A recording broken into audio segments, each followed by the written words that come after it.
Commander, one of our most valued supporters, says continued support of the XCOM project.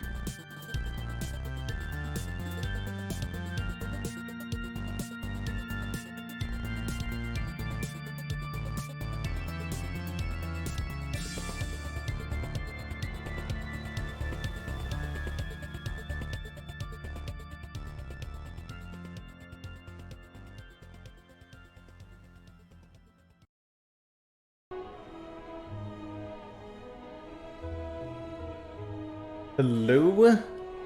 Hello, everybody. How is everyone doing today? It's great to be back. And I'm live from my new studio with a big-ass comfy chair, as you can probably tell. Probably going to be... it's very soft. I think it's a Lazy Boy. But it is big and swanky. It's not a chair, it's a throne, that's right. It is a throne. I'm a little bit further away from the camera. I do still have my old office chair. Probably be experimenting back and forth. How does the audio sound? That's my first concern. The stream setup is a bit different. There's a bit of an echo in here, unfortunately. Which I'm gonna have to find some ways to combat.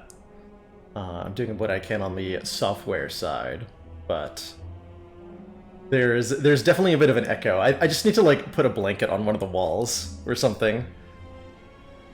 As it turns out, flat surfaces are really good at reflecting sound. But as long as, and that's something that I'll be working on, as long as it's not something that's obnoxious.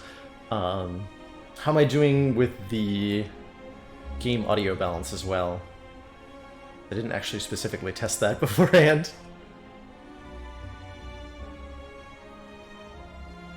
Just a bit. How's it going, by the way?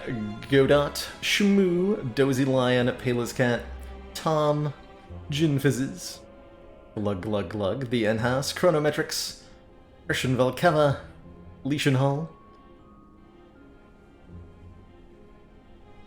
Minaj,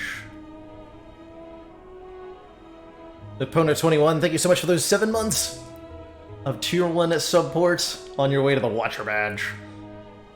And the heightened smug sense of superiority that goes with it. Hack and Slash. For free. Pala's Cat. Psychedelic Funk. Ristona. TPN. I'm really that guy. Landers. Thunderbear. Will follow me, Talbot. Jake Treaster, Darkrams, Lord Beef, and everybody else. I would say decrease the mic volume by 10 to 15%. Interesting. I could do that.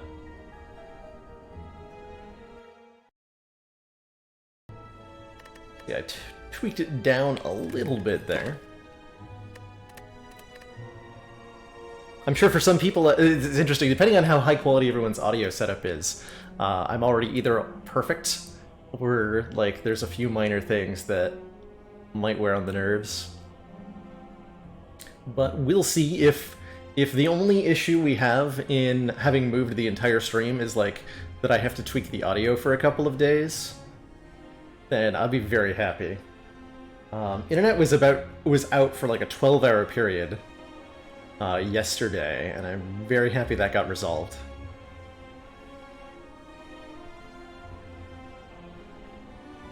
Very happy that got resolved.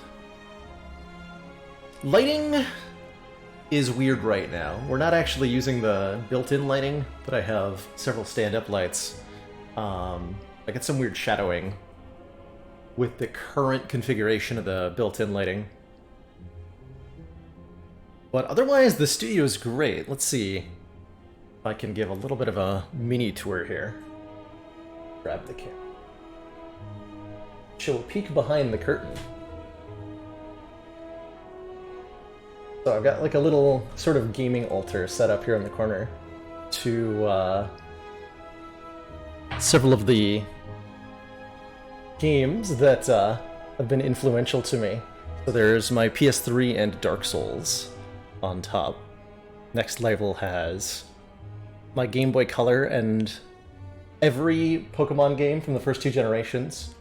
Red, blue, yellow, and gold, silver, crystal are all there. Unfortunately, my mic stand keeps getting in the way as I try to give a look at that. And then it's a Nintendo 64 on the bottom. So that's to my left, which is pretty cool. If that camera goes back in the right position. I don't think I can show too much else off without, like, leaning onto my microphone there. I'm actually outside. I am, it's true. There's just the great outdoors behind me, and this giant building off in the background that I, for some reason, feel the inescapable urge to destroy. It's a very comfy feeling chair, too, Hey People Guy. I am pretty happy to have it. So, without streaming for a few days, there's been a bit of an accumulation of patches in the Spire. And I booted up the game today, and was shocked, I tell you, at what I saw. Gameplay balances for classes that are not the Watcher, and some very interesting ones at that. Corruption and Dark Embrace have changed rarities, which is very interesting. Well-Laid Plans gets a flat-out nerf. Eviscerate gets a buff. Reprogram is a completely different card now. There's some crazy stuff going on. It's just a normal green paint, Christian. They have, they kind of like sell it standard at the store. They have a green paint intended for green screen backgrounds, because it's popular enough, I guess. Which is really cool.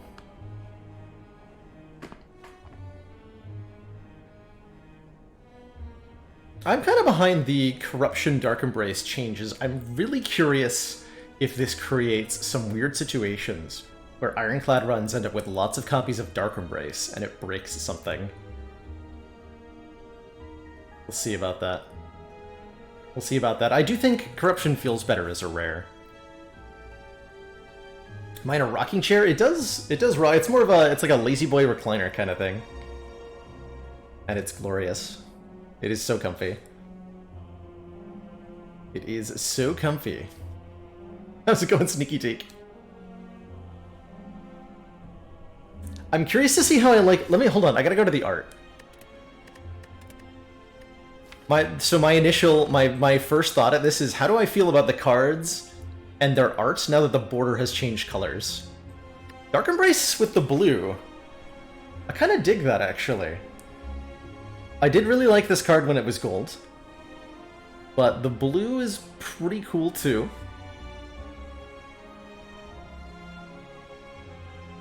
But Corruption, what do you look like? Oh, that's neat. How do I feel about that? I like it. I like it a lot. It's got a pretty cool gold vibe to it now. I just pull one of my things out of my headset. Hold on. My headset disconnects a little bit easily if you yank on the cables, which is good design, truthfully. There we go. Cheers, Sneaky Teak! Here's 187 bits for me to kill streaming with. Alright. You're the boss. You're the boss. So Reprogram got changed, and I think the change to it is pretty interesting here.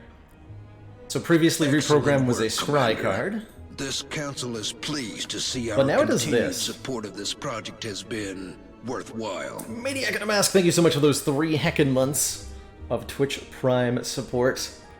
Gaining the defect badge just in time to gain strength and dexterity off of a Reprogram here. This upgrades to 1 cost, which feels odd. I feel like it should be maybe 2 and 2 or something. But the 1 cost change is odd. It is odd. I'm streaming from a beanbag, because it's comfy as heck. Obviously. Obviously.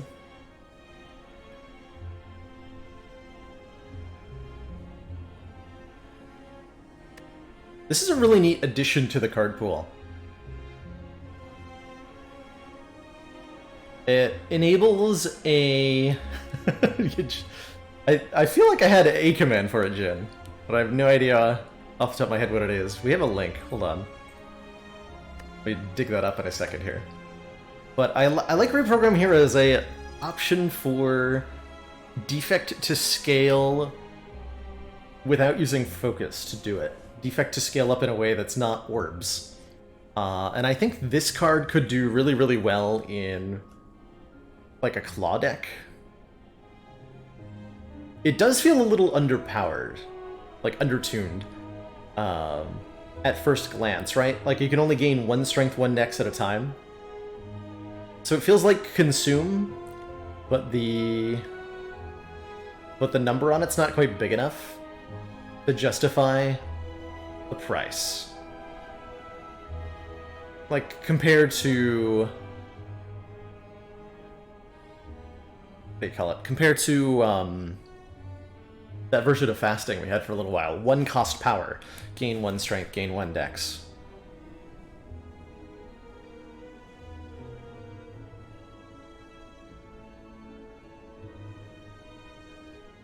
I can definitely see myself taking this as is, but I can also see this getting some kind of buff in the nearish future. And I imagine when they arrive at a version of this that they like, it'll end up being one of Defect's better cards.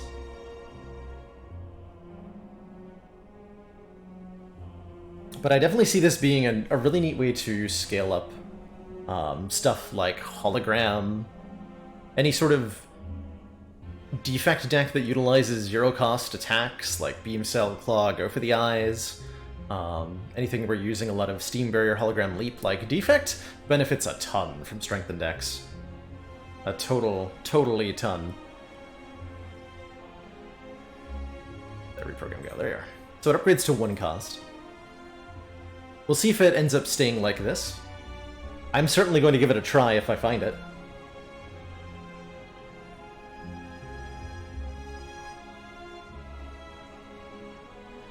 Why didn't that work? Take that as the title.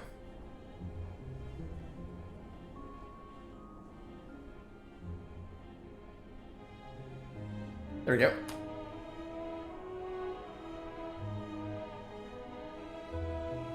And yeah, focus doesn't affect plasma orbs, so there's this whole new room for another like puzzle piece to Defect going orbless that I quite like. You definitely want to combine this with stuff like Hyper Beam, with stuff like Fusion.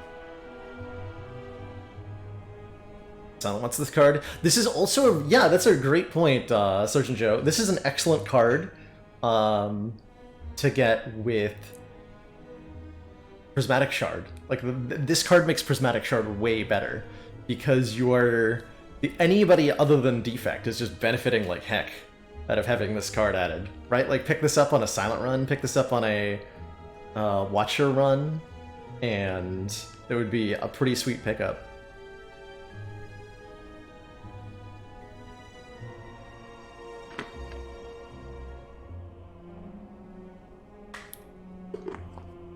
But I agree, the numbers seem a little tiny.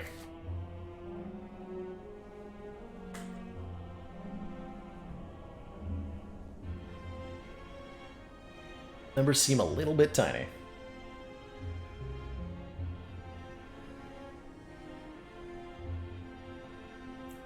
Watcher had a card very much like this for a little bit, Piercing Goblin, when they were testing the versions of fasting. So we ended up with the B variant of this, which was lots of strength and lots of dex at that cost of energy. But they considered an alternative to this, which was just 1 energy, gain 1 strength, gain 1 dex power. And then it upgraded to 0 cost. So that was like the power level that they considered that effect to be at on Watcher. So it's interesting to see it be more expensive on Defect. Because I think Watcher benefits more from strength and from dex than Defect does. Yeah, Fasting A was good. It didn't stick around for very long, but I thought it was a pretty neat card. You really don't need a lot on Watcher to start doing really powerful things, like 1 or 2 points of each. One Vajra, one Oddly Smooth Stone. Watcher can really get some stuff done. Well-Laid Plans was nerfed. Yup. So, what happened is that Eviscerate stole a point of energy off of Well-Laid Plans. Well, or I guess gave its energy cost to the Well-Laid Plans, because the Well-Laid Plans are now 1 cost. Which makes them much harder to get into play. I think this, like, I will still be taking this card almost as often. And you could even argue, and I think it would be wrong to do it, but amusingly, you could argue that this is a buff to Snecko Eye on Silent. Right? Kind of is. Because now this is a little bit better with Snecko Eye than it used to be.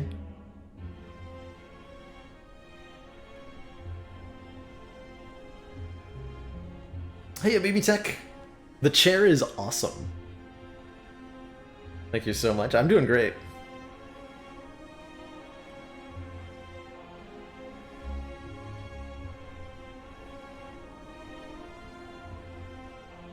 The brief period you worked on the balance mod. Has that been shelved entirely now that the devs are actively working on the balancing, Chrono? Because it would be fair to do that. I could definitely see myself playing this at 2 costs. It's so strong in what it does most of the time. Commander, one of our most valued supporters, says continued support of the XCOM Baby Tech, project. thank you so much for those 8 months. Council support. Greatly appreciate it. Enjoy being 1 month away from that shiny Watcher badge. And yet, to clarify, Last Alistair, this is right, obviously it's exactly the same card with a Snecko Eye, but because the base cost of the card is higher, it's a higher chance that you're getting a discount compared to what it was before. So even though it's functionally completely the same, it feels better. Because the original card is no longer as good. Support, we are extremely impressed. But no, it's completely the same. Kirk, thank you so much for those 4 months. Twitch Prime support, making it past that 3-month threshold and pushing on to the red Ironclad badge. Thank you so much for continuing to support the channel. Your collective support has created this very comfy chair that I get to stream out of today. I don't know if I'll be using this chair every day. I do still have the old, like the office chair that I was streaming in. I can look at it right now. You can't see it because it's off camera, but it's right in front of me. And I can swap it out very easily, depending upon my moods.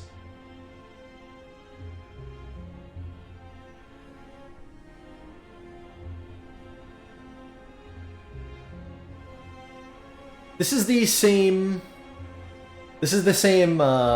wording that Well-Laid Plans has always had. Snicky Moses. So there's no, I don't believe this works with Establishment still. I think that's low on the priority list, quite frankly. Seems like it is. Obscure, like, cross-class, Prismatic Shard interactions. So while Well-Laid Plans does say retain right on it, it does not actually work with Establishment. I can find Establishment. Whenever a card is retained, reduce its cost by 1 for the combat. It's complete lie. That interaction, for some reason. It should work. Because the word, it says retain right on it. Like, both cards use the retain keyword. But I don't know. Bizarre. See what else got changed. Wish got changed to give a flat amount of plated armor instead of a huge amount, which means Wish is now the upgraded version. It's basically a slightly worse version of the old Deva form, which was 3 cost gain, 9 or 12 plated armor. That's pretty okay. It's not as obscenely broken as Wish used to be, which is a little bit disappointing. not sure how I feel about this current version of the card. It's now, I think, at a reasonably balanced state, which is that Wish is a card that is very expensive for what it gives you, but that expense is justified because it has flexibility. You can get either defense or scaling, or if you need neither, then you can get some money out of it. And it's a neat card. It's a jack-of-all-trades kind of card, and like a jack-of-all-trades card should be, it is a master of none, and doesn't do any of the things that it does particularly well. What chair is this? I have no idea. It's not a new chair. It's one I've had for quite a while. It's just never been featured on stream before. I think it's a Lazy Boy recliner.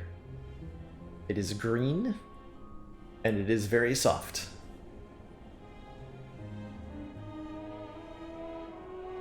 Yeah, Rainbow is a good comparison to that. I think that's a great comparison, Carrie. A card that gives you whatever it is that you need right now. It just kind of does so at an inefficient cost ratio. Although Rainbow's also like, I've also referred to this card as Jerry's Discount Orbs. Like it is 3 orbs that cost 1, and if you don't care what they are, then Rainbow does a very good job of that. Whereas you can't quite get that kind of effect out of Wish. Spoon plus Wish over the weekend? Oh no, Sneaky. Uh-oh.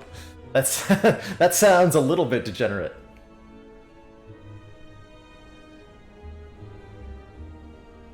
Is the chair seat as wide as the upper half? Yes. I really like imagining it. Can you imagine if it was just like a stool underneath it? It's just a big pillow with a stool attached to it. Pretty amazing. What else has changed? Let's see, so oh yeah, Mind Bloom got a nerf, which is, I think, pretty well justified. And I like the way that they've nerfed it too. So the Mind Bloom event, only when you fight the boss, now gives you less gold. Used to give you 100 gold. Now it gives you 50 normally, and if you're above Ascension, if you're above the Poor Bosses modifier, then it only gives you 25 gold, which is a pretty significant nerf to the one option that you see people take all the time. And so I think that's a good choice. This will encourage me to pick Upgrade All, or to pick the 999 gold option a lot more. I've been in a lot of situations recently where my logic was, well, I want the money from the 999 gold, but I'm getting 100 gold from fighting the boss anyway, and I also get a rare relic, so like, I'd rather just take the 100 gold and the rare relic, and the card reward, and then whatever, benefits you get out of combat too. So maybe there's a potion drop, maybe you feed, maybe you level up genetic algorithm, you play self-repair, you trigger pantograph. Like, there's so many reasons to want to do that combat. I like a little bit of encouragement to take the other options. It's still Commander, a ridiculously strong event. Aliens are Regina7, thank you so much for those 5 months of Tier 1 support. Greatly appreciate the continued council funding. And in return, enjoy that renewed smug sense of superiority. Here, a good way to look at this is now that if you fight the boss in Mind Bloom, then you're basically getting the same thing as a free elite fight, right? An elite fight that's not going to hurt you very much. Instead of it being better than an elite fight, which is what it used to be, it's now simply a free elite fight, which is still incredibly good. Still incredibly good. I agree with what you're saying. Twitch forgot my account. So there's been a recent trend, looking at the previous couple of patches. The devs have been updating various relics to gray out when their effect triggers. Stuff like Bag of Marbles, everything that triggers on turn 1 will now gray out when they're no longer going to do anything for the rest of the combat. And I'm not sure how I feel about this. As somebody who has thousands of hours in the game, and I already know what all the relics do and can keep track of them pretty well, this change doesn't benefit me at all. and I do personally mourn the loss of the color palette on top of the screen.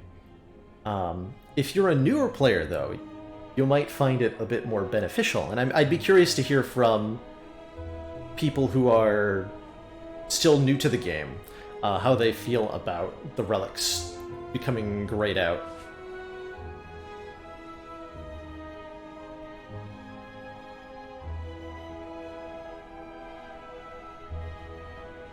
But I do mourn the color option, and my personal hope, and I should probably put this in as a suggestion in the dev Discord, but I'd like to see this become an option that we can enable or disable.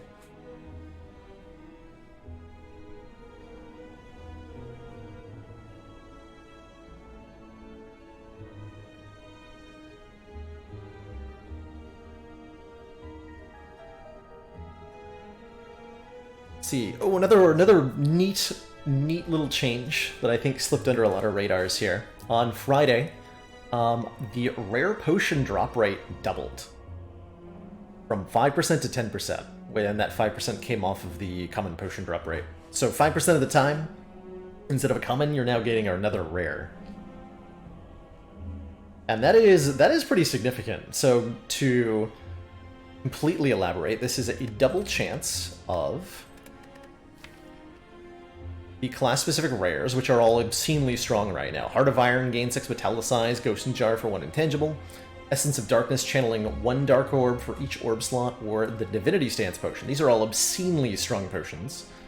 Cultist Potion, Root Juice, the new buffed Sneca Oil, the new buffed Fairy in a Bottle, Smoke Bomb, and Entropic Brew. Your chance of finding these potions has doubled now. And that's a really powerful buff, I think, to potions, because pretty much all of these potions are stronger than the average potion, even with like maybe the exception of Smoke Bomb, and that one's still like pretty useful.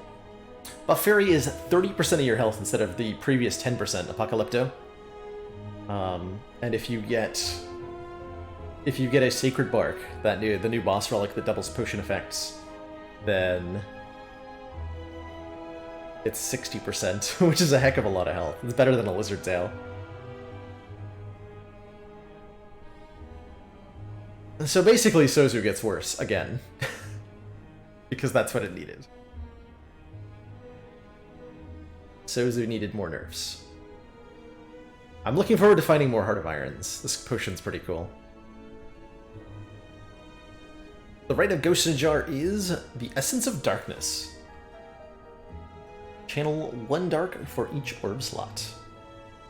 Lizard Tail is a boss relic on the main branch on Awab, but on the beta branch, which is presumably a change that'll go to live when the Watcher comes out, Lizard Tail is currently a rare relic.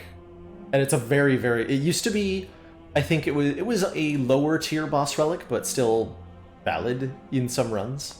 As a rare relic, it's obscenely good.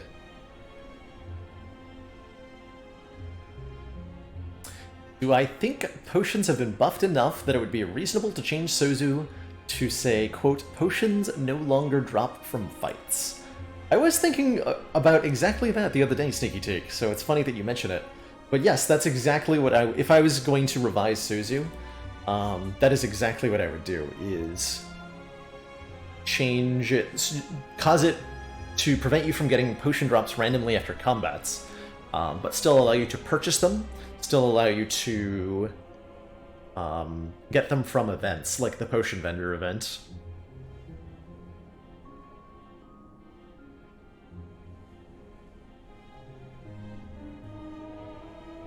Change it to the opposite of Bark to be half effects. It's interesting, the current state of potions, so half potion effects used to be, well, it wasn't quite half, but reduced numerical potion effects used to be the Ascension 11 modifier, back before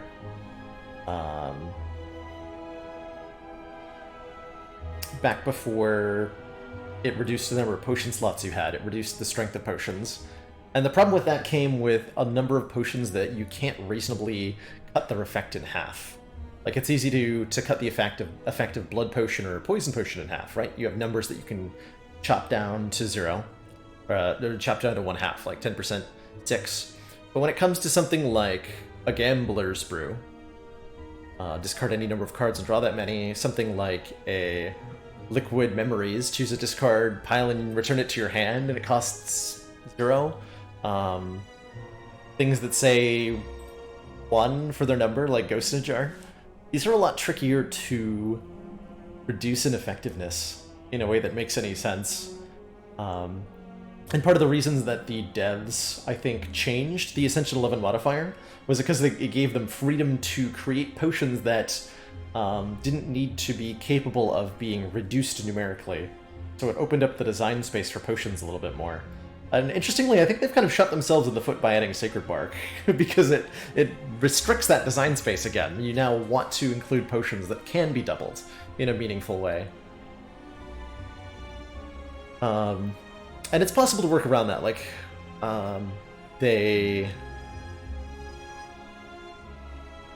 for some potions where there's not a reasonable way to reduce them numerically, you can make, like, nerfed versions of them that have custom effects or something. And that's what they did with Sacred Bark and the attack potion line. They made it give you 2 copies when before it had no effect. And you could do something similar, like you could make the attack potion give you a non-free version of the attack, if it was reduced in effectiveness or something like that. But these are like custom balance changes you have to make, rather than blanket applying a rule.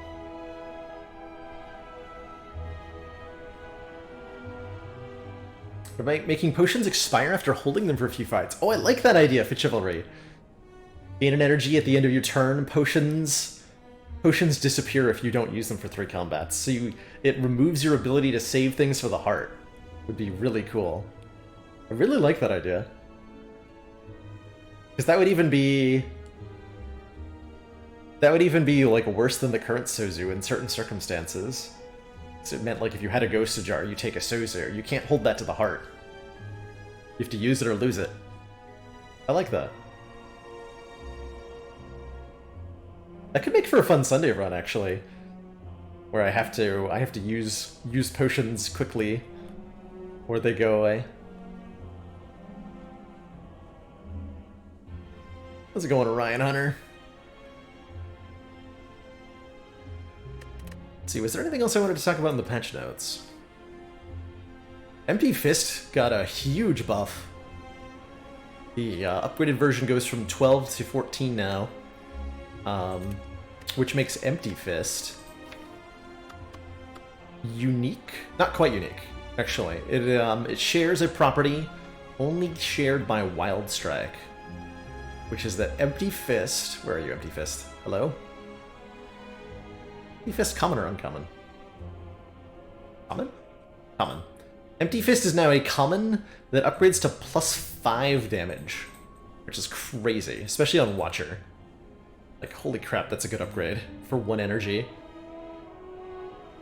I'm not quite sure why they felt this card needed this particular change, but it's I'm gonna be very excited about an Empty Fist in Act 1 now, because of just how strong this is when upgraded.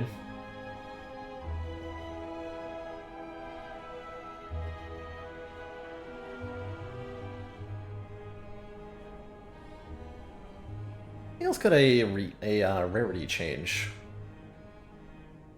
recently. There was a slight change to Foresight. What's it called? Foresight? Yeah, Foresight. This no longer upgrades to an 8, it's now Scry 4 every turn instead of 3. Not sure how I feel about that one. Kind of a weak upgrade. But I should try it before I knock it.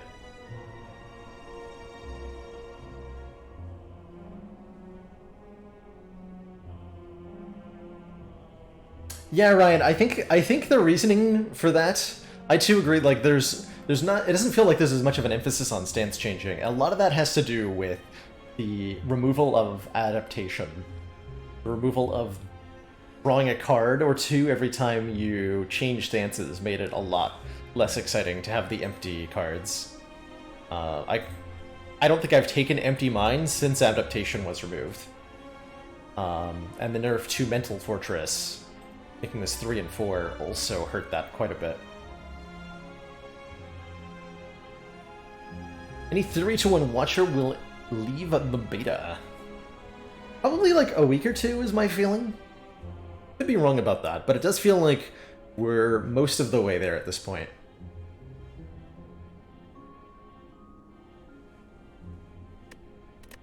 My guess, anyhow. But we'll play some Spire. Do some A20 runs to start things off tonight. Completely forgot what I played last. So I guess it's kind of up to me who I start with here.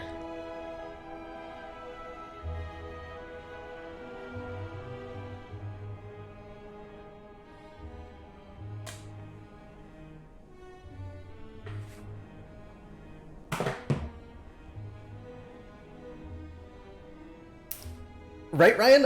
I was genuinely surprised to see them touching the original 3 characters card pool in the patch notes today. I'm very curious to see if this is the start of like more changes to the base characters, or if they're like just tweaking these specific things. No idea. No idea. They nerfed well-laid plans. Well-laid plans now costs 1 energy. It's crazy town. It's crazy town. And corruption is now a rare card, so we could get a corruption if I choose a rare card here.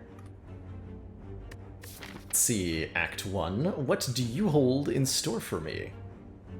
Oh, I'm liking this. There's a pretty juicy route I'm spotting. If we look at our elites, we can hit 3 elites if we want to. In particular, I like this fire, elite, elite route. 3 fires, 3 elites.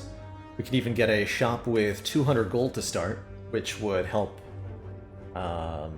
kick some butt. Or I could just pick a rare card, and if that's like an immolate or a bludgeon or a feed, we'll be in really good shape. What Ironclad rares would I not want to start with? Most of the other ones. Like, Human Form. Dark Embrace is no longer a rare. Do I take Corruption Floor 1 now that it's rare? I think I'm okay with Corruption Floor 1 as rare.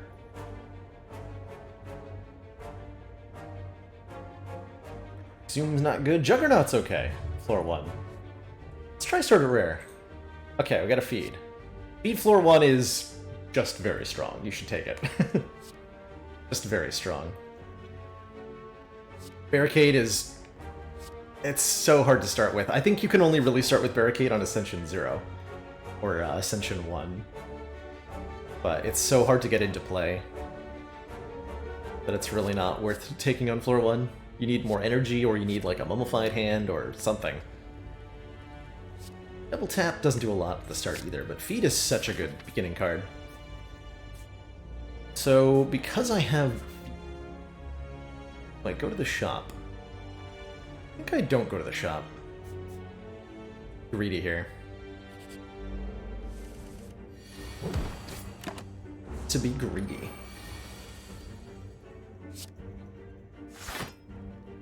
Was Baylor Feed removed? It was Glug Glug Glug. That one was banished for the Shadow Realm for not being quite popular enough. When I get floor 0 feed, do I prioritize block in the first 5 floors? I don't think so. It's a good question, Sneaky. I don't think so. Because I still need to beat elites and stuff. Okay, Fear Potion's great. So is an Uppercut. So is a Pummel Strike. Uppercut is so nice for just bopping elites. Though it's not actually that much damage. At least not compared to Pummel Strike. I'm wondering, like, without a Fear Potion, I immediately take an Uppercut. With the Fear Potion, I'm wondering if that changes things.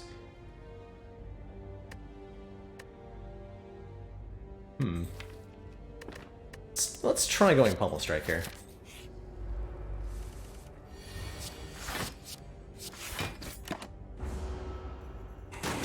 So our goal is to eat everything. Pretty much. Delicious, delicious jawworm. Okay, now like fool. It's not gonna play bash at all. You're gonna embarrass me like that, jawworm.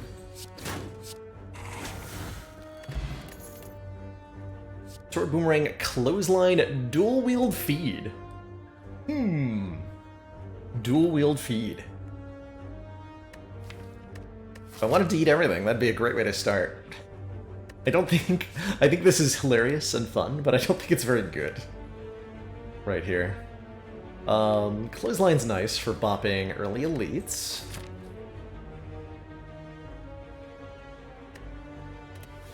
Sword boomerang would be nice if we had any strength, which we don't. I'll take a clothesline.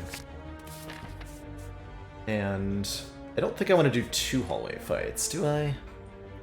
Maybe I do. I have a feed. Yeah, I do. I just want to be taking more hallway fights because they give me more card rewards and they give me more max health. Strike, strike, strike will put you to, what, 16 health? 34 minus 18. That should be 16. Unless I'm terrible in math, which I might be.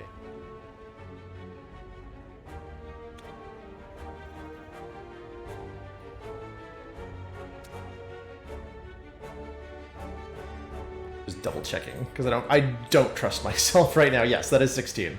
So I can leave the spike slime at 16, which 4 would be... months of support. We are extremely impressed. 6 plus... 6 plus 11, I think? So I would get a kill with bash. Okay, let's try that. Murata, thank you so much for those 4 months of Tier 1 support. Greatly appreciate the continued council funding, and in return enjoy that renewed smug sense of superiority. Thank you so much for being here. So clothesline feed kills. And we take 4 instead of the more than 4 we would have taken if we had gone for the green slime first there. I think usually if you're fighting the medium gray slime specifically, and it's debuffing you on turn 1, you should try to kill it first.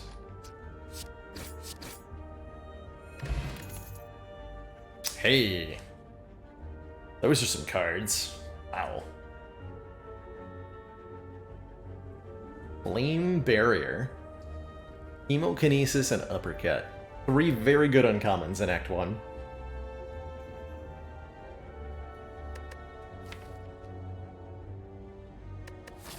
We have a hard pool hallway fight coming up. That could be 5 gremlins or something.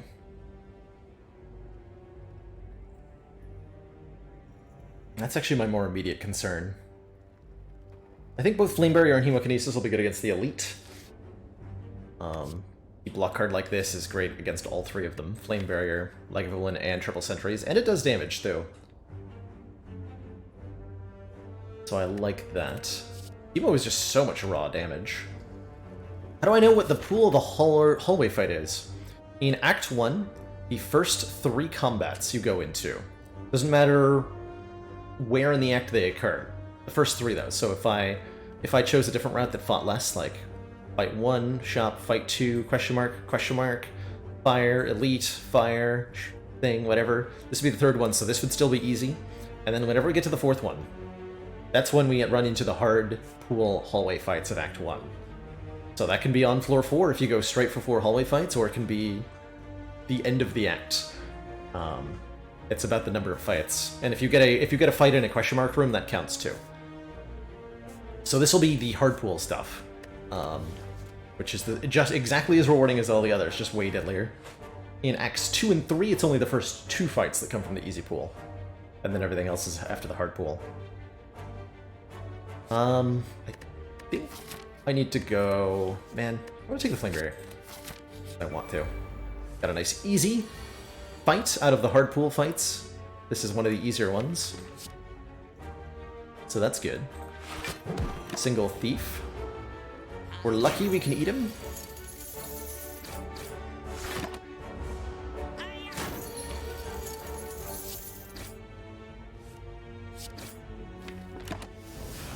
Come on, lucky. The hard hallway fights do not have bigger rewards now. They are exactly the same amount of they are exactly the same amount rewarding.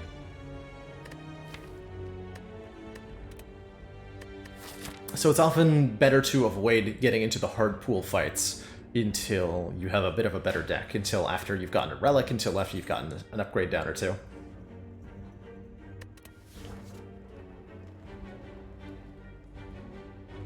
Regret Blood for Blood and Evolve. Interesting. Regret's a nice block card. Might be too much blocking for the elite we're about to go into. Do gold rewards differ between fights? Only between hallway fights and elites. All hallway fights give you... I just looked this up on the spreadsheet. It's like a maximum of 25 gold for a hallway fight. 10 to 20 gold. Sorry, between 10 and 20. And then elites give 25 to 35. But it's the same amount of gold for every fight. I think I'll take a True Grit. We'd taken the Hemokinesis, that Blood for Blood could be nice. Oh man, we got another fight, but another relatively easy one, so that's nice. I think I play Flame Barrier Defend. I could get 2 more hit points out of playing the True Grit, but that would mean I might lose feed, and I'm not willing to lose feed. Be a 1 in 3 chance that feed goes away.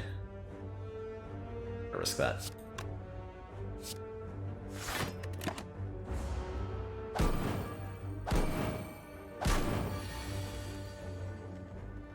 Some feisty lice. 4 months of support. We are extremely impressed.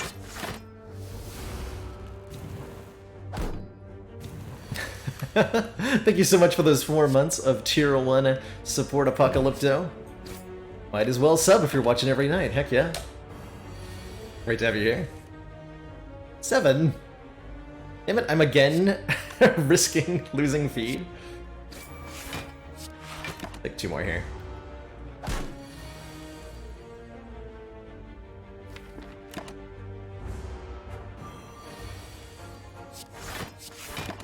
Patiently wait. Stalk our prey. The common Spire louse.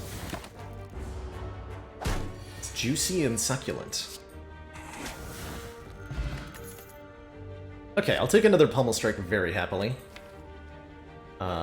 Get some more card draw. We honestly just need the high damage attack to make this elite nice and safe for us. We're gonna upgrade. Feed.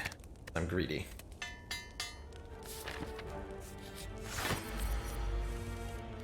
Greedy feed.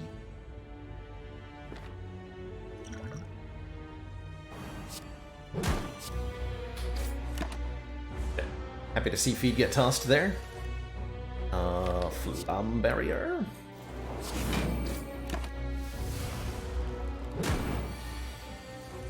Matchup against Lagavulin is one of the reasons we took Flame Barrier. We're gonna take a lot of... I probably should have drank the Thorn Spot. We're gonna take a lot of damage in this fight. Unless we continue to draw reasonably well.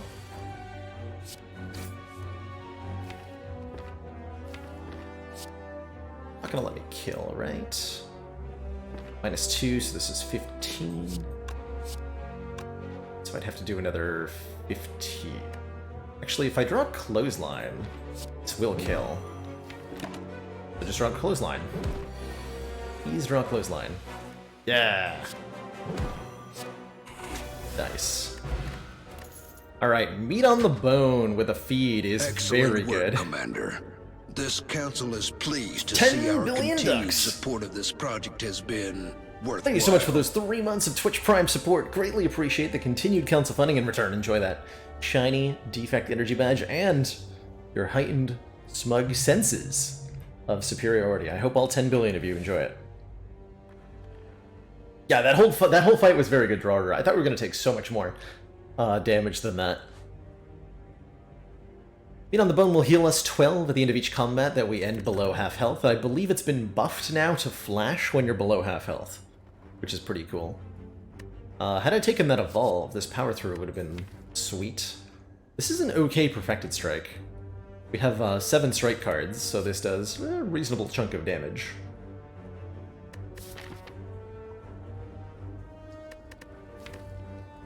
Kind of makes our deck a hot mess if I take it, like we're really hoping for a Snecko high. But honestly, feed decks are okay if they're hot messes. Let's do it. Question is, do I upgrade it? Upgrades to a +8 damage upgrade. That's better than anything else I can do. That's as good as a Carnage upgrade. So, actually, speaking of, a really good card to compare this Perfected Strike to is Carnage Plus. Or Carnage and Carnage Plus. I think many of us can agree that an early Carnage is a pretty good thing. It does 28 damage when upgraded, and that's a heck of a lot. This Perfected Strike is currently doing 6 plus 20 plus 3 times 8. So this is currently doing 30 damage. This is better than a Carnage in terms of damage output. So that's pretty good. It's pretty good. And we don't need it to be anything more than what it is right now for the entire rest of the run. If this never does more than 30 damage, that's fine. That's fine. Is that a giant pillow behind me? No, that's my chair. How's it going, Gunther? I'm happy to be in the studio. Happy to be taking a preserved insect, making this elite very small. And now I will devour it. Prepare to be devoured, small sentries.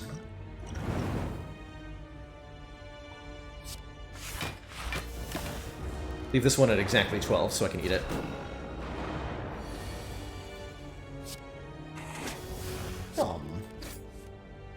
I want to go for the middle one. Fine, too.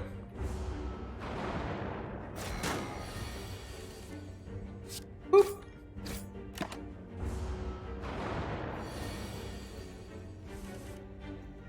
No.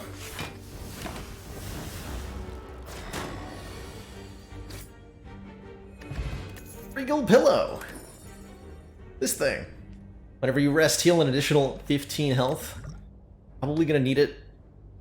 How do I feel about a demon form? Probably pretty good, right? Probably pretty good. Thank you for the community game vote reminder, by the way, Gin Fizzes. Did you know that last month I just started the goal for another month of bonus strims? Living expenses for the next month. But we hit our stretch goal at the end of last month, which means I'll be playing a community-decided game, and if you'd like to suggest games to be voted on, then hit up that link in chat. Demons have over 1,000 different types of taste bud. I bet their cooking is incredible. Yeah, let's grab this demon form. It's slow, it's clunky, but whatever. We're gonna find a Snecko Eye after we beat Hexaghost, and everything is gonna be fine. Oh hey, it's these nerds. These nerds. It's a pretty good steroid potion, or excuse me, flex potion. Say no to drugs, kids. Community decided goose game. It might be. I will happily play the goose game.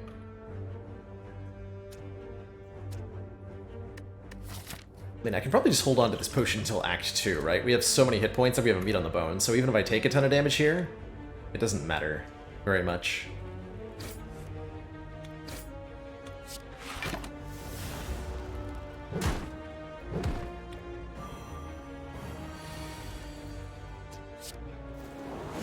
Thing barrier is always very good on this fight. Have I tried out Noita at all? I have not. I watched Billy Kirby play a bit of it, but I have not played any myself. Art style of Noita doesn't quite do it for me, but the core gameplay loop looks pretty enjoyable.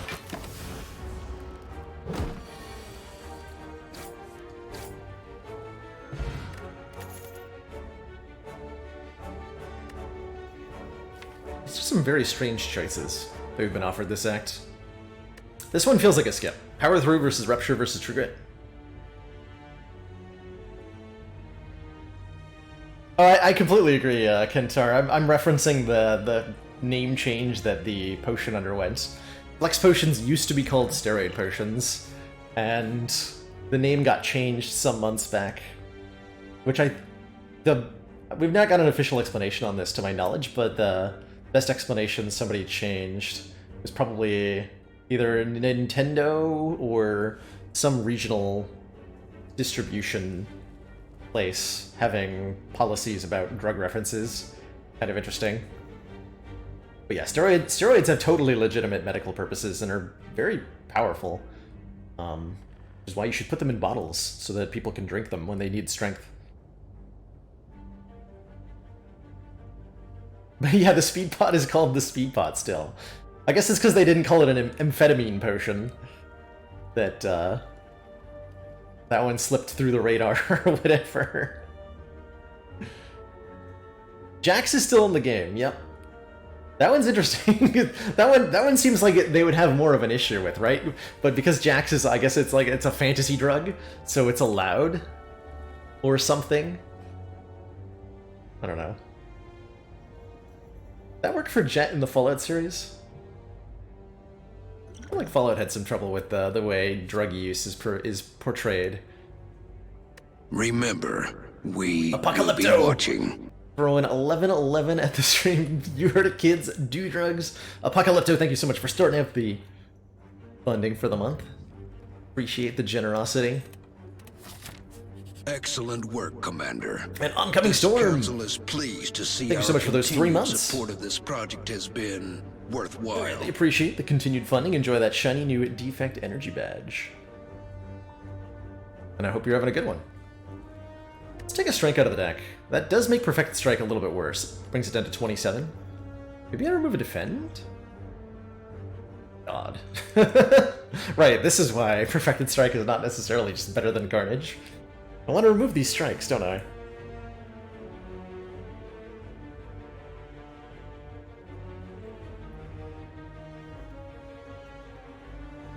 Why'd I value a Strange Spoon this run? Currently, all it does is make feed come back, so pretty highly. I am in the studio, yes I am. With my big arse chair. And say 15, remove a strike. That's probably what I'm going to do, is just remove a strike. Defend removal feels very questionable at the moment.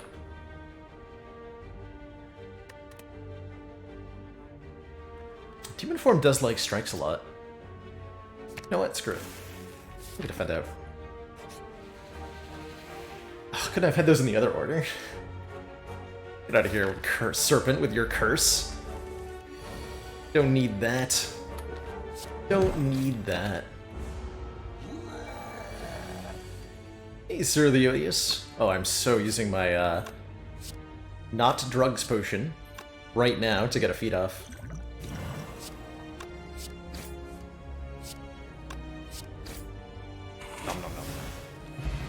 Hey, Distilled Chaos. Play the top 3 cards of the drop pile. Letter Opener is cool. If we manage to play 3 skills in 1 turn, deal 5 damage to all enemies. That'd be a great way to do damage to all enemies if I didn't have a Whirlwind, which I now do. We are way behind on upgrades, unfortunately. I have no idea. I want to upgrade Bash, Clothesline, Demon Form, Whirlwind, everything. Everything. Is there a V-blog for the new studio? Is that what they're calling it these days? I've never done a V-blog. A blog?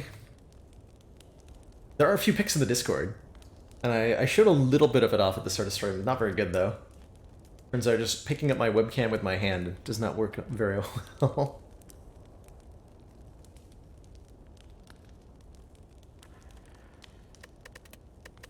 And yeah, there is a little bit of an echo in here, which I do intend to work on. See if I can improve. As I said at the start of the stream, if the slight echo is the worst thing that, like the worst problem that we encounter moving into a new space, I'll be very happy. Because I would call that pretty, pretty smooth sailing Was it, Jorbs moved into a new studio, Commander, like a couple one of months our ago. most valued And didn't his, like, desk break? supporters. Says continued support of the XCOM project. For like a week? Like he couldn't sit down or something? I'm glad that hasn't happened. Alkapanek, thank you so much for those 8 months! Just one more until that shiny, shiny Watcher energy badge. Thank you so much for the ridiculously long funding. And I hope to see you here in a month. Can I upgrade, I guess, demon form? Don't know if that's actually correct, but I'm doing it.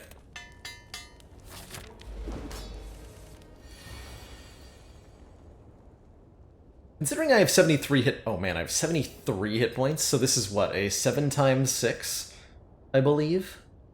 I should probably play Clothesline, because it'll save me a lot of health.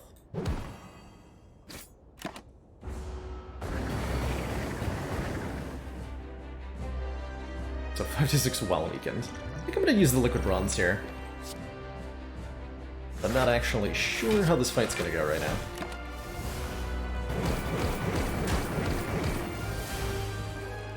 Guess it depends on how long it takes for Demon Form to get put in play. I could use the Distilled Chaos to put it in play, probably, but then I'd lose feed. What I'm not going to do is play Pummel Strike.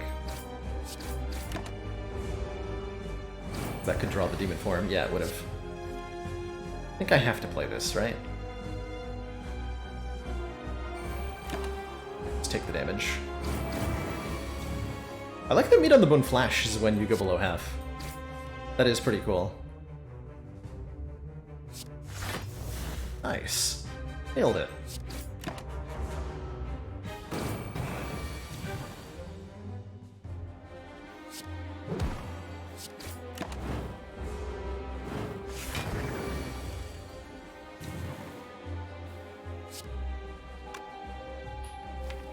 Okay, so we are probably not feeding on the Hexaghost. Sure it's weak.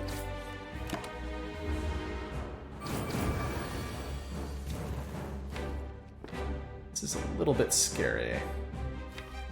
Do I just go for broke here? So next turn we're going to be looking at 36 incoming damage. I could full block this turn. And then I'd survive if I drew Flame Barrier. On the damage side of things, we're going to have 15 strength next turn. This does 51 damage, so we'd need 2 attacks, that's it. Just play Whirlwind. And I can guarantee lethal with Distilled Chaos if I somehow manage to draw only 1 strike.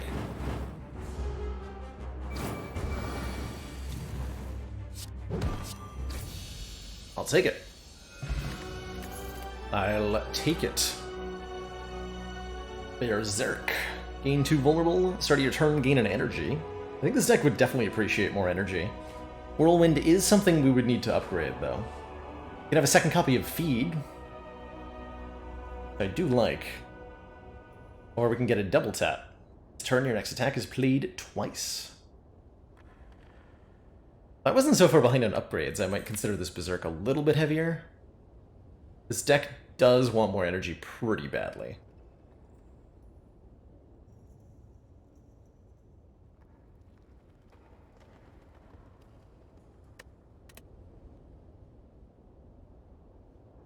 Second feed more reliable with the inevitable Snecko Eye. I'm down for that reasoning.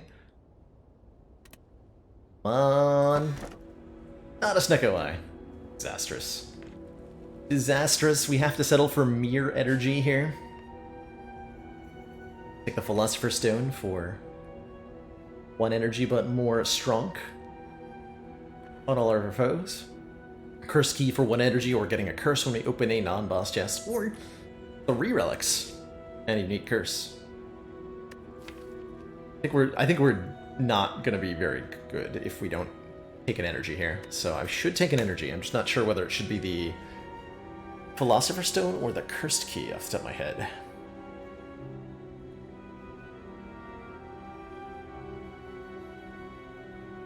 If I take the Cursed Key, I don't have to go through the agony of removing a strike.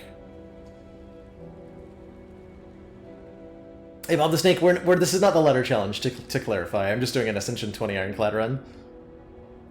Our ladder streak will be starting anew pretty soon. But we are not on a streak right now. Firestone guarantees birds, and then I can eat 2 of the birds. I like that logic. Let's do it. Fighting the champ. Well, we have an upgraded demon form, so we get to eat the champ, basically. That'll work out pretty well. This path up the left side is kind of insane. I like it.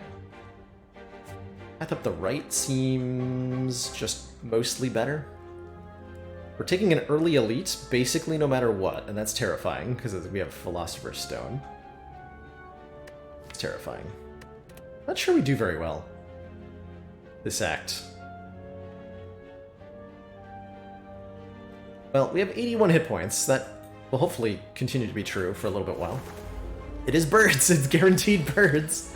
Alright, well we do get to eat 2 of them, so I approve. Approve heartily.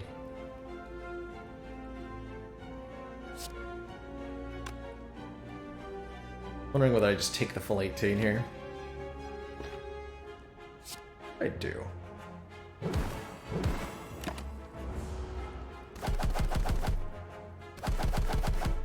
Ow. But I said that it's possible to build a deck around Rupture on High Ascension. I would definitely say that that's possible. Not particularly likely, but definitely possible. I was actually supposed to full block the letter opener. Dang it, letter opener.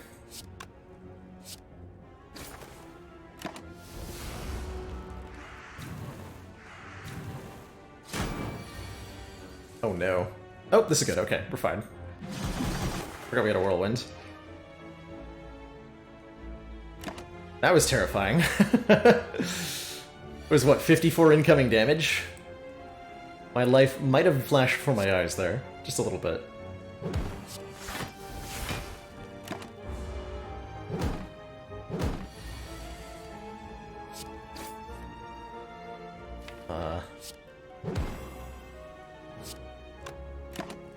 I want to eat them both. That's the goal.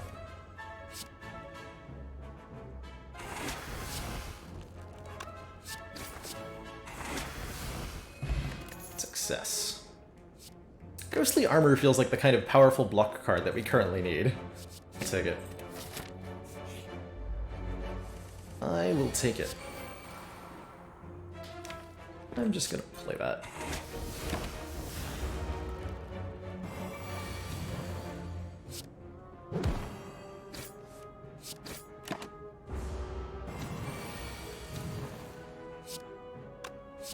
Dang it. So I have lethal, but only if I don't use the feed. Disaster.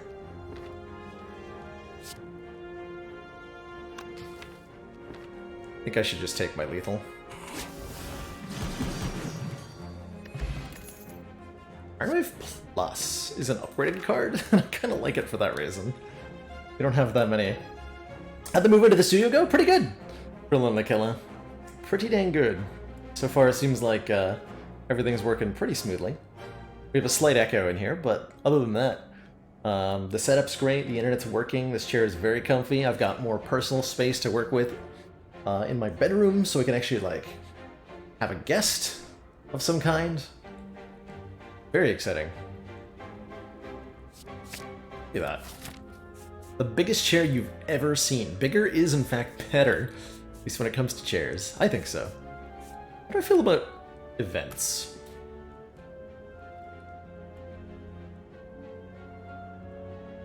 How do I feel about events?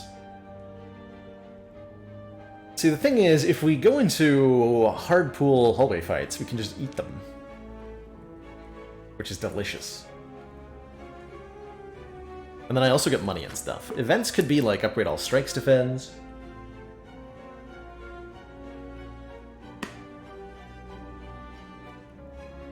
So maybe I just want to go like fight, fight, fight. As my routing here. Yeah, think of each event as -4 max health. We have meat on the bone too. I'm just gonna go for a whole bunch of fights. Now, it might be Avocado Rat, and I might take a ton of damage on turn 1. And that might suck a little bit. But you know what? That's okay.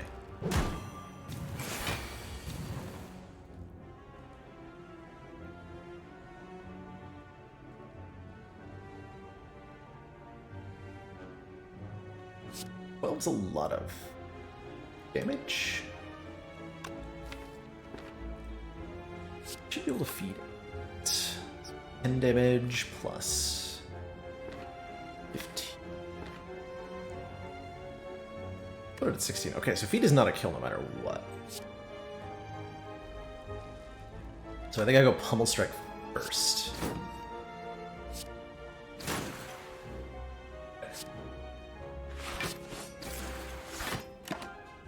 Using a lot of hit points. That's what Meat on the Bone is for, right? Right? Right?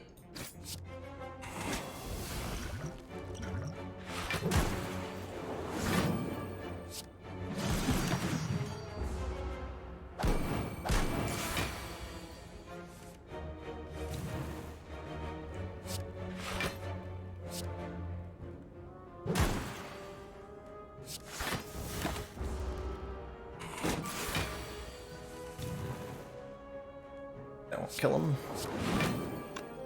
Not quite.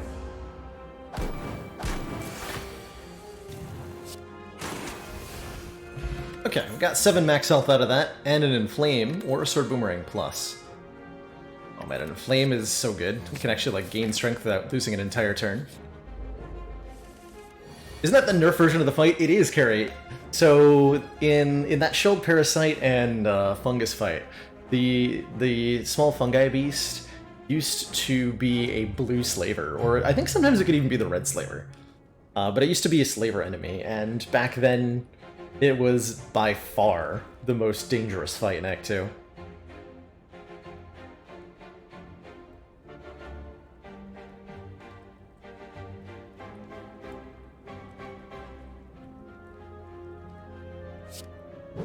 I'm looking a little bit at channel points. I haven't had enough to like...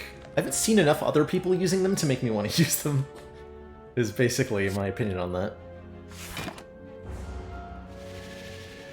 Stecco plus 2 healers has a word. Okay, well that one never made it to the main branch, so I don't think it quite counts, but fair.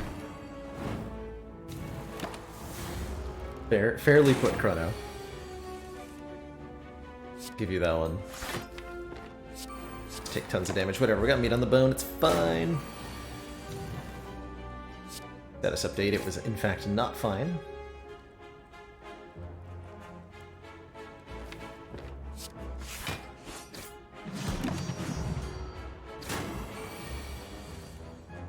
Not fine at all.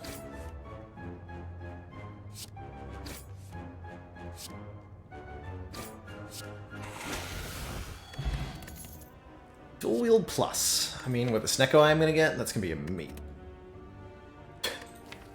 Dual Wield Plus lets me duplicate Inflame? Human form? It's really not good without a Snecko Eye, is it? It's unfortunate. If we had a Snecko Eye, it'd be an instant take.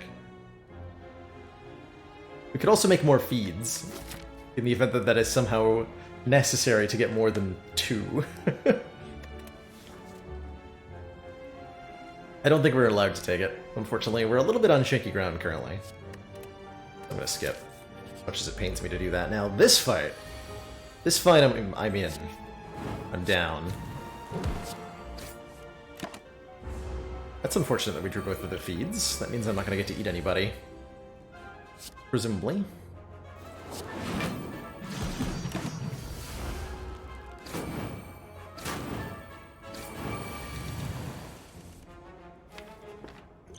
Potion that.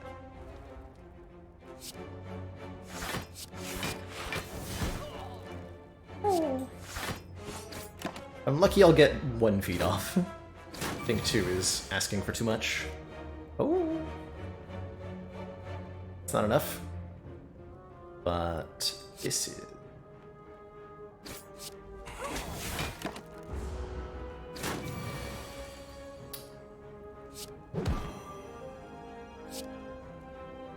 I actually just want to take more damage. Turn on Meat on the Bone.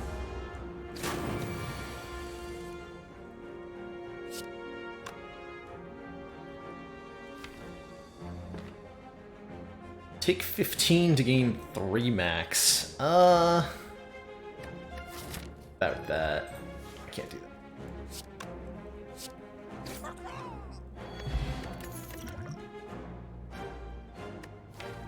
Have some upgraded cards for free, please. I think I still take the second Whirlwind, actually. Let me deal with this fight. And it's a Book of Stabbing. Of course it is.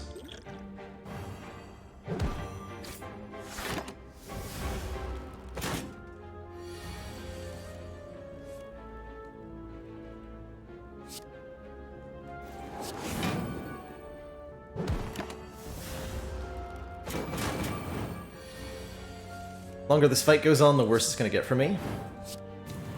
So I pretty much have to do as much damage as possible, as quickly as possible. And then we just assume that we can feed. We're lucky. 48. We're... What's this? 13 plus 12 plus 18 is not 43, right? So I actually can't feed here, because Perfected Strike instantly kills it, and Strike Iron Wave feed does not kill it. Is that right? 18 plus 12 is 30. Oh, no, that's exactly enough. Okay, we do have it. Oh, also, I could play another strike. That also works. Derp. Derp. Oh, that is so weird. I was looking at it earlier and I was like, I like the blue art. It looks really strange to see in a card word and have it not be gold, though.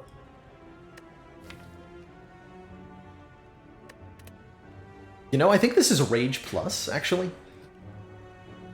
We're still struggling to block consistently. It goes well with Letter Opener, and we have a decent amount of card draw in our Pummel Strikes, which we could upgrade.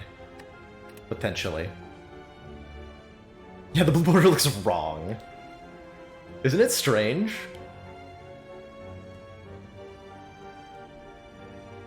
So for those wondering what's up with the Dark Embrace, this is a from today's balance patch. Dark Embrace and Corruption changed rarities. So Corruption is now rare, and Dark Embrace is now uncommon. And I don't know how I feel about that. So this would have been a Corruption.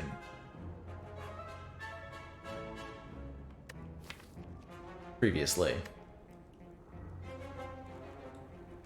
I don't think I would have taken it. Probably not going to take the Dark Embrace either. I can go in Rage. Alright, we're at exactly half health. Probably going to go to the shop, huh? Go shop Burning Elite? Ooh, that option. We know it's not a Book of Stabbing. It's probably just going to be plus Strength Slavers, and those will kill me quickly, but not too quickly, hopefully. Don't know if that was the right upgrade. I do think I want to go to the shop right now, though. Oh my.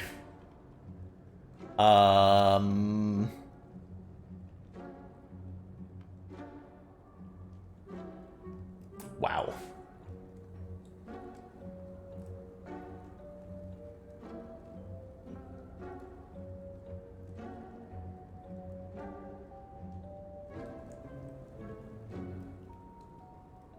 It's really hard to not just click on Bag of Prep and Akabiko here.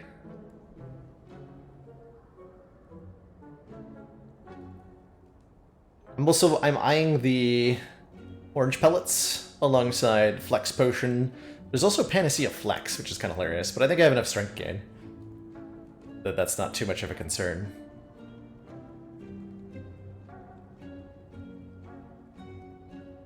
When did the patch go online? Like an hour and a half ago, crit error. Just before stream started. So if you ran 5 hours ago, it wouldn't have been on the new patch. Ooh. Yeah, let's go Bag of Prep Akabiko. So our first attack, each combat deals 8 additional damage. If that's either of the whirlwinds, then we do 8 times X additional damage to all enemies. Which is not very fair to our opponents, and I don't really care. Hey, Potion Belt. Definitely take. Gonna upgrade. Champ. Great clothesline.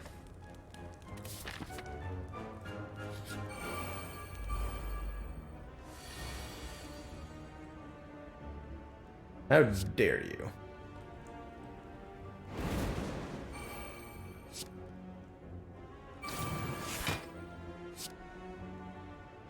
How dare I not draw Whirlwind, actually?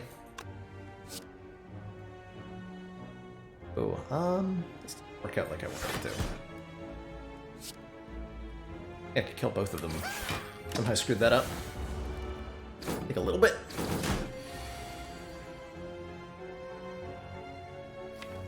It's coming in next turn. Oh man.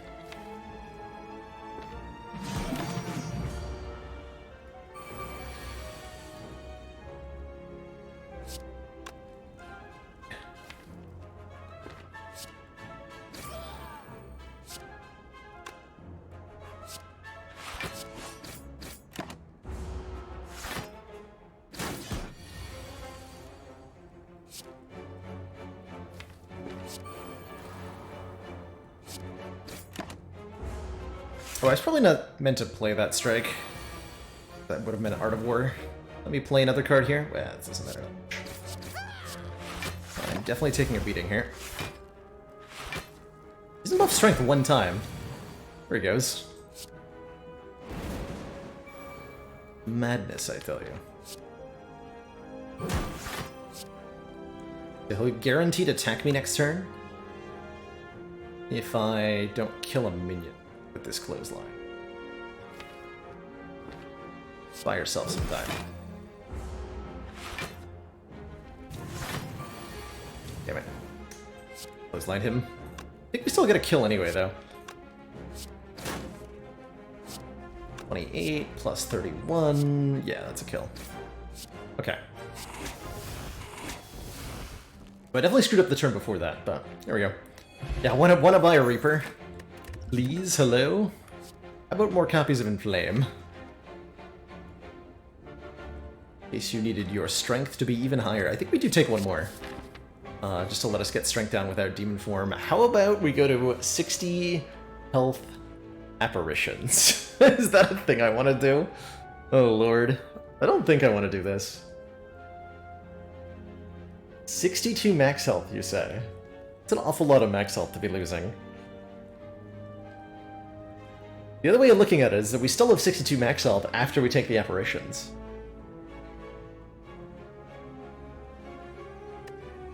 And we can get most of that back, right? We can end the run with more than 100 max health, but I think I'd rather just end the run with 160 max health.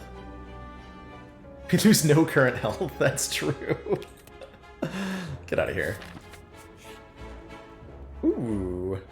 3 strength on turn 1 with Bag of Prep Akabiko is pretty tempting. Or we could transform 2 cards. I wouldn't mind transforming 2 strengths at this point.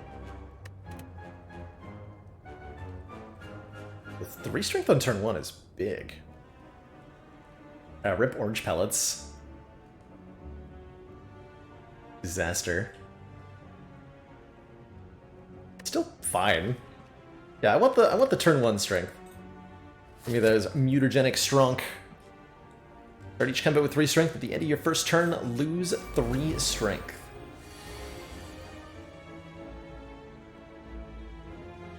That is a very angry snake plant.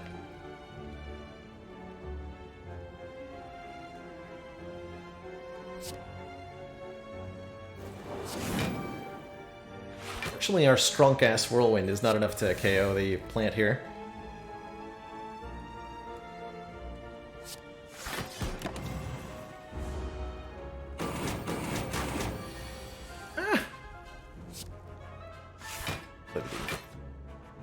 Or I could just chunk it.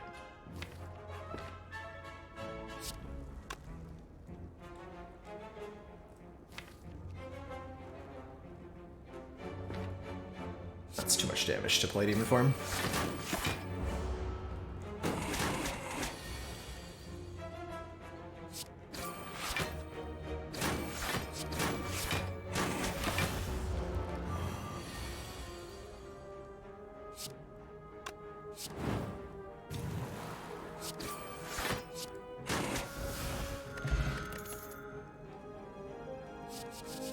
Don't think we need any of that.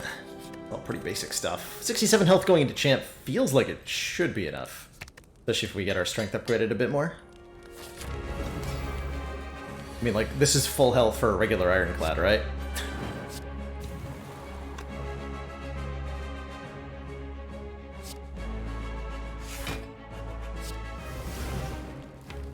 I will use my strength potion, because I don't actually think we're that good at this fight.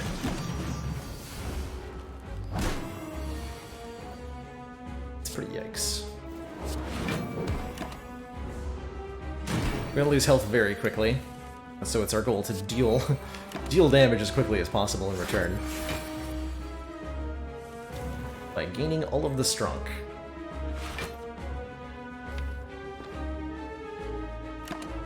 Is the studio treating me? Awesome! I am having a great time here, hanging out with everybody in this comfy-ass chair.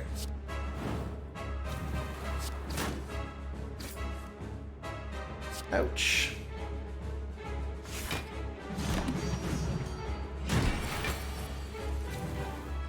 Uh-oh. Uh-oh. I'm not gonna be vulnerable next turn. Okay, we're fine. We're fine. I know it looks like we're dying, but we're actually fine.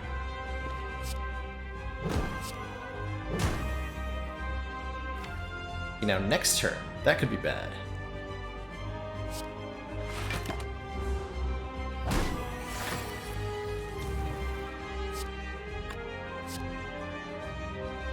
Times X. Do I want to bring him below half on this turn, I guess is the question. I think so.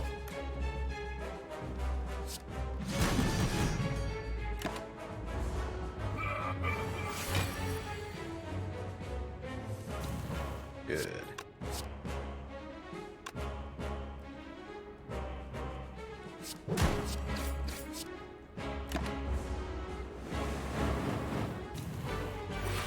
Die.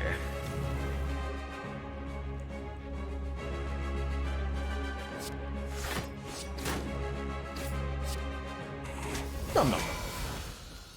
Delicious champ. It's like Mom used to make. So there's rare corruption staring us in the face. I don't think this deck wants one, but pretty cool looking, huh?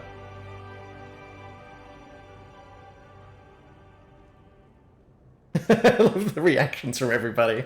I like the way it looks in gold personally. I think I can get used to that. It does feel off though, especially after 2,000 hours of uncommon corruption. Where can you find the latest patch notes for the beta? K-Man had a link. I'm gonna relink that. Oh, K-Man's got it again. Thank you, K-Man, for linking those up.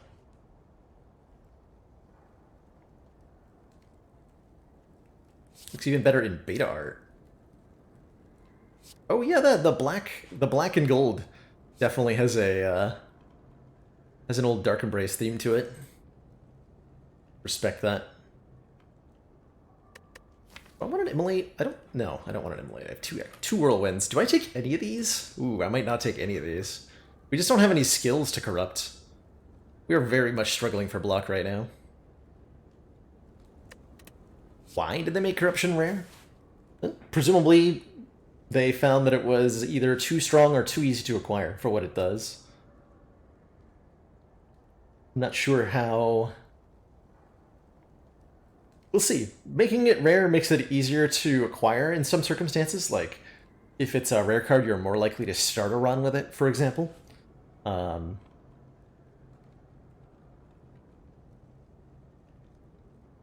It also means you're almost more likely to find it because the rare card pool is smaller. So when you are seeing rare cards, the chance that you see corruption is pretty high. Kind of interesting. Kind of interesting. I don't think we take any of this, unless we get a Snecko Eye, in which case I was supposed to take the corrupt. I'm late for Act 2. I like the way you think.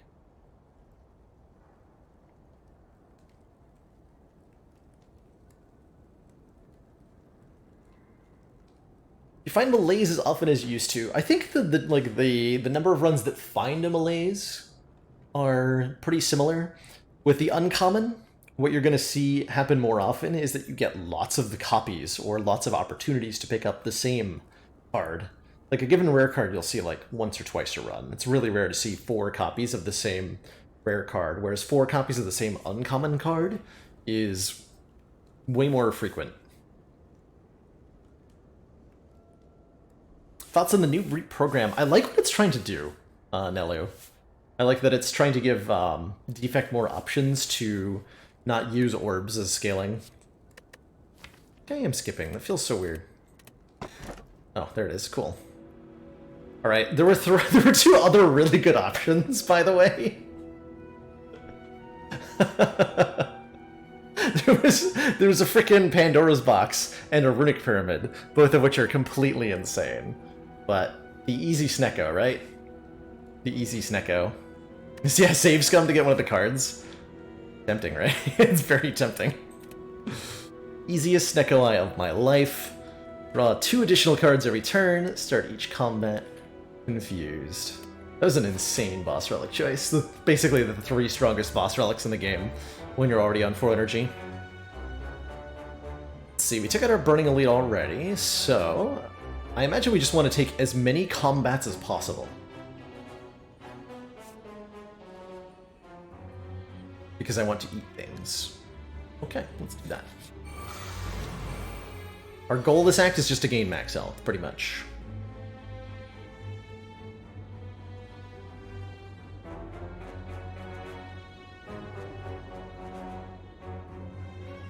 Oh yeah, I have 3 strength. Okay, so this will get a feed off here.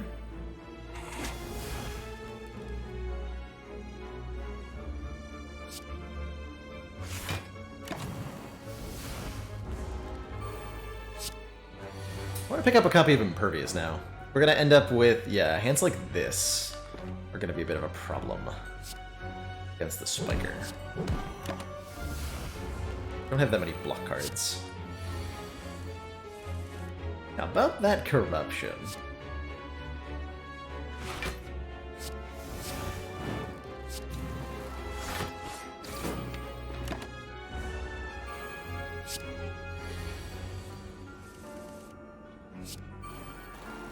Oh.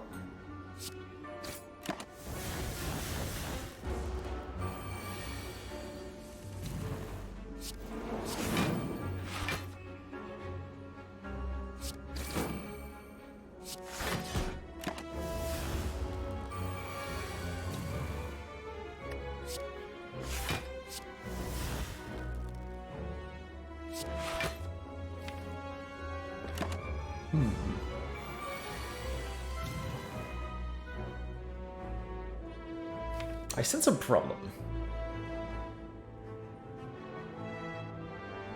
22.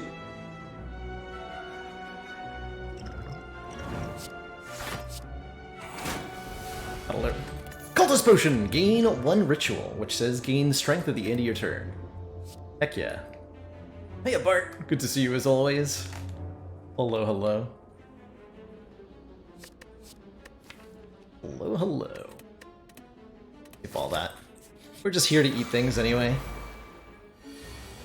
Yeah, how about I don't deal with this fight, though. Okay, bye. Regen Potion! Gain 5 I didn't want any part of Triple Darklings. No thanks. Not today. Hey, Heavy Blade? Yes. So Mind Bloom is nerfed, right? We don't even really want to look for that much. Take fights. Let's take fights.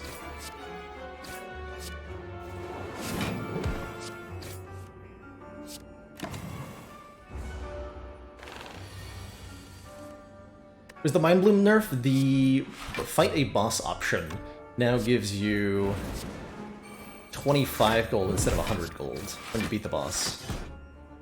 Pretty big nerf. But it's only for the one option, right? Still get full value out of the other ones. Okay, so the goal is to kill it next turn.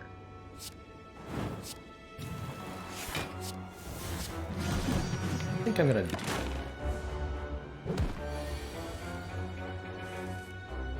Well, maybe I will.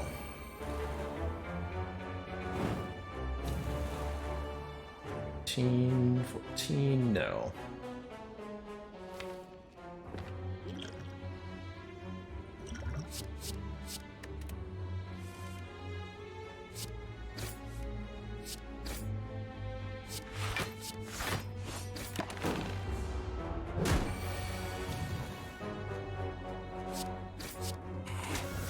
Still losing tons of health, pretty much constantly. I'll take another shrug over, or I'll take a shrug over a heavy blade because we're deficient in blocking right now. And this fight is going to really be rough for us. This enemy changes attack intent every time they're struck with an attack. So we want to get them doing attacks that we don't care about that much, and then stop attacking them. But we also need to attack them to do damage. Kind of a lose-lose situation. Hey, this is going Ashguard. I'm very happy to be back.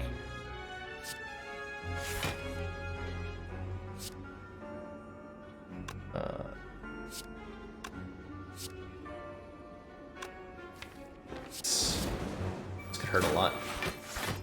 Cool. But now I'm vulnerable. Is not cool. This is the best attack it can do, basically. So I don't want to hit it because this could become a 57. That would be way worse.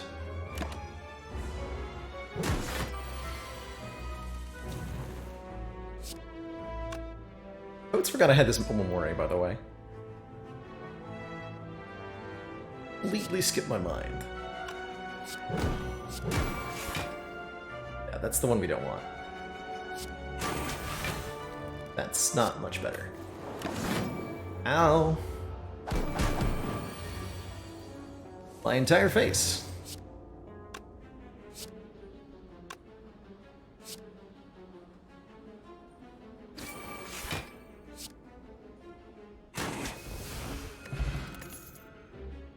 Second clothesline feels fine. We would love more weaken. And with Snecko Eye, it's not bad.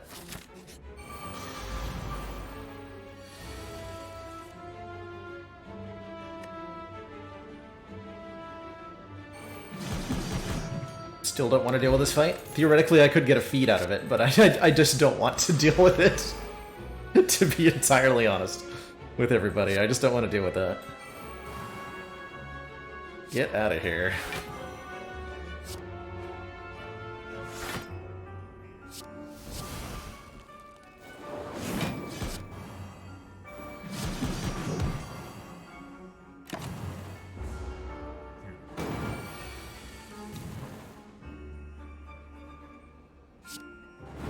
The option that prevents healing from Mind Bloom is, I think, called I am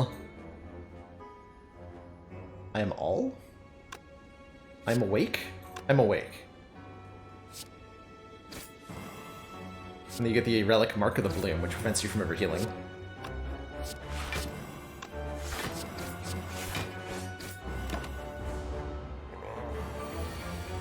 Okay, we should be, yeah, pretty good position to dunk the giant head here. Slight order.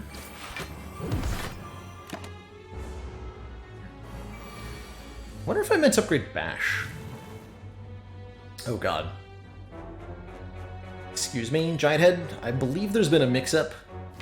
You were supposed to not kill me. Wow. I can only play one of these cards. Oh no.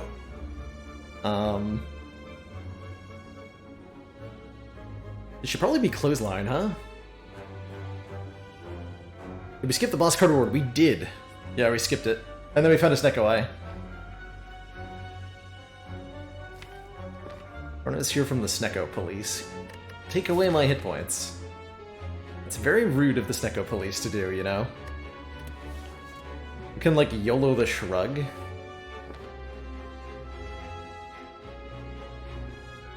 I don't think I want to do that.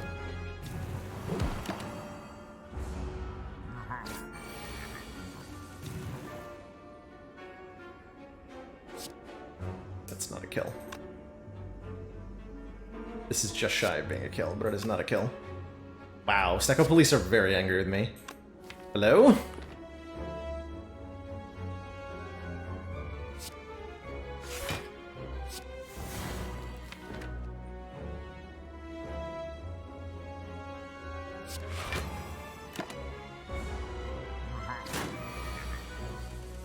Wait.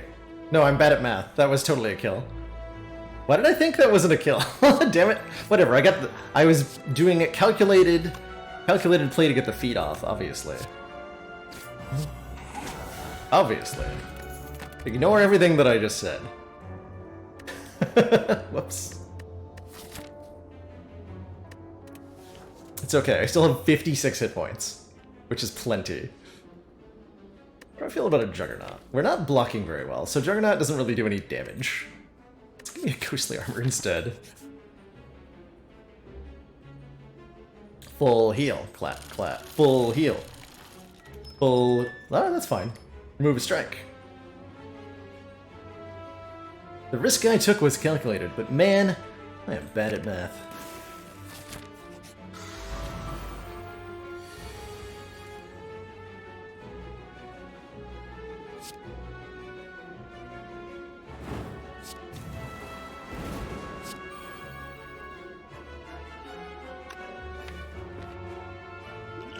I think I used the Regen Potion here.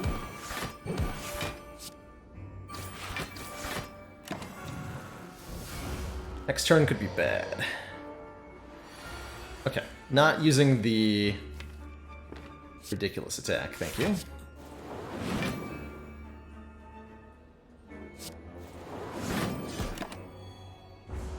Letting Art of War proc instead of doing chip damage. Okay, well, I see that I've drawn all of my block cards. Truthfully, would have preferred attack cards, but this is theoretically fine. Drawing into Clothesline would feel really good. Instead of taking like 20 damage.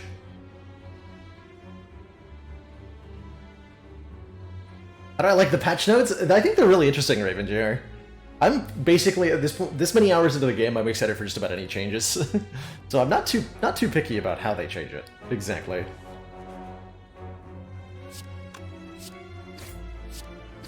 I'm gonna not play a... Oh, hey! Almost killed it.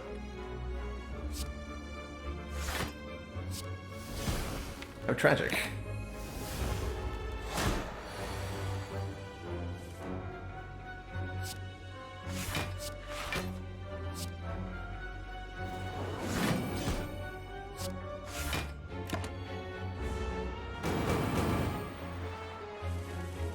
Aw.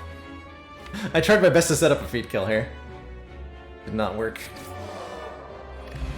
Prayer Wheel. Normal enemies drop an extra card reward. More sources of weak and vulnerable I will take. Alright, shop. What do you got? What do you got? You have an Entropic Brew. And I have a Potion Belt. Fill all of your empty potion slots with random potions. Oh, there's a patch note I didn't talk about. But Toolbox got buffed since the last time we saw it. Toolbox now says, at the start of each combat, choose one of 3 random colorless cards and add the chosen card into your hand. Which is pretty cool.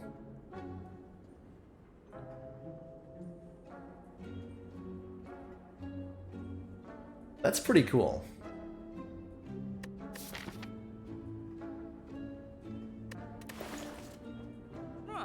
Maybe we should try it.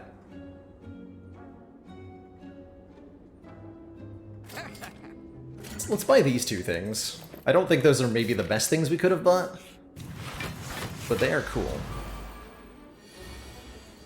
It'll come in at the... the displayed cost. This is being put into our hand directly. Let's see. 3 plus 13. I figure out if I get a kill. Like I can kill them all with Whirlwind, but I'd really like to eat at least one of these nerds, if possible.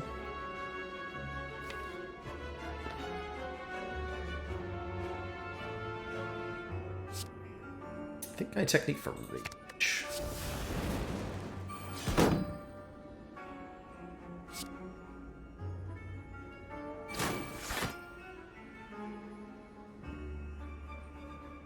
It's 23.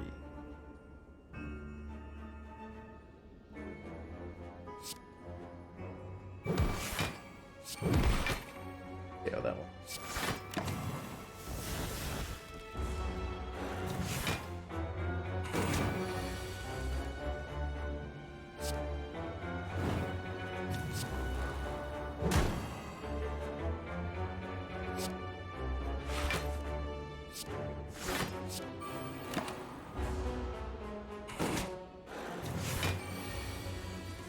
So I might not be able to, block well enough to actually stall in this fight.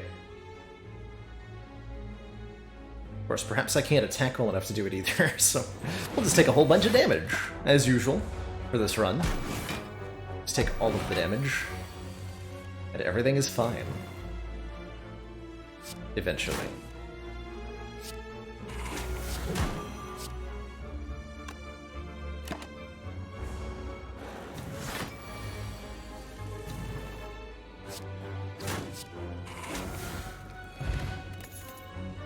We went from 50 to 75 very quickly there. These are all pretty mediocre.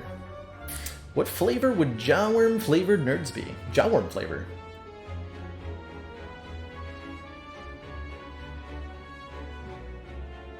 Yeah, the meat on the bone tries its best to keep me at half health. Our entire strategy is just like, I don't know, we can take 30 damage a fight and it's fine. That's the strat. That's the strat.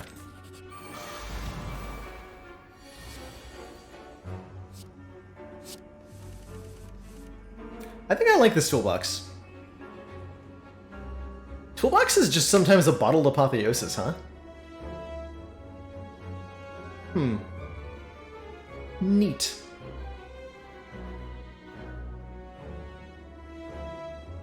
Toolbox is just sometimes a bottled apotheosis.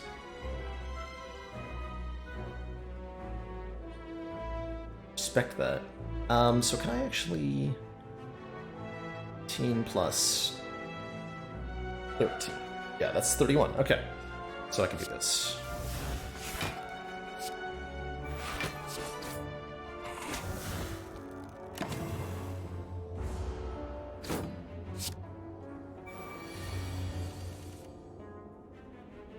Yep, showing the numbers above each card is this one. Show card quick select keys is the option you're looking for. There we go. So that'll show your numbers above each card. Easy peasy. No mods required.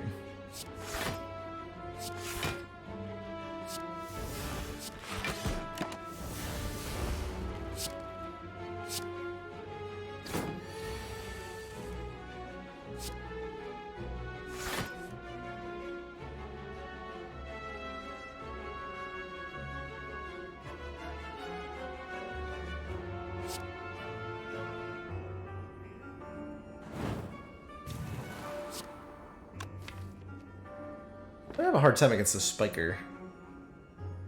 I can't kill it soon.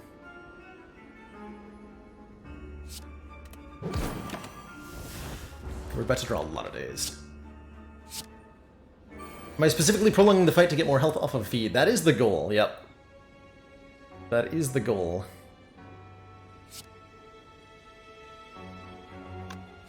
So...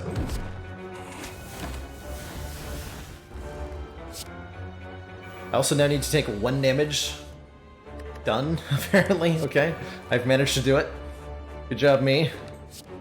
I'm brilliant. That way meat on the bone will trigger.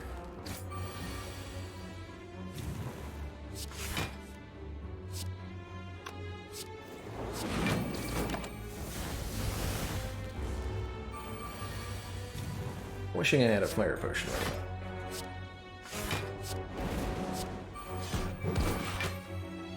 we go. Immolate versus Heavy Blade, those are both great. Heavy Blade again. I have an upgraded Heavy Blade? I love an upgraded one, truthfully. Unupgraded ones aren't quite as exciting. Fighting don't even take. I will take an Immolate. Just one.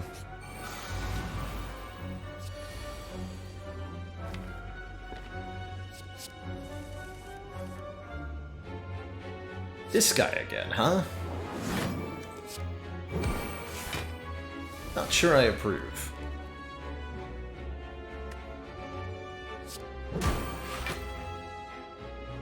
It's actually optimal.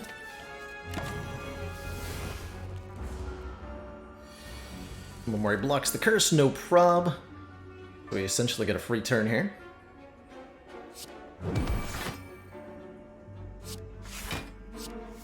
Can't do the curse again.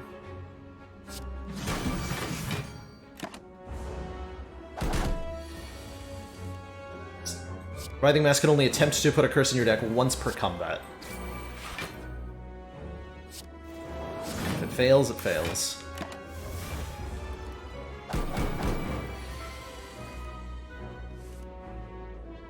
Feed runs make you realize how frequently I do a big smork, and I'm just like, probably that's lethal. That's basically every time that I'm fighting anything. I'm just like, yeah, that looks close enough to being a kill. This will put me below half. Whatever. Actually, no, we'll do this. Excellent work, Commander. This council is pleased to see K-Man. our continued support of this project has been worthwhile. Thanks so much for subbing with Twitch Prime. Greatly appreciate the continued council funding in return. Something, something. Smug sense of superiority. Actually want to get hit by this. And feed probably turns off meat on the bone or something dumb. Probably.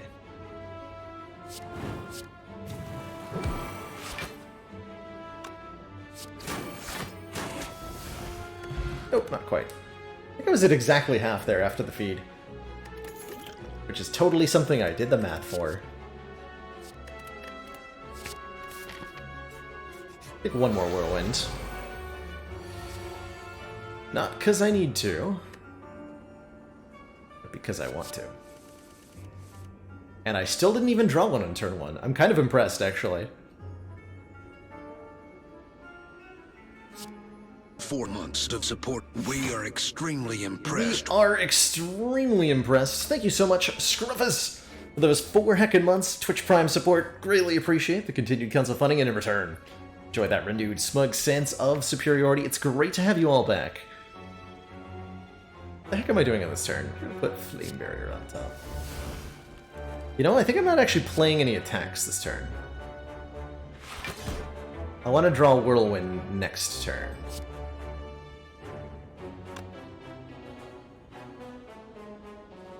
To wipe out the minions. With Akabiko. If you don't play an attack on turn 1, Akabiko will roll over from turn to turn. Yeah, there we go.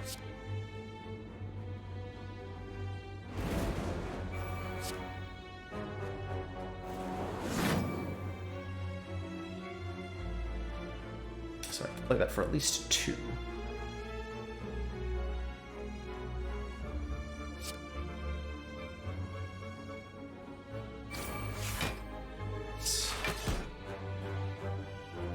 Okay, now I actually only need to play it for... Oh, wait! Oh, I'm really bad at this game. Derp. That's not how Akabiko works at all. I can't just save it for the card I want. Okay, well now I can just play the Immolate, right? And we're fine? Yeah, we're fine.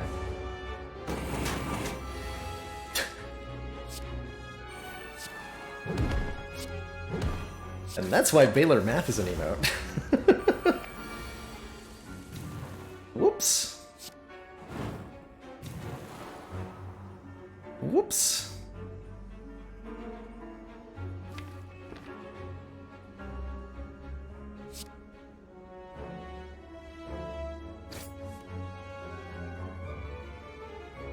Cannot. Toxic Egg! Better late than never? It's pretty late, Toxic Egg. Pretty late. It's a Fear Pot versus a Strength Pot. We actually have very few sources of vulnerable. Feels like a Fear Potion's pretty good. Excellent work, Commander. This council is I like all pleased to these see potions a our lot. continued support of this project has been... Rosa Hammer, thank you so much for those 2 months of Twitch Prime support. Greatly appreciate the continued council funding. And in return, enjoy that renewed smug sense of superiority. You keep watching, I'll keep streaming. You thought they stopped Toxic Egg from spawning that late. The cutoff is next floor. Hey man. It's only after floor 48 where Toxic Egg cannot spawn. So if we dug at this campfire with a shovel, it couldn't spawn there. But this is the cutoff point. There's only a couple relics that cut off at floor 40. But almost everything that has a spawning restriction is starting next floor. It's really not that much of a restriction when you look at it this way. It's really only for Act 4 and for digging at the last fire that certain stuff can't spawn.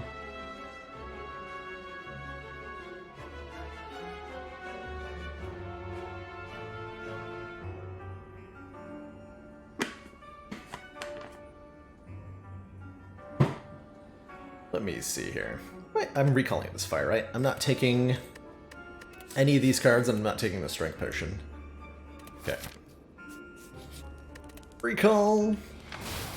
Explanation of Red Cow. That is Akabiko. Moo! Our first attack, each combat deals a bunch of additional damage.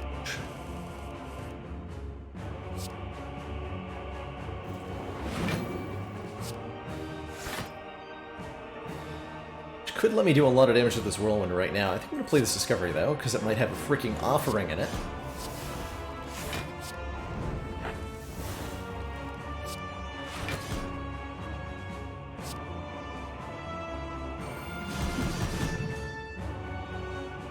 Slice and dice, baby. We don't block very well, do we? We need to end this fight very quickly. Yeah, we don't block very well at all.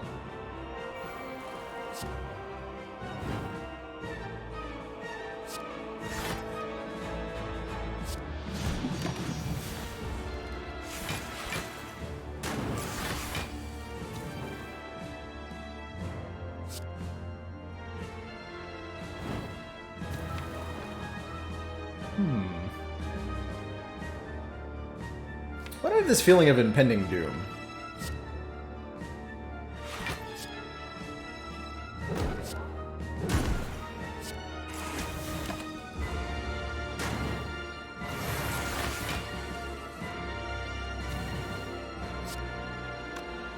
Sure, it'd be nice if I could have my opponents either vulnerable or... Well, I guess I could make Donu vulnerable this turn if I really wanted to. Is that, like, life-saving to do that? Let's see, this would be 40... plus another... plus vulnerable. Or I could make him weak.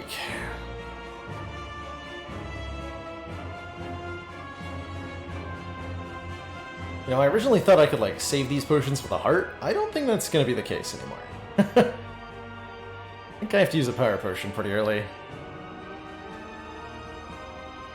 As well.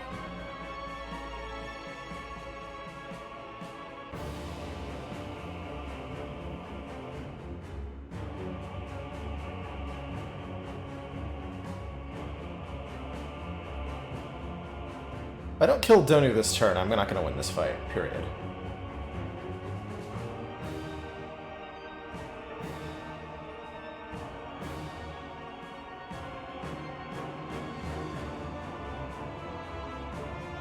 I have lethal if he's vuln, but is that true? I can only get him vulnerable after the third hit.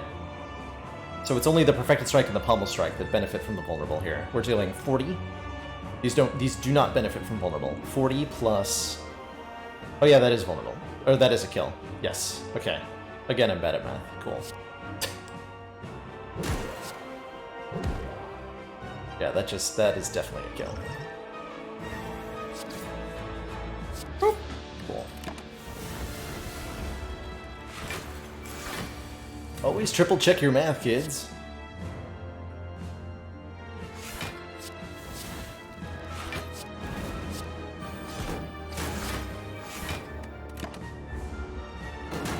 we should win the fight from here.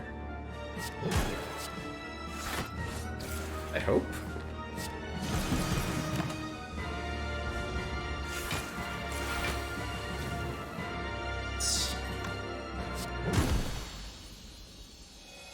Okay, 49 health for the Awakened One. Oh boy.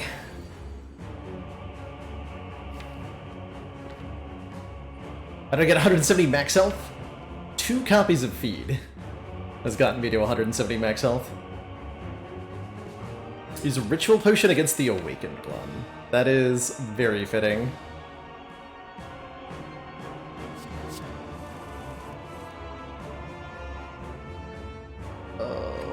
Why is its energy cost so high? My block cards. I probably just die to this fight. Yeah, I think we need this. Caca! I can do it 2 rubles.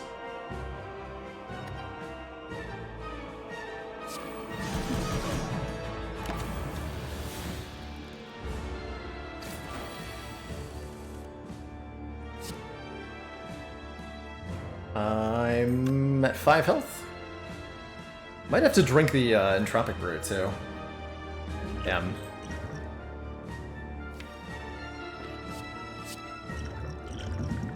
Okay. Ooh, Blood Potion. Okay. We're in it. We're not gonna die here. Per se. We totally might.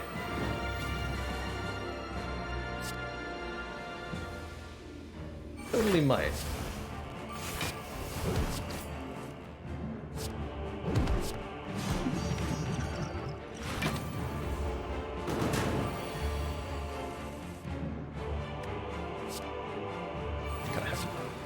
We need to win this fight very quickly, and anything other than that is losing. I think I'm just playing everything here.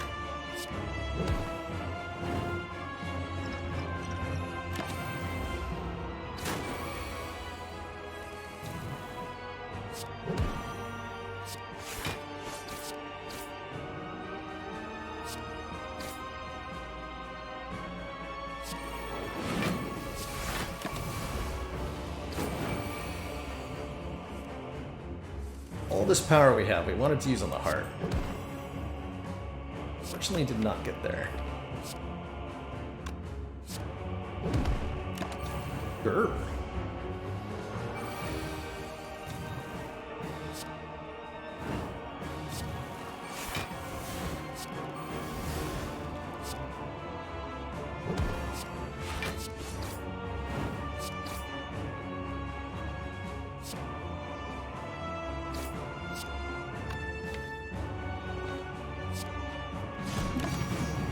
Looks like that's a KO next turn. We're totally fine. Wait, is that a kill? 50, 29? That's 89, 94 with the... Oh, we have a clothesline too. Cool, we're fine.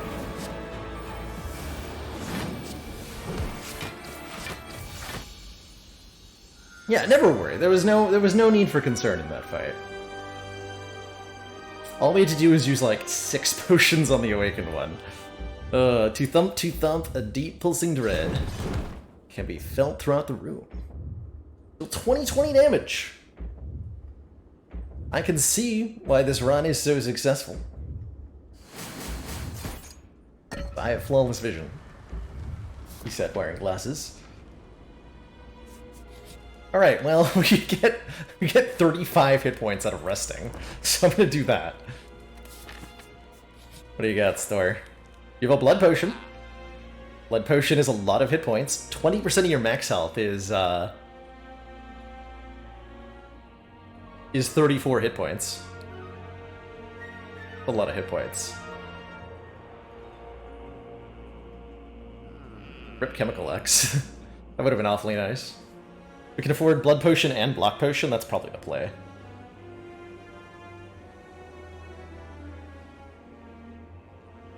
Yeah, that's gonna be the play. Okay, hopefully these potions are good enough. They're not as good as the potions we had before, but they'll do.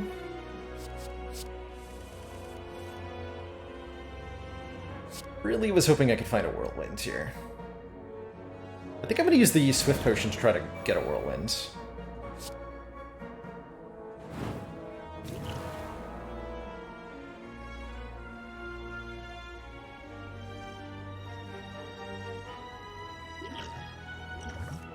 Nice.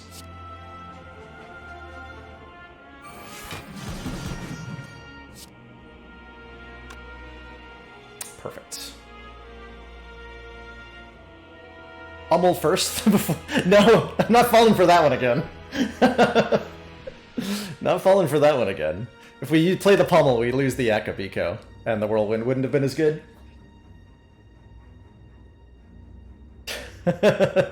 Made that mistake once this run.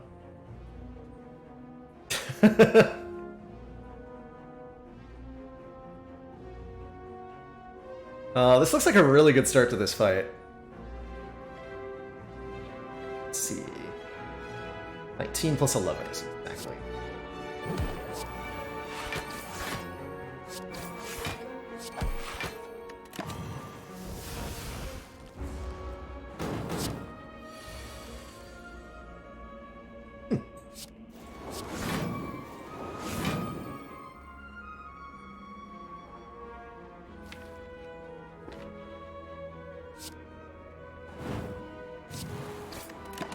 A little bit of a painful turn here.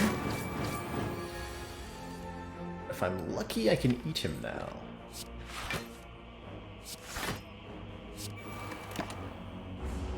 Get 3 of those hit points back. Something up with burns, by the way. Seem like they're having a hard time.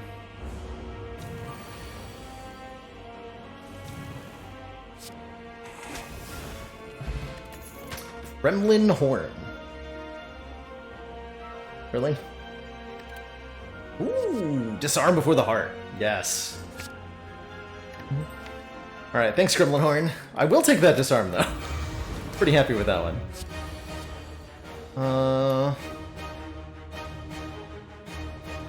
Skip is an option? That's kind of cool, actually. Probably skip. The shame that this isn't a, Apotheosis.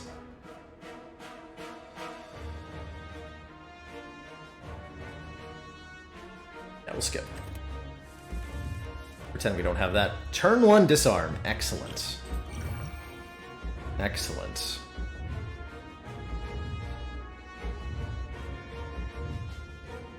So what are we doing? Iron Wave, Pummel Strike.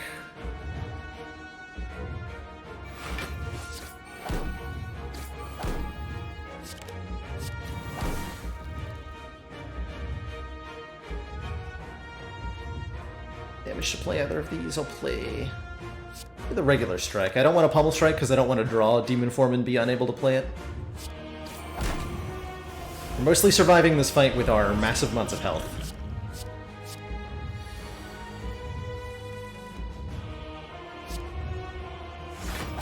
It's good here.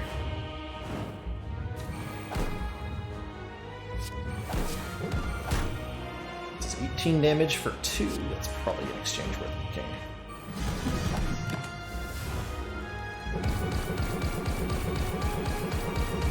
I was skipping better than Dramatic Entrance. Beat of Death, mostly. Though not by much. Okay, we at least get rid of the wound. Not gonna play that. 117 health is a lot of health. Hey, here's our demon form, okay. And an Inflame. I can play them both. And I will.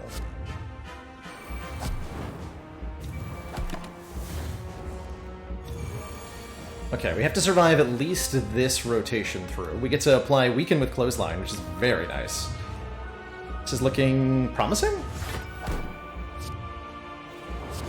Strip 2 Artifact with Uppercut, and then Clothesline gets the Weaken down.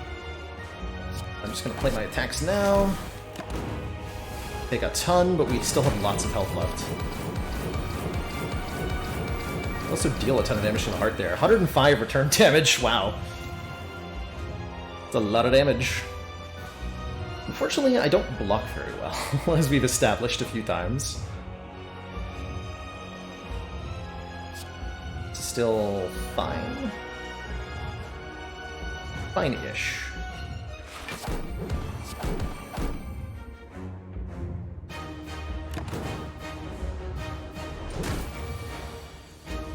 So here's the problematic part. Part where I try to survive next turn. We don't have enough strength yet.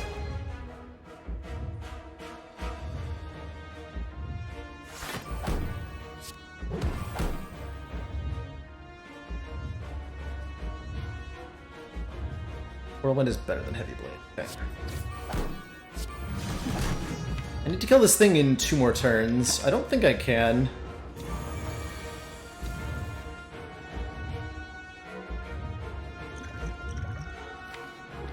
Okay. We can do Immolate, Rage, Immolate, Strike, Strike Whirlwind. Need to. Flame Barrier's a lot of damage here, so that's nice.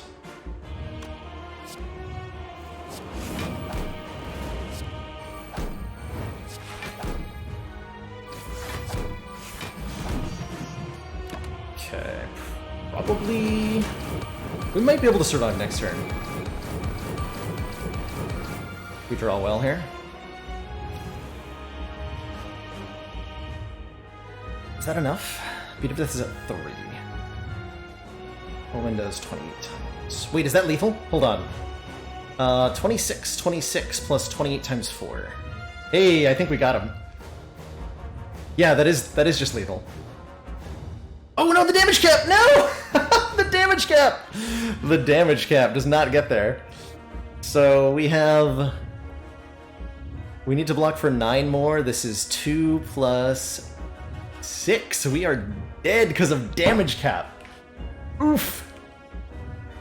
The big oof. That's really unfortunate. So if we'd had these 2 turns in the opposite order, we would have won. Dang. It's not quite enough health.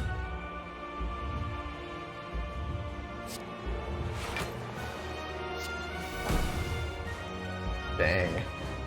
Guess yeah, we need to defeat on the Darklings. Could have been. Could have been.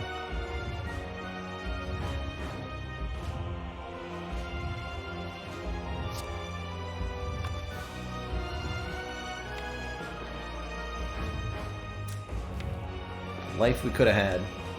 Just double checking. This is definitely us being dead, right? Yeah, because of Beat of Death. Die, fiend! Aw. GG, what a good run. What a great run. Not often that damage cap comes in so relevant. But, GG, Heart. GG. How's it going, Jepsis? Great to have you back. What a great run just to come back with. So close.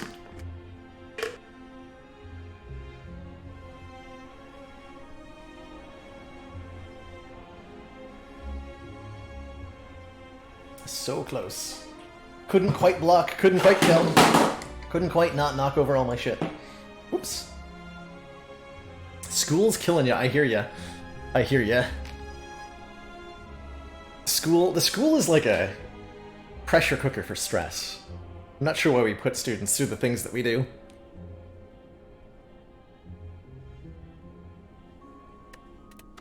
Some silence, shall we? That was a long-ass Ironclad run.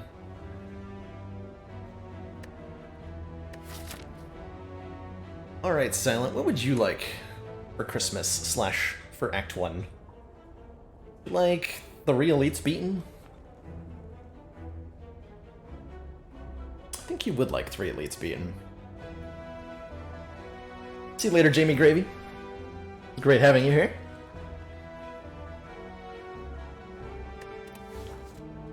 So we could choose a rare card for all of the low price of literally all of our money. We could take 6 max health. Take a colorless card. There's a couple good uncommon colorlesses. Dark Shackles, Panic Button. Swift Strike and the Zero Cost Defender are pretty good on Silent too. Let's try an uncommon colorless card start. I wanna get a better feel for these. Oh god. Purity, Madness, Jack of all trades. I guess I'll take the Jack of all trades. And we'll see how that goes for me. That was not the greatest start in the world, that's for sure. We'll give it a try. Notably makes us a lot worse against Gremlin Knob. So a little bit of an oof there. A fight. Elite before fire? I go this way. Yeah, this way's better. Fire, elite, fire, chest, elite, elite. Yeah, that's much better. Okay, so we go this way. You got for me a Panacea, which will block rail, actually. That's kind of relevant.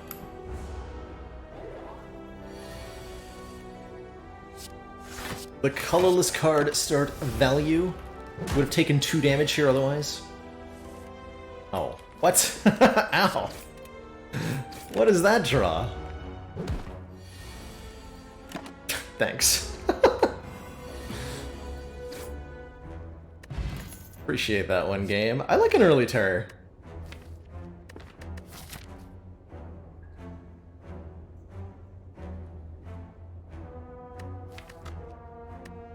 Silent is female, she is. A deadly huntress from the Foglands, they call her.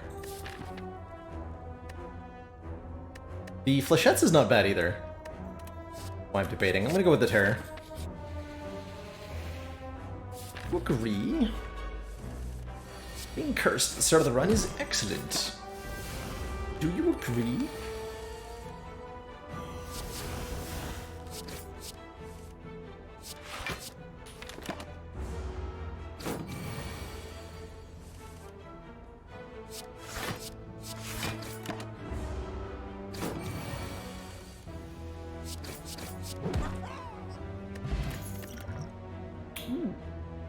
Catalyst with no poison's a little risky. Given our current position, I do like this Cloak and Dagger. A little bit of block, a little bit of damage. Does further weaken us against Gremlin Knob, though. We're just gonna have to not fight Gremlin Knob. That's our plan. I could remove... Is Jack of all trades worse than Strike? I don't know. I think it might be. I refuse to remove it on principle, though. We chose it as our starting bonus. Over 2 other cards, no less. Right? That's just not allowed. I could remove Defend. That's a cute idea. I think we're just gonna not fight a Gremlin Knob. It's gonna be fine.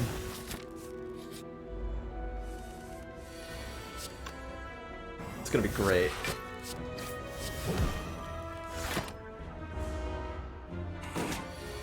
Losing a Defend was an option. Play that. Magnetism gives us a random colorless card every turn, which can apparently be a Hand of Greed. Thanks for the 20 gold, sucker. Got him. Alright. Deadly Poison's okay. I think we need a Dagger Throw if we want to have any chance against a Gremlin Knob.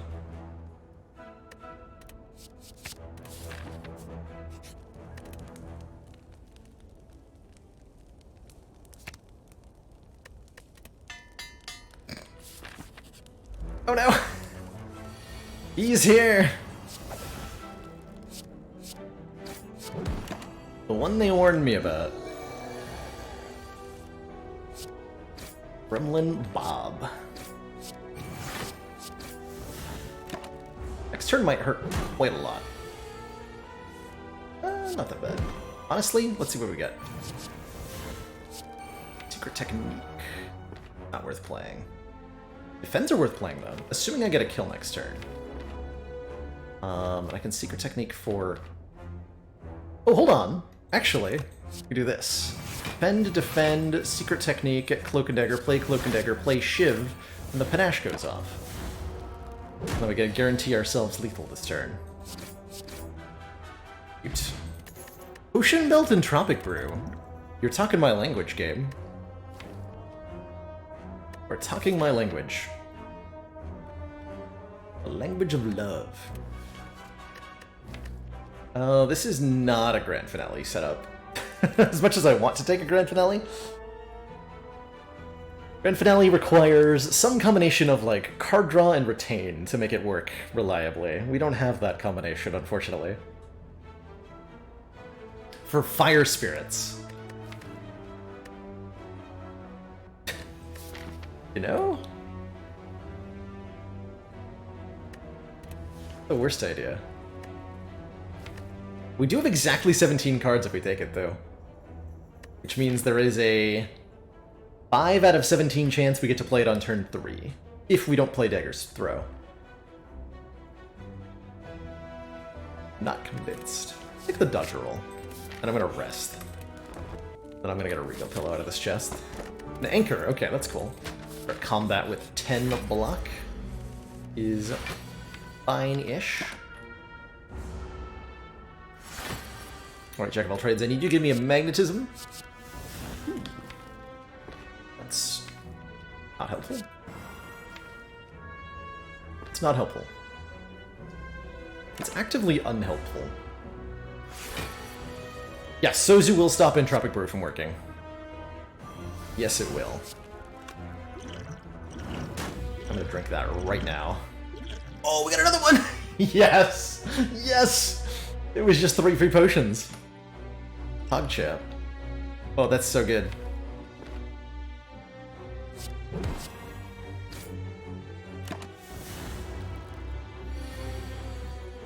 The rare and dangerous Chain Brew.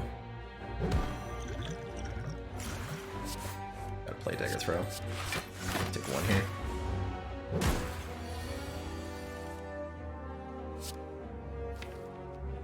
That's fine next turn. Not the greatest turn in the world.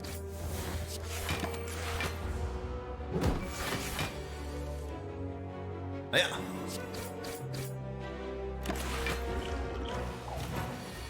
Sad thing is, I still think I need to use more potions to win this fight. I wonder if I meant to just use every other potion we have. So much damage.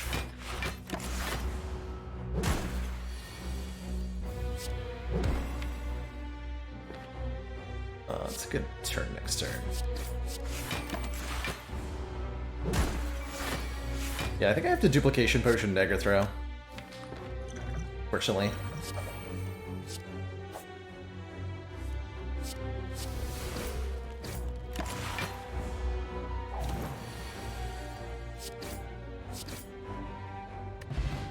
Gremlin Horn. When an enemy dies, gain an energy, draw a card. And a Caltrops is kind of cute. Deal return damage when we're attacked. Take another dodge roll. Go with the Caltrops, though. We'll fight these nerds. Ray nerds. Hey, Maximus, I'm doing great. We just moved in, or I just moved into a new streaming studio today. It's very exciting. Very happy to be here. And it's unfortunate. Using my explosive potion here.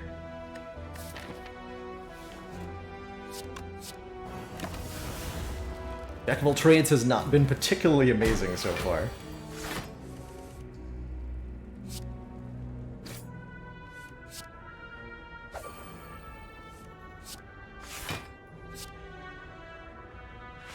Ah, it's no mere pillow, but rather it's a recliner. Giveaway style. An entire chair. Ooh, choke. Choke's actually kind of a neat way to do damage with this deck. We have a Cloak and Dagger, we have a Jack of all trades. I could support a choke. Masterful Stab's not bad either.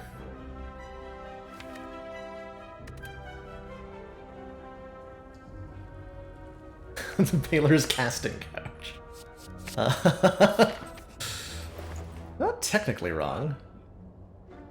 Hey, footwork and another Cloak and Dagger feel very good. Now that we have Choke. Dagger Spray is pretty good too, as we don't currently have AoE. There is a Frozen Eye here, which I do like. Viewing your draw pile, cards are now shown in order. Some decent potions as well. What about my Footwork Cloak? Maybe Dagger Spray, too. We could also remove a Strike, which I think is a very good idea at this point. That. Then it leaves enough for a Strength Potion, which would definitely make me better at killing another Gremlin now. I'm gonna fight another elite. So let's do that.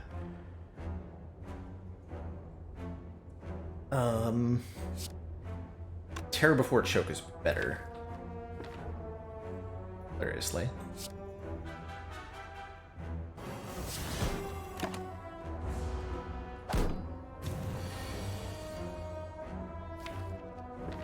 Actually, take the Dagger Spray.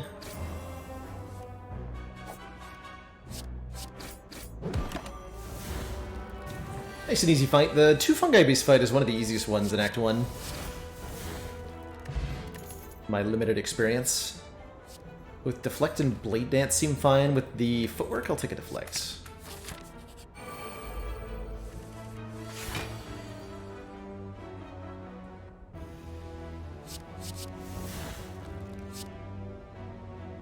One.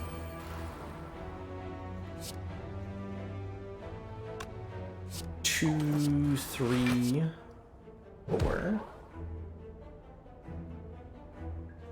2 more. Like this.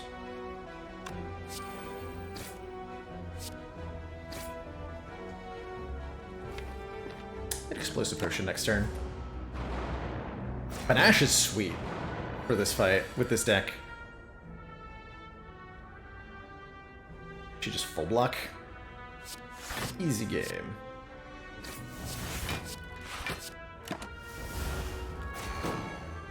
But I have an interesting challenge for my next fun run stream. Must take a card reward after every fight, and then remove a card from your deck. We had something kind of similar like that a couple weeks ago, Handsome Tuab, that I called the... What did I call that run? Like the...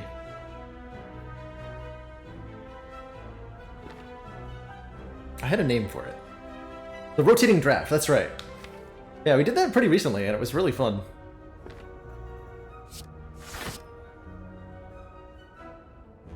We get to trigger Panache next turn as long as I... No matter what. Okay, yeah, we get to trigger Panache next turn. So I don't need to worry about this Sentry, and we're going to be blocking for enough. So I go for the middle guy here. But like this. This.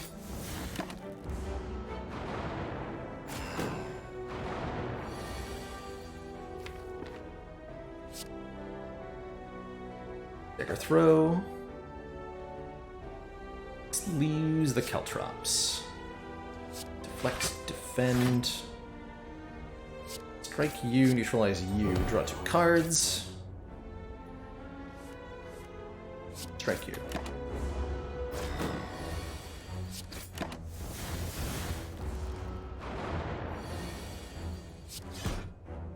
Okay, really smooth fight.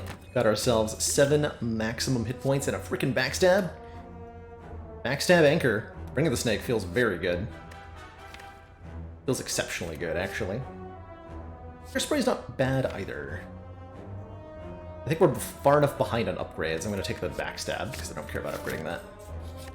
And with 28 health and these potions, I think we'll be okay against the Guardian here. Question is, what do I upgrade? Footwork is a good upgrade, Terror is a good upgrade, Caltrops is a good upgrade, and so are either of the Cloak and Daggers.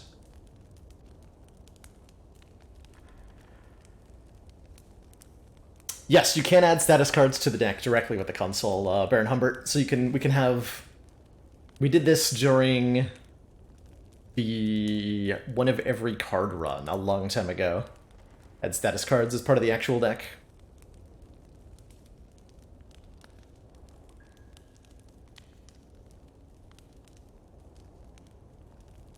Yeah, the Panache is not permanent, but the Choke is, and the Choke benefits from, like... these two. Grade 4 Guardian.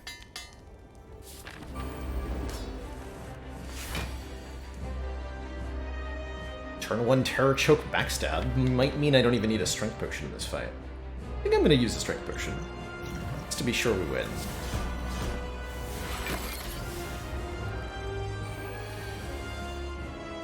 But know that it was not required.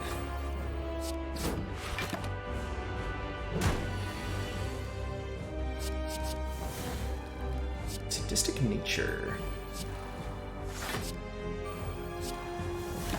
Permanently free strike.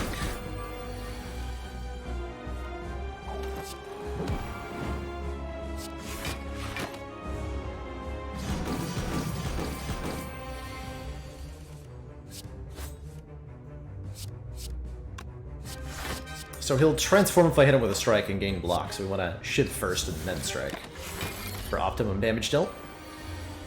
Why I didn't just do strike there.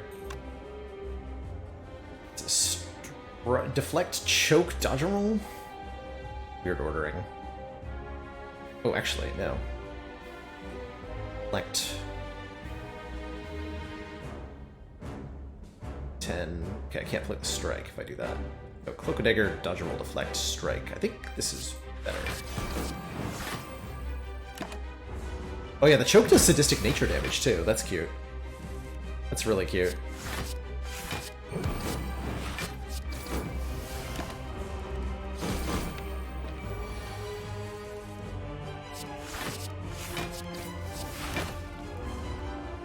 I'm feeling pretty good about the strength potion, actually. Do struggle a little bit here. This will also cause a transform, but it doesn't matter because choke goes through block. Let's go in Hero Quest. Ooh. Options. Very good options.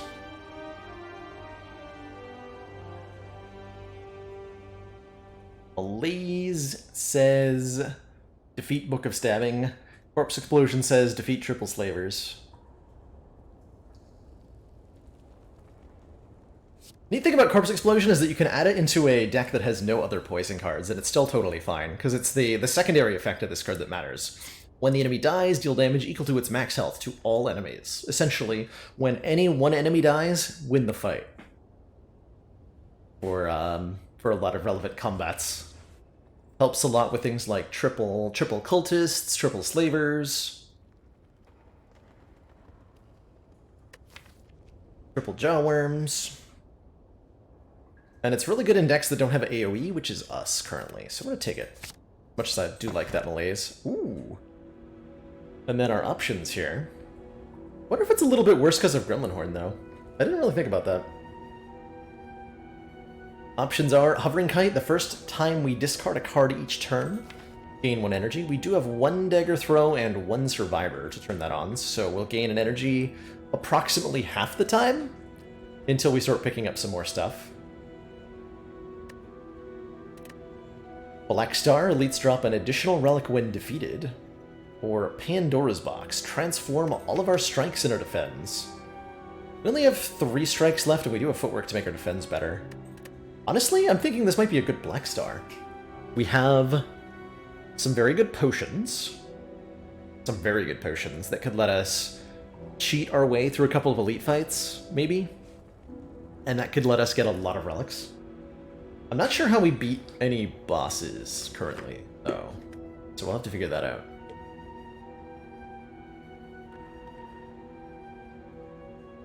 Kite was changed probably a month and a half ago on the beta branch, Roy Filet.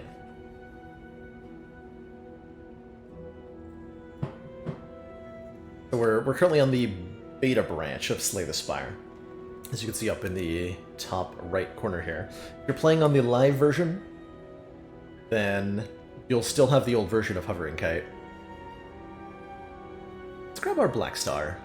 I'm not actually sure that we beat the Bronze Automaton when we get there, but we do have some time to get some relics, and I could fight up to 3 elites this act, which I think I'm going to try to do. Which may not be the smartest thing.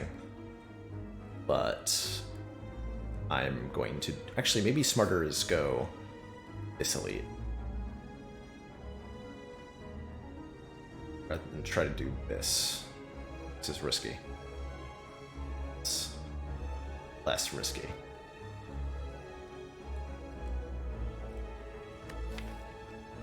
It really wants an energy relic, huh?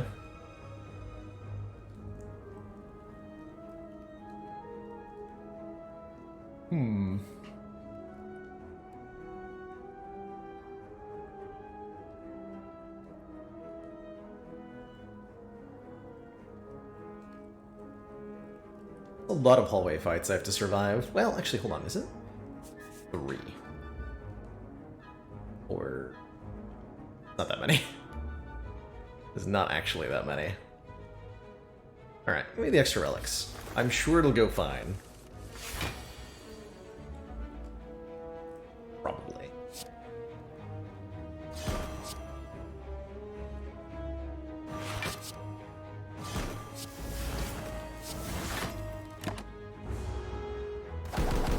Anchor's gonna help a ton in Act 2 here. Almost everything attacks you on turn 1. It's not true in Act 1. To nearly the same extent.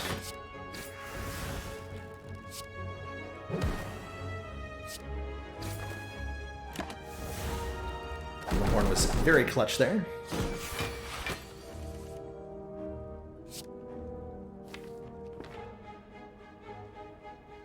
Dagger throw. Actually, help me.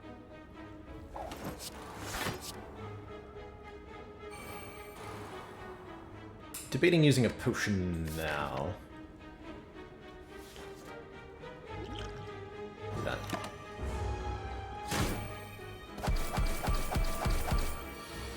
Probably get another potion before...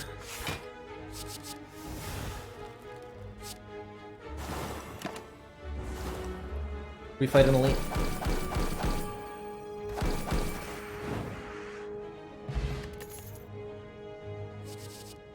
Stinky. Those are a little bit stinky.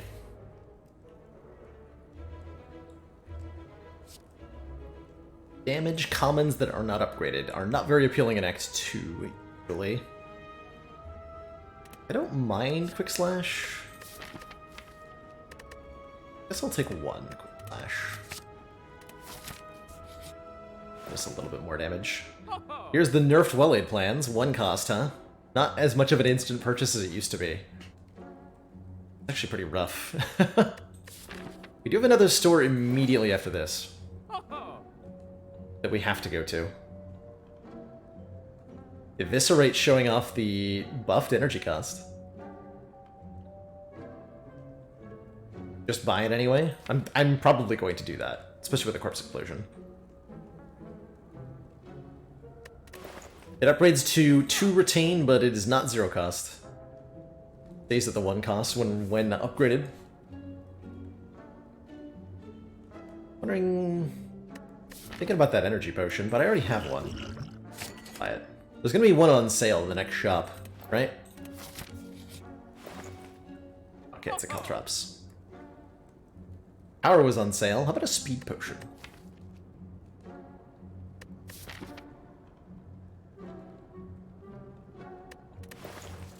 I'm gonna need some potions. No! Oh, that's gonna kill me. That's disastrous.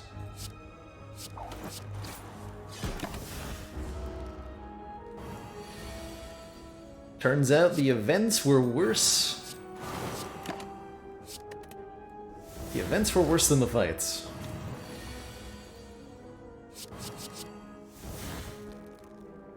So many days into my draw pile if I could continue with this card line. Some damage down. And I think this fight is going to ruin me if I don't operate.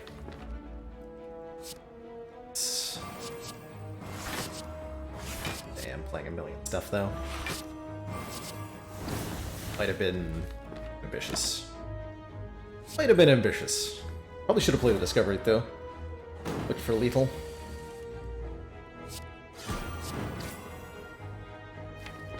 Yeah, we're super dead.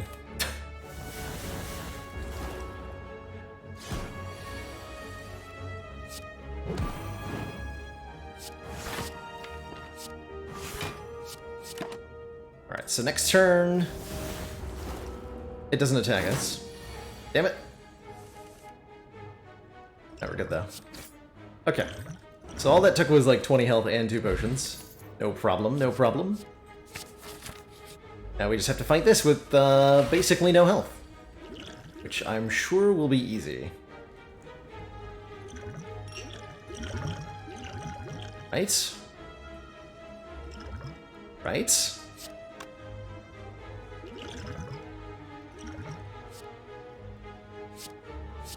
Now we're getting somewhere.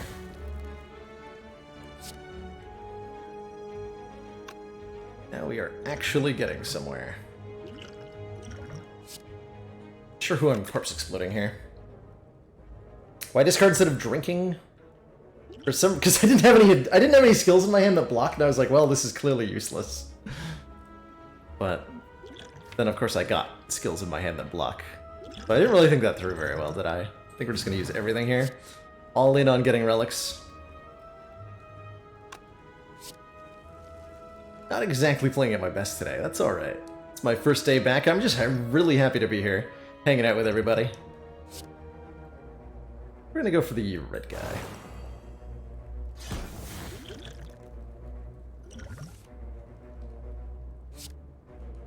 Order of cards drawing.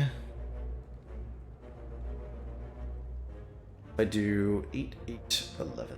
I should just kill him now, right? Yeah.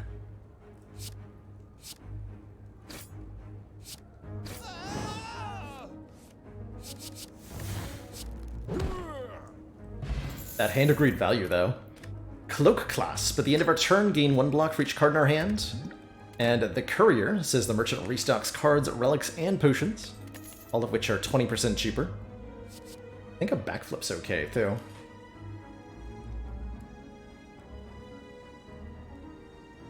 Streaming studio is great, Carissa. I'm having a really good time hanging out with everybody. And enjoying the heck out of this comfy chair.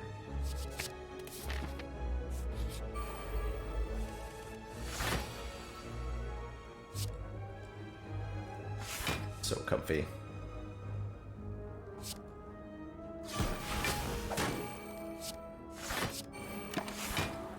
Okay, we're gonna take a lot of damage to this enemy. Yeah. All of the damage to this enemy. Is it a chair or a stuffed avocado? Decline to answer. Uh-oh.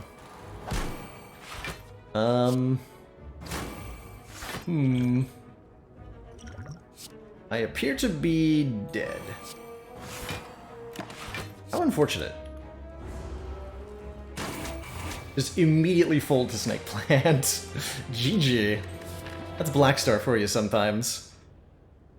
We had 2 good relics too. Just wasn't enough to actually even get to the next elite. I think we would have died to whoever that was, no matter what. But those potions were pretty good. Those potions were pretty good.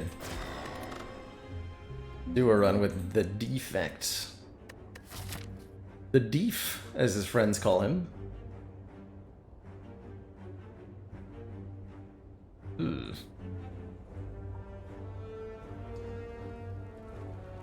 I think Terrible was good. The rest of the deck wasn't.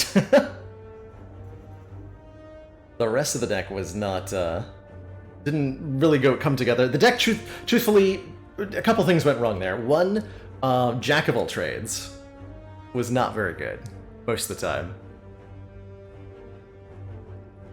I think we could have done much better with a different starting bonus. I'm considering taking a boss relic start here. Do 7 max to transform 2 cards could be really good too. But you know me, I like my boss relic starts on defect, and this one's no exception. We get the Slaver's Color. During boss and elite combats, gain an extra energy every turn. I'm gonna try to take on the Burning Elite with this. It might not work. I might just die. Did I ever beat the ladder challenge? We have not defeated the ladder challenge, but I'm also not done trying it. We'll be starting up another run of the ladder challenge pretty soon here. This is, I think, one of the worst starting relic swaps, by the way.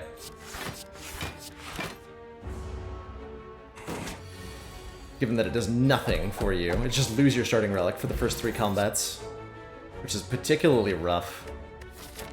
Take a Steam Barrier? A Pied River with no starting orb is no good. Gonna fall apart. Real fast.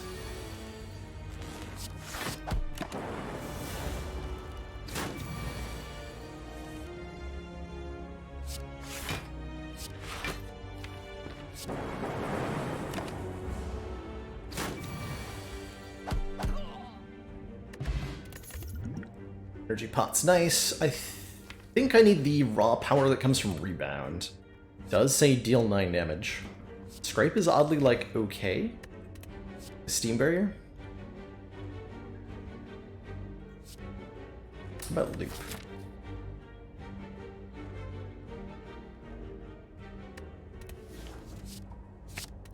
Not good without a starting orb. Stop! Give me your face! Face of Cleric. The end of each combat, raise our max health by 1. That's pretty good. That is very good. We have to change path. I'm not sure we're going to end up fighting the elites. Oh, even with an extra energy? Even with an extra energy. Not strong enough. Voice sounds a bit echoey compared to what it used to be. No, I appreciate the feedback, Jimmy Dean, and that is the one downside to the studio. It's a little bit echoey in here. So I need to get some... I need to do some fiddling with both the actual physical setup and...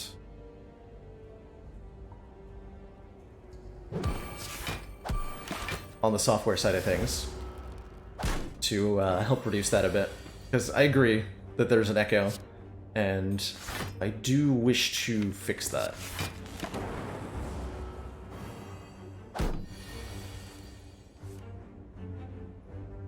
I don't have any sound-absorbing pads on the walls. I should get some.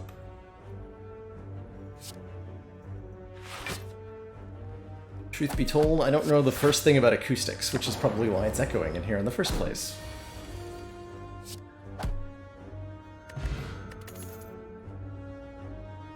Bullseye, reboot, go for the eyes. Interesting. Bullseye might be the damage we need to actually kill an elite. Let's take that. Staple your walls with egg cartons. Hey, if it works, it works. Some info would be greatly appreciated, JSoBad. This is definitely the sort of thing where I could use the aid of some folks who know more than I do about this sort of thing.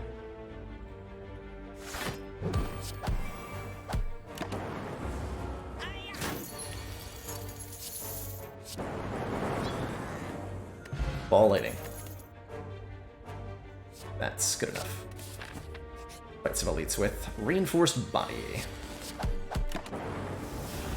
The big old block card.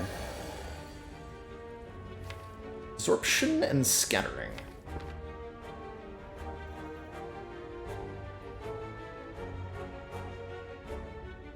And curved and clothy. So I should just tape Jin Fizzes to the wall, is what you're saying. I did put up a few paintings and it's helped. There's definitely a lot of empty space in here still, though, that I can feel. Let's see, we're rebounding Bullseye. Reinforced body next turn is great.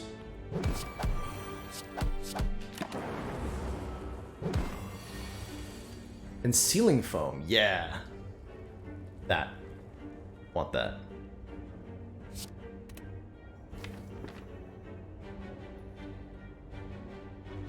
I think I go Bullseye or Reinforced. This is not worth playing. And hopefully I get a kill next turn out of that. Or I can just do this.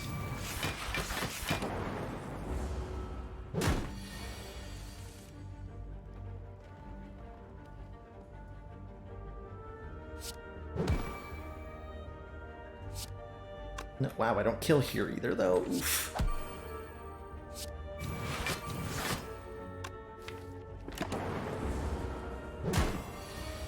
Yeah, that was a much longer gremlin fight than it had any right to be. Mummified Hand is good, though.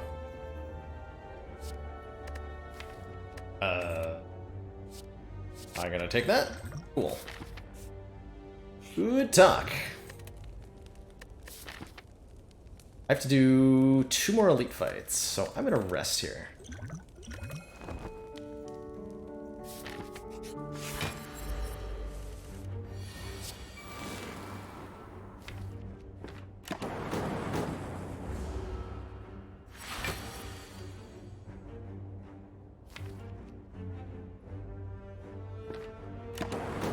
The enforced body is going to be like our win condition in the Lagavulin fight.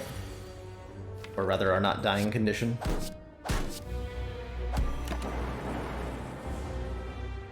This is max health Lagavulin too, huh? Ooh, rebound reinforce.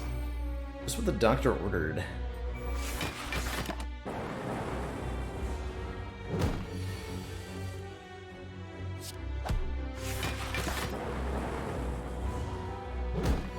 Probably meant to energy potion and zap 2 turns ago.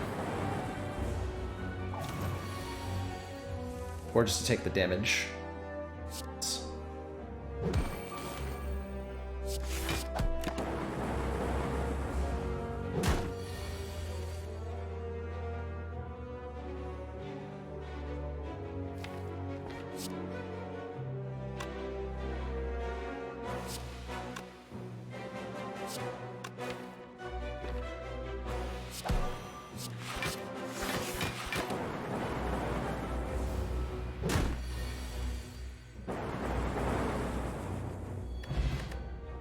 War Paint will upgrade to 2 random skills.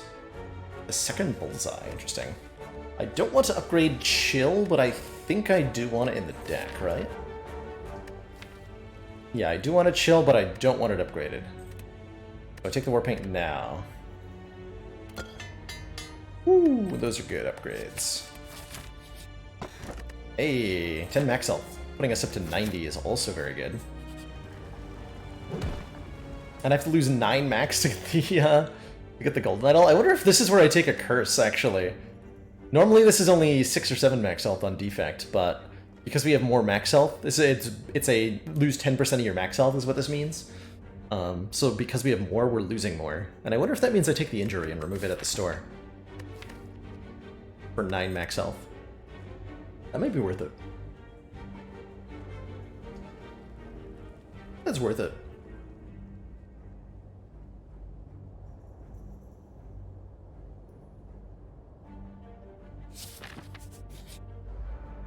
Oh, it's you again.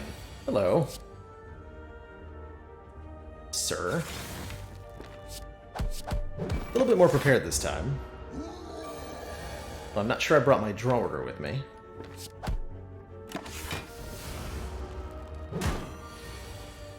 Oh, I sure didn't.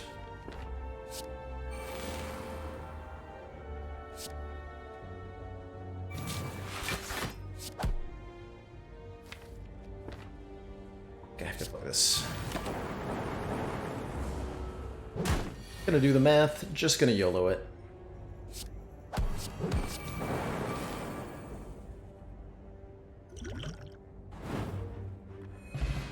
Story! Whenever we would receive 4 or less unblocked attack damage, knock it down to 1. It's pretty nice. Doesn't help us a lot against Slime Boss, but will definitely help in various situations through the rest of the run. Mummified Hand heat sinks. Yeah. Let's do that. Let's definitely do that.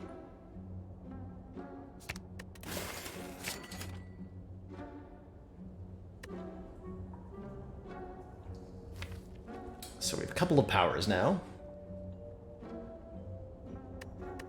Can I rest? Can I go away with not resting before Slime Boss? Probably not, huh?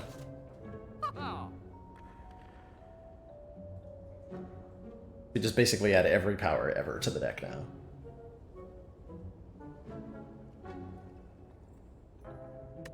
Wondering if I want Sunder.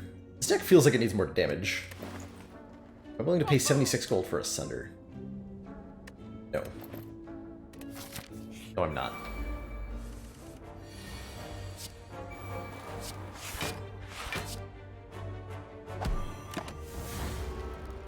Thanks to Tori.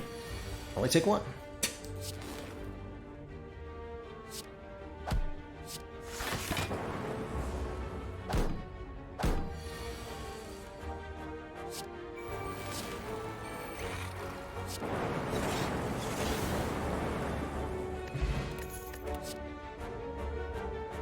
Double. Beam is like okay. Double energy is okay. Kind of getting to the point where we want a recursion. Recursion's a decent card if you need more orbs, but you need more orb cycling, but you don't actually have any orb generating cards. You can fill the gap a little bit. But only a little bit.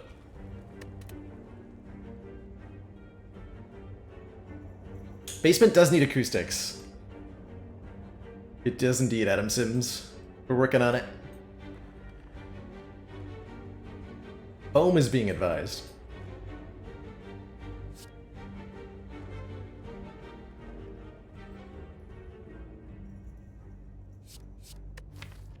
Let's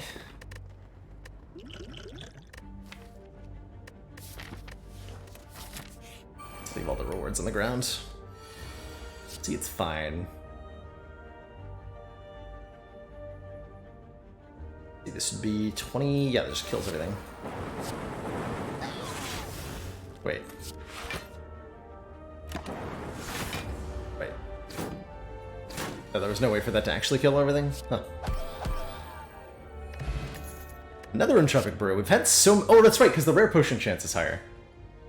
Just take every power. Every power.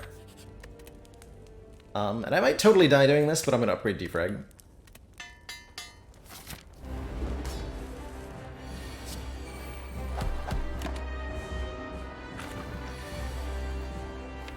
Totally die doing this.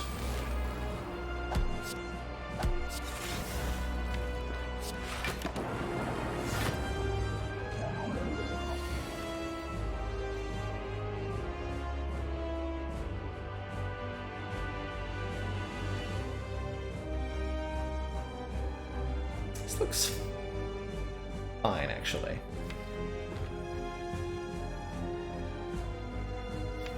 I should be able to split here, right?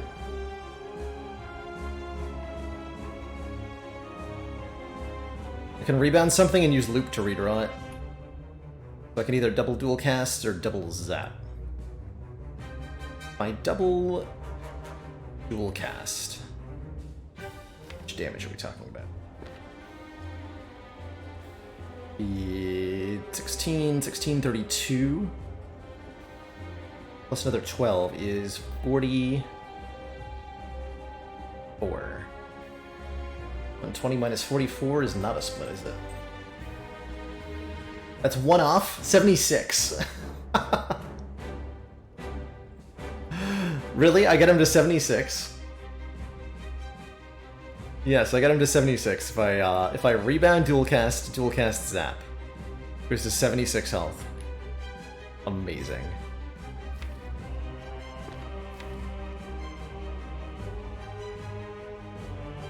So I need loop to draw a defrag, or I can drink the potions. That's the other option.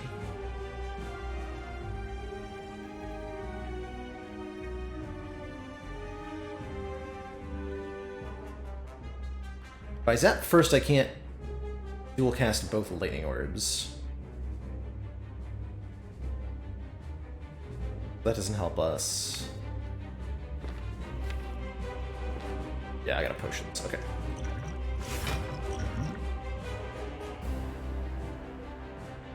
Really? That'll do. We go down, zap, zap, cast. That works. It's a weird way to do it. but I'll take it. You're exactly not splitting. If I don't play dual cast. Let's do that. Yeah, loop drew because we have heat sinks in play. That's where that came from. I think we're okay now. With 3 lightning orbs, loop and electro going off. 7:30. 1.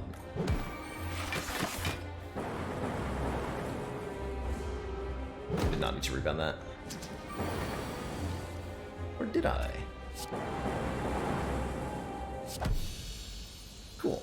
Alright, well, GG Slime Boss. We traded our Entropic Brew essentially for an upgrade on Defrag, and I'll say that was fine. This is the Echoformiest deck I've ever seen, I believe.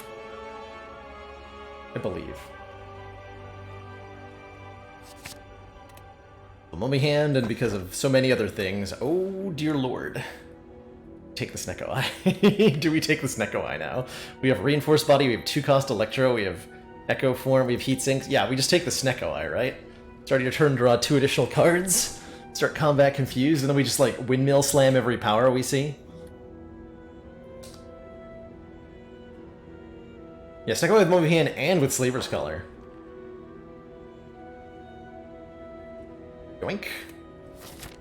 Other options were 2 different ways to gain another point of energy, the Fusion Hammer and the Ectoplasm, neither of which are particularly amazing right now. Okay, how many elites do I fight this act? Ooh, I like going to a lot of campfires. I would like to upgrade Heat Sinks and Loop and Electrodynamics. Upgrade, fight, upgrade, upgrade, upgrade, yeah. So no shop this act unless we get one randomly. I'm okay with that. Other good routes... they're more sketchy.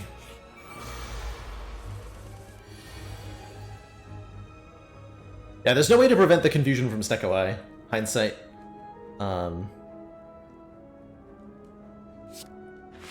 So yes. You will still be confused.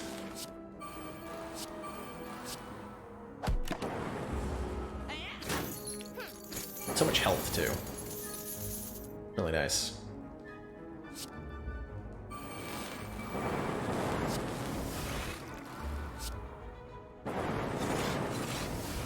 Got him. Ooh, Charge Battery Plus. Gain 10 block. Next turn, gain an energy. I like the Sweeping Beam Plus as well. And I'm certainly going to choose one of 20 cards to add, because there are so many that are good. I think it's gonna be Storm, though, probably. Whenever you play a power card, Channel of Lightning seems like the ultimate card right now. And then when we fight Awakened one, we'll just figure it out or something. So that's a good pick. Hologram's pretty good with Snecko Eye. Reinforced Body is good as well. Consume's okay at the moment. We already have a way to gain focus. Self-Repair is not bad either. I think it was Storm. So many good options there. Truthfully. This turn, on the other hand, might require an energy potion, depending on if Electro makes... I think we play Electro instead of Defrag, right? Yeah. Hey, we got there. Easy game.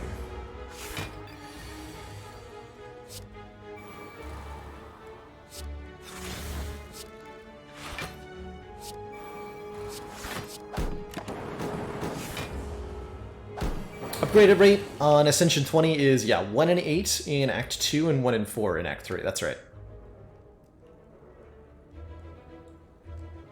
That is correct.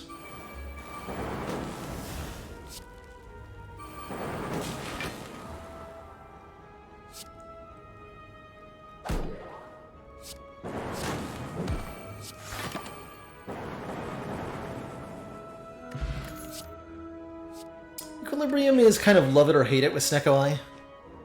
Retaining your hand is not always good, but blocking 13 for 1 card is good. I think I'm going to take it. We might regret it, but I'll take it.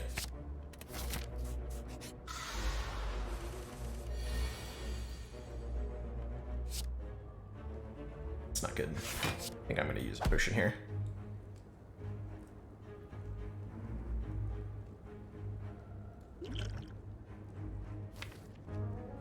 Maybe like Loop Storm. But not being able to play this battery would be disastrous. But...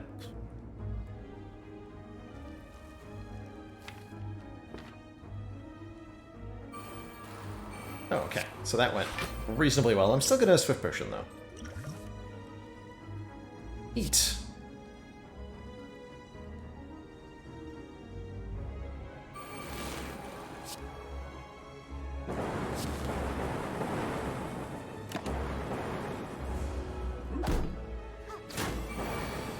I could have fully blocked.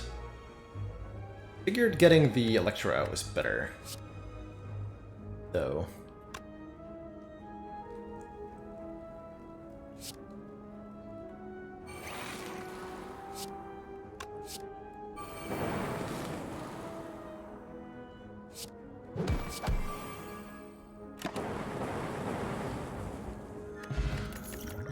We got our Swift Potion back. We have an Echo form, which makes Genetic Algorithm potentially very strong, but what we also have is a Storm deck that may not be able to actually play this every combat, because we're going to kill things really fast.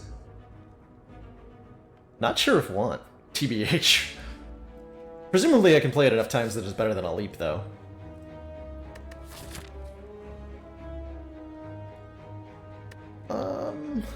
Can I, though?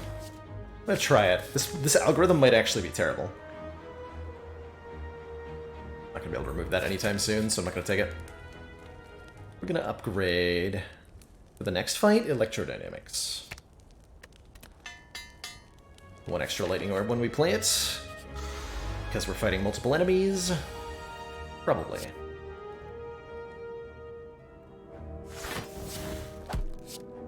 Unfortunate that our hand is so expensive right now.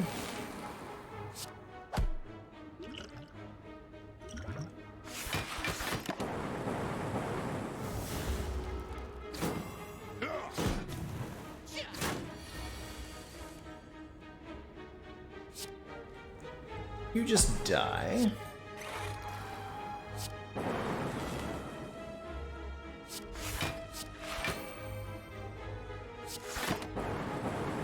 Like a really good Slavers fight here.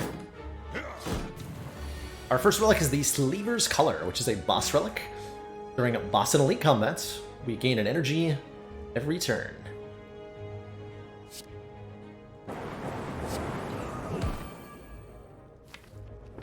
I played the Genetic. I did. Okay, good. We have 98 max health, and now we have a Maw Bank. And we also have a Sunder with a Snecko Eye. Deal 24 damage if this kills an enemy. Gain 3 energy. Gonna get the Genetic upgraded. Vajra. Start combat with 1 strength. I think that's weak enough that we take a Sapphire Key. We don't benefit that much. Fight another elite, but not for a little bit. Still upgrades. Yeah, where's Meteor Strike at? Snecko, huh? Are you here to confuse me? Good luck with that.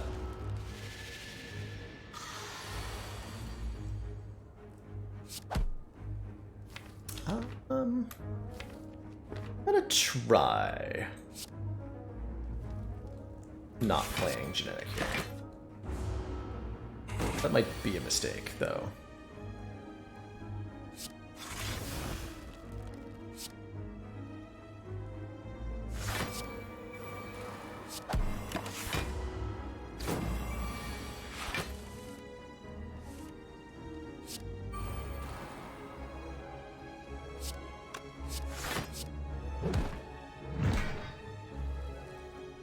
We need to block twice.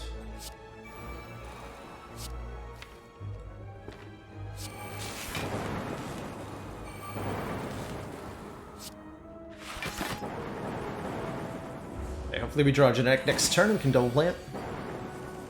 Nice. So, if you double cast Genetic Algorithm with an Echo form, it levels up permanently twice, so this is already at 9 block. I think that means it'll be a very valuable ally. in our quest through the Spire. Give me a relic. Or a Kelcum. If we end our turn without block, gain 6. 6 blockaroni.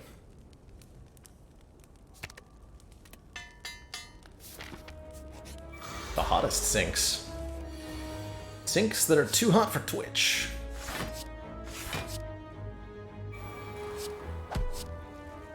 Down. Bottom here. How is Storm's upgrade? Looking pretty good right now.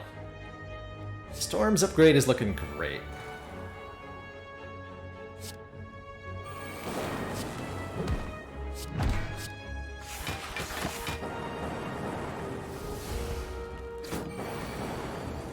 Echo Forming a Power does indeed make 2 cards 0 cost with the Mummified Hand, yes. It is exactly as silly as you think that it is.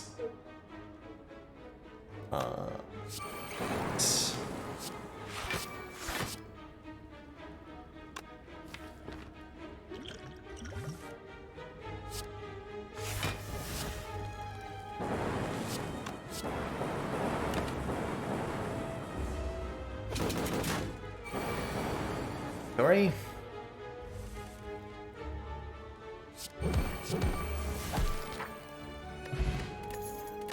Location Potion's excellent. Another Sunder or a Hologram, both of which are very good here. We have 100 max health. On defect. That's a lot of hit points, huh? Where's Singing Bowl when you need it? I would like a 150 hit point defect run, please. Keep pulling out my headset cord here. You dum-dum. Alright. Hello?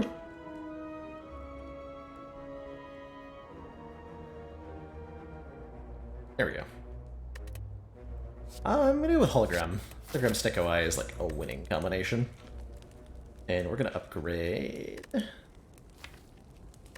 Oh, an upgrade Storm? Yeah, let's try upgrading Storm.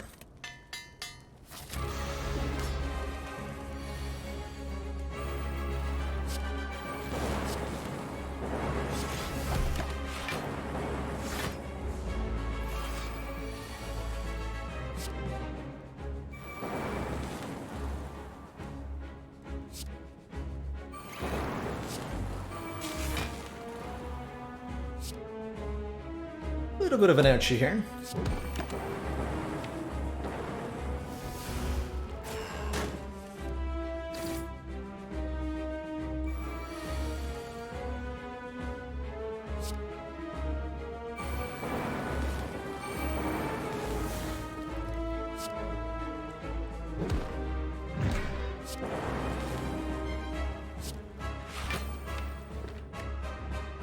There, we're gonna hold on to Genetic for later. Gonna hit the boss really, really hard. And I think that's gonna work.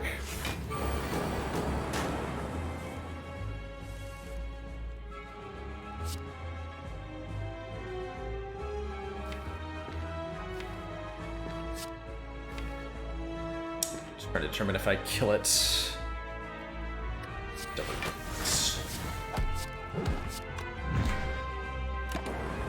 May require a potion use that way. I think so, though.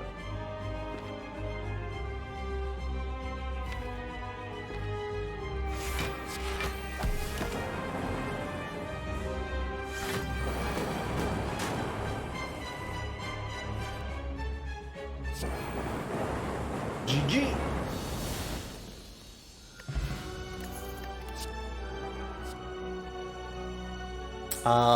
This seems good. This seems really good. Creative AI, huh? You mean I can have powers every turn?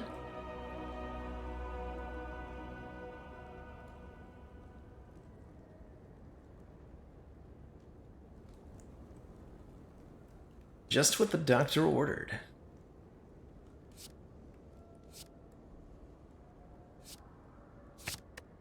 Snecko oil is very good, too. Ditch our flex potion for that. Found a weird bug. That is a weird bug. What? How is a... Hold on. Wait. Okay. There's a couple of things going on that are very odd in that screenshot. I see that the Maw has more strength than it should because of Brimstone and Philosopher's Stone. But why is Reaper showing as playable when you have 0 energy? Is that the bug? Is that what I'm supposed to spot? Is the Reaper being, like, highlighted as playable? Can you play it? What happens if you try to play it? Also, what's in the box? Energy's in the box. I think I want that. Although the Black Star is kind of hilarious, too. Oh yeah, it says... Wait, no.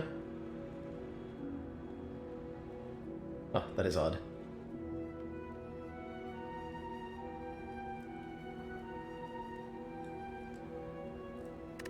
So our choices are Empty Cage, remove 2 cards from our deck. It's like ditch 2 strikes would be fine. Black Star lets drop an extra relic. Or Curse Key gives us an extra energy. When we open a non-boss chest, obtain a curse. Deck would like to have more energy most of the time, especially with a reinforced body. Snecko Whale get reworked? It did. Snecko Whale now draws 5 cards and then randomizes the cost of cards in your hand. So even with Snecko Eye, not only will it draw a ton of cards, but then it'll re-randomize stuff in our hand. So it can be really a really big lifesaver here. And I think it's a very powerful potion for us. Oh, Curse Key. And yeah, we already have our blue keys, so the curse, we can even just skip the chest. We would like to go to a shop, because we have a lot of money. We have a Maw Bank ticking away, so we could, like, theoretically wait until the end of the act, but I'm not going to do that. I might avoid this shop and go here. We want to go, like, this way. We want to go to 2 shops.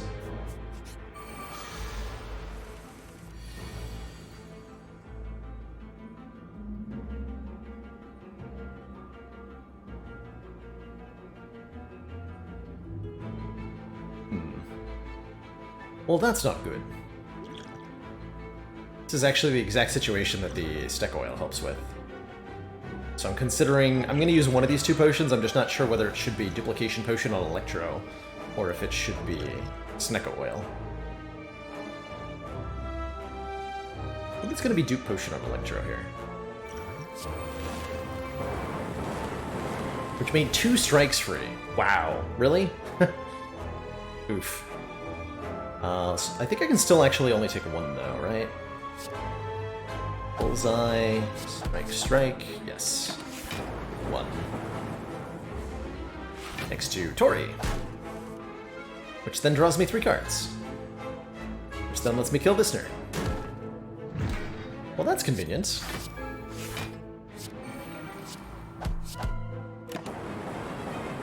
Oh, my algorithm. No! This is not the win streak challenge right now, Darkache. We're just playing some A20 runs at the moment. Would really like Glacier or something. Something that generates Frost Orbs would be nice.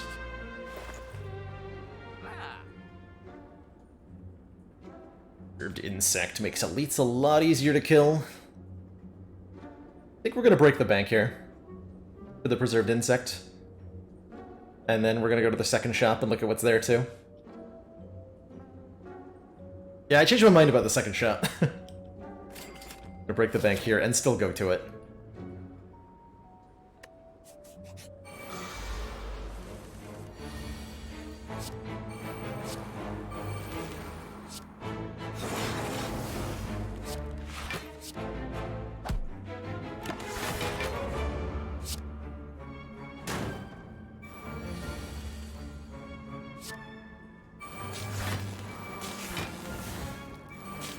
Double creative AI.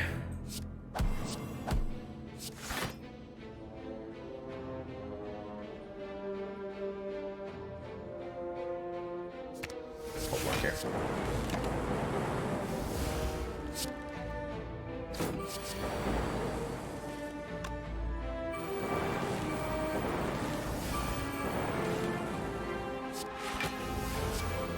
Yeah, here's where I'm glad I boosted the algorithm a lot earlier, because we're starting to run into situations like I talked about where it's pretty difficult to justify getting it into play, because we just start killing everything immediately. Ooh, relic. Shiny. Shiny, shiny relic. Horn Cleat! At the start of turn 2. Gain 14 block, one of my favorites. Oh my. Oh my. Wow. That's quite the store. Oh dear lord. Options. So, things that are very exciting here. Apotheosis. Upgrade all cards for the rest of combat. Good stuff. Buffer. Prevent the next time you lose health. Bottled Tornado. Choose a power card to start combat with in your hand. One of our That could most be valued supporters. Thanks. It says continued support of the XCOM project. Thank you so much for those 8 months of Twitch Prime support. Greatly appreciate the continued council funding and in return. Enjoy the renewed smug sense of superiority. There's orange pellets as well. Whenever you play a power attack and a skill in the same turn, remove all of your debuffs. Bottled Echo Form is pretty good too. But if we bottle heat sinks, we actually just like play the entire deck on turn 1 sometimes.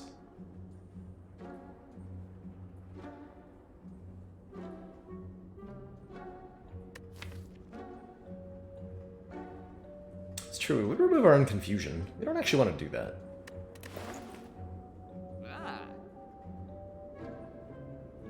Hard not to go like Apotheosis Buffer, but that Tornado for heat sinks, or maybe Echo Form, is so strong.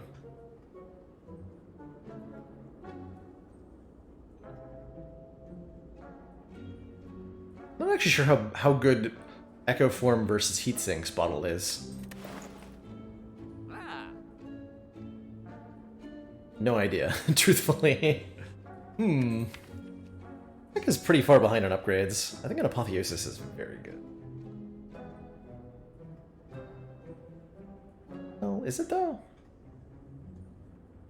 But, like, most of the relevant stuff doesn't benefit from an upgrade. Echo Form doesn't benefit, Creative AI doesn't benefit, Heat Sinks do, Strikes and Defends do, but, like, whatever, I'm gonna remove one, probably. So, maybe I do bottle a Heat Sinks. Is that insane? That might be insane. It does still get Sneckoed, yeah, the card we bottled is still affected by Snecko.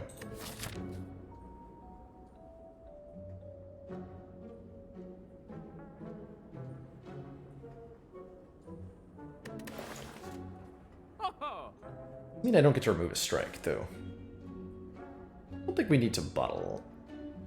It's so much money, right? Like, we can actually just get better stuff. I'm not gonna bottle anything. Probably will take a Dooming.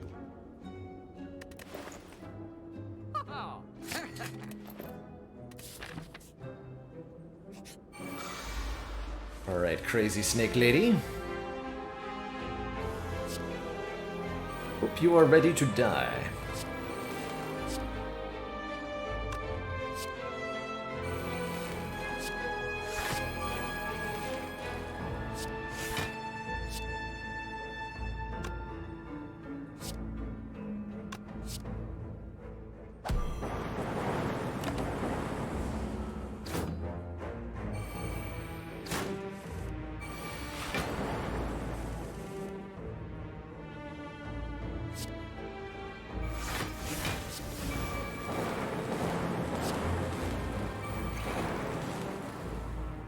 Zoop.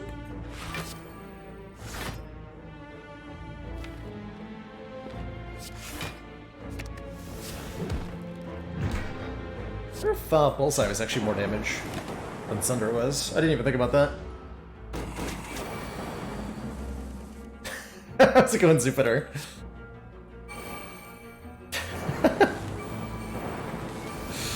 I guess I did technically say your name, didn't I? Well, that was fun. Deck seems to be strong now.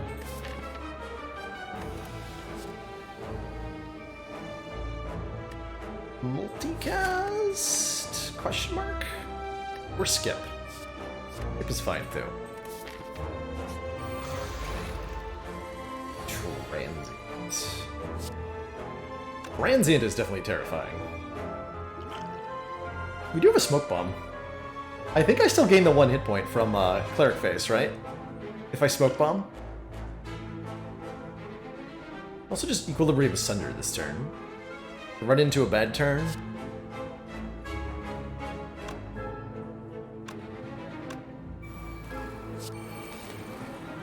Always just...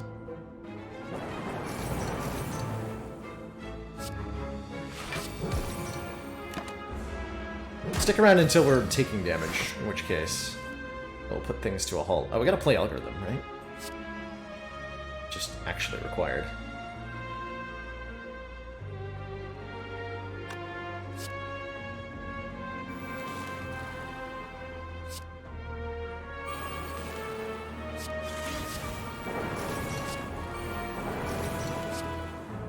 Mummified Hand is OP.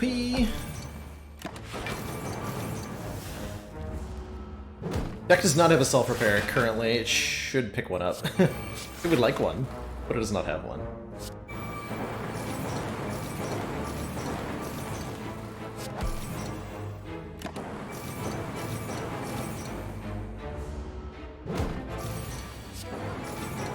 Oh, thank you for the storm.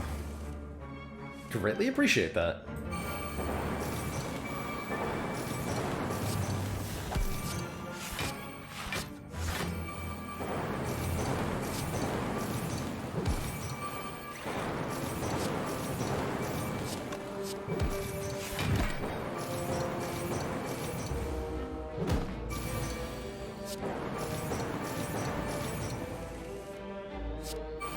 How do I keep having powers? I feel like I should have run out of them by now.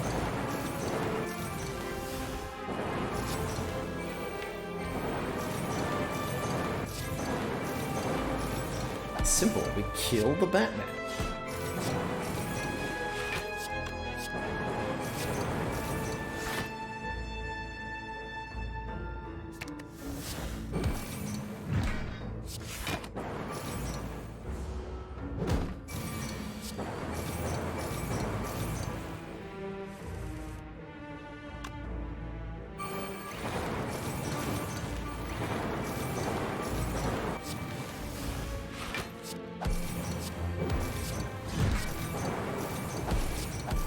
So close! Yeah! Got less than 100 damage to go. Well, that's usually a pretty good sign. If your deck is doing that much damage to Transient. Let's take a Potion of Capacity. That'd be great. Do I want to stack plus? No? Maybe? Not sure. Probably not. We don't actually put a lot of cards into the discard pile. They all go to the wherever powers go. The land of no return.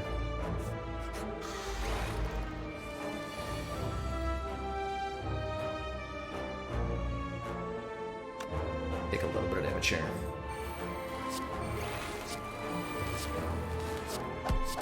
If I play defend, I lose Orichalcum, so it's actually worse. I could Sneck away. I'm not going to. Nice. Okay, good.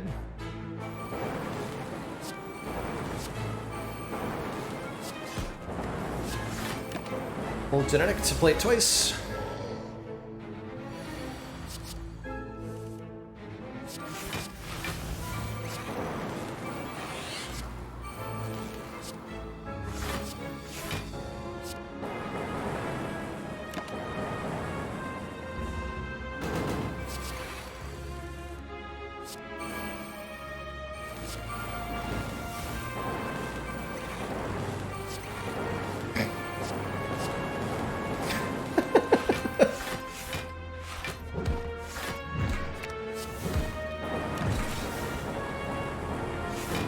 You sure I shouldn't try this on Awakened 1? I think it'll work. It feels like it's strong enough. Hey, blood. Oh, yes, another Reinforce. That I do want. Okay, that's the thing I wanted instead of stack. Let's grab our Recall now.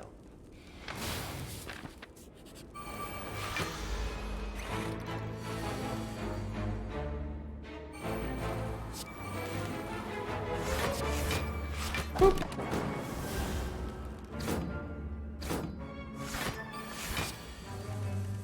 Where do powers go? No one actually knows for sure. Some say they go to a better place.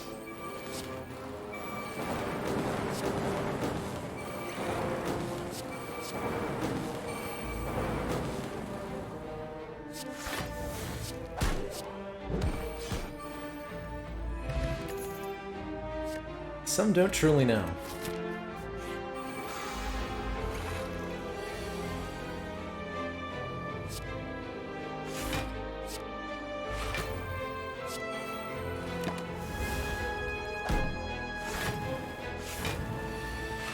Next question, where do frost orbs go?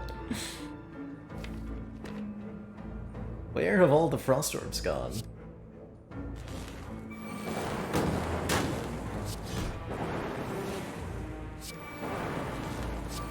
And Mummy Hand is so powerful. What the hell? Why? I think I played Algorithm that fight. I don't think I cared. I could take off Cold Snap. This is our first Frost Orb. Do I need that? I might need that.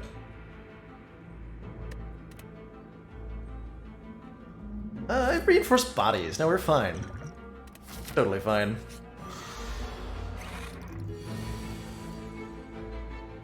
Hello? Good cards? There.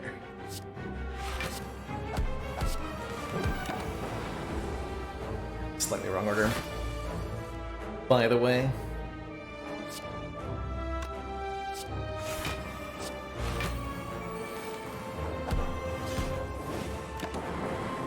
Okay, so starting next turn, Giant Head will do big nasty attacks. It's too late for that, Giant Head.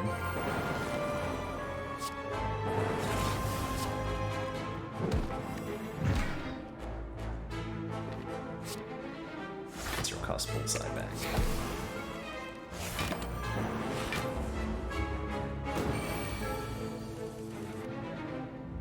Now we're talking.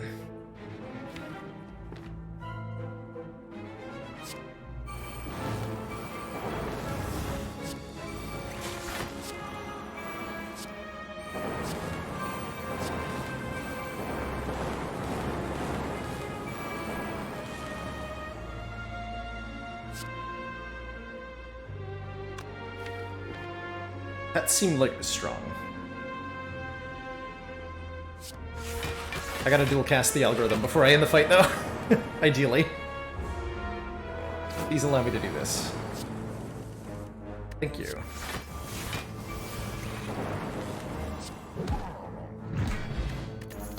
Rip! Mind Blow? Chest. Pass on that. Thanks, but no thanks. Okay, Time Eater, I imagine, is going to have a very bad time. Eater.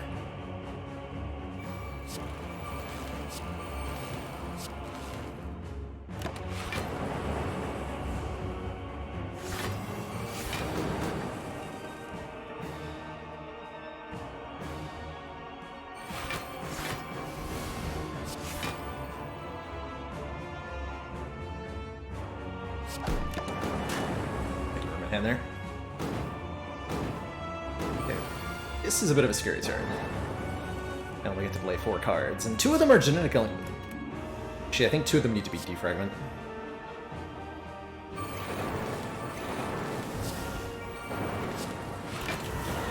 Like that. Definitely doubling buffer, though. That should make me pretty much safe for the entire rest of this fight.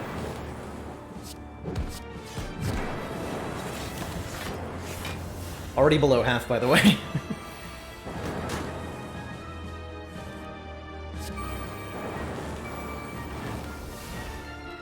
Don't believe I can kill him here, but I might as well tick the timer over.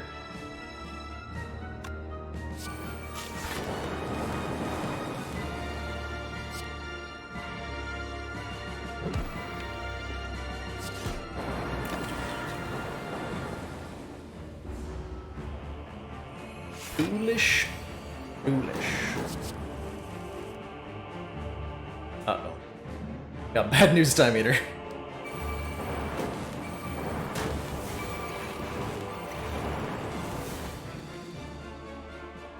Got some very bad news for you.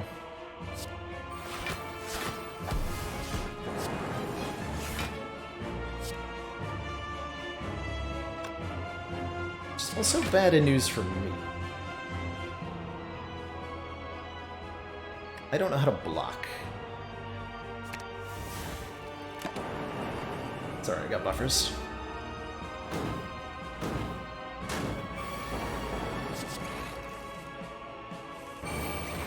And then he died. Okay, so this next one could be bad. I may have to use a potion if, Okay, not even Awakened one. Easy game. Easy game. We just don't even fight them. We just don't even fight the Awakened one, and it's no problem. Easiest game I've ever played.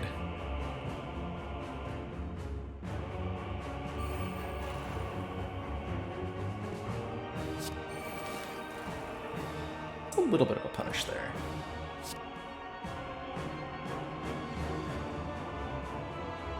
It's not actually a zero-cost Steam barrier, right? Mummified Hand made it that? Yeah. Can't even save my buffer stack. That's okay. There's no need to use a potion here. We're gonna be decisively winning this fight. Is how I'm gonna describe what's about to happen.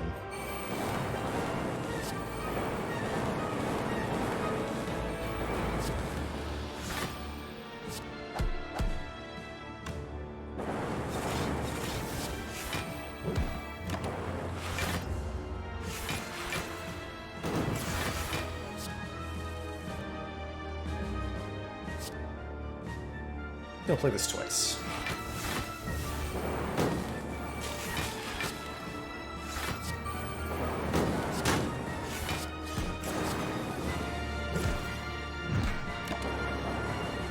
Focus yet. Ooh, next turn's pretty rough.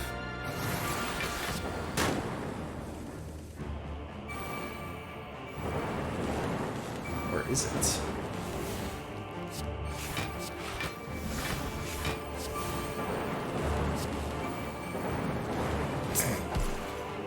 Nope. Nope.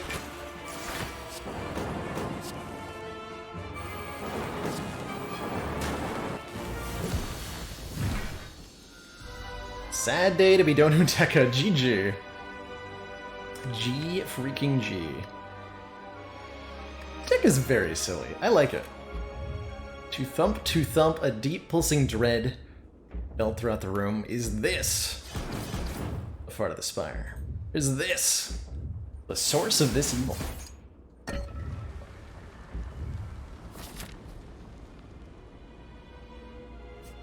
Is this a rest for 10 hit points? Or 8 hit points? We have Blood Vial.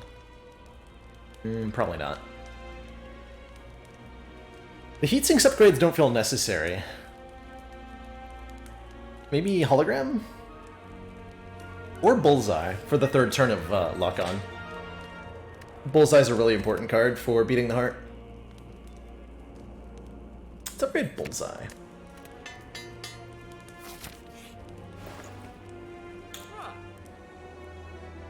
Oh my. Well, that seems pretty good. There is a Runic Capacitor here. Start combat with 3 additional orb slots, and there's another copy of Storm. And I like both of those things quite a lot right now. Tungsten Rod a little bit late. Could have had the Wumbo combo, right? Hey, Inflator, it is! It is, and we're broadcasting live from the quote-unquote streamer room.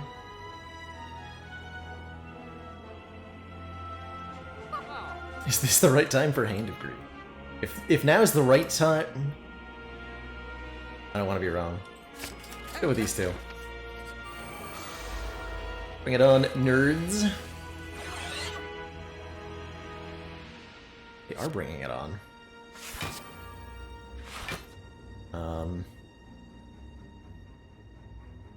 This is fine? Is this fine? This might not be fine. Not sure if I do Storm or Heatsinks first. I think it's Heatsinks first. Seems acceptable.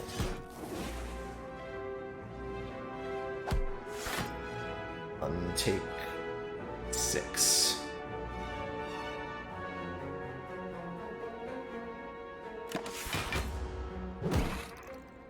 My focus! Ew. Hey, nice. Sinks first.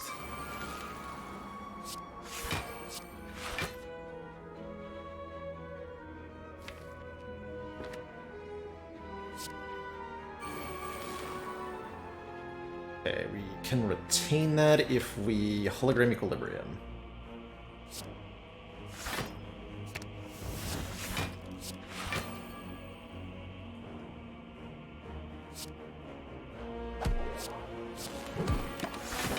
Alright, oh, they fixed that? Okay, good. Rebound used to work on burn. I think they fixed that. Looks like they did.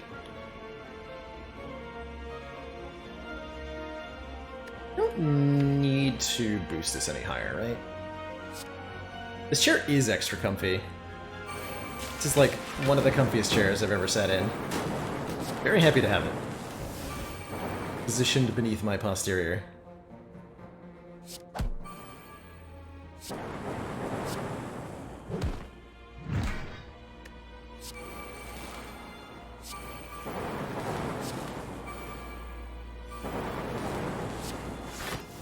Lord, this deck is strong. Wow. Alright, good fight. Toy Ornithopter. Whenever you use a potion, heal 5 health. Is excellent. Speed potion's not too atrocious either. Not amazing, but not atrocious. I don't think we need it. Although with Reinforced Body, hold on. Maybe we do. Arguably, I don't need a Potion of Capacity, actually. When am I going to resume the ladder climb? Planning on revisiting it this week, Simir. Like tomorrow or Wednesday or something.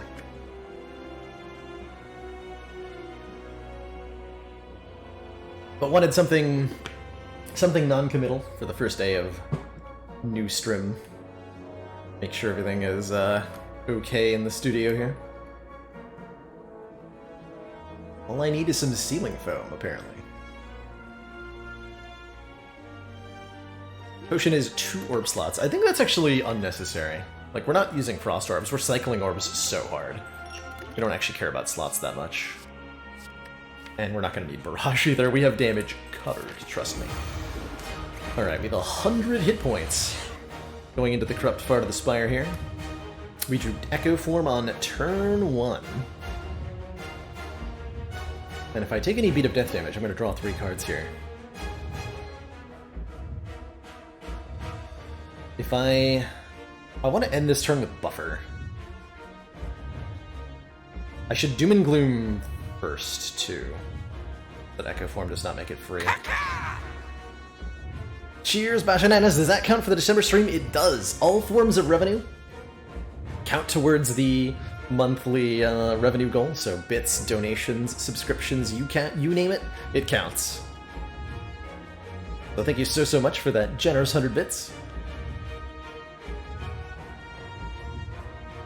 So this Commander, is, we've just received the support of speaking another of Baked Potato member. Cat, thank you so much for that Twitch Prime sub. Welcome to the council. Enjoy the new emotes, the community, and a newfound smug sense of superiority.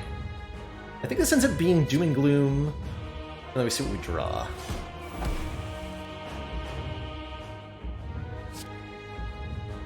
So we actually Equilibrium, hold on to Buffer, don't play it this turn.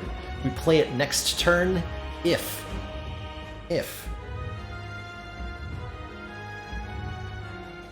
we're being attacked by the big attack.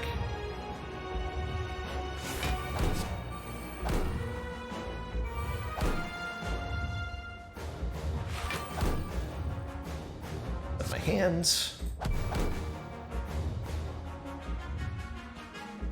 Fine.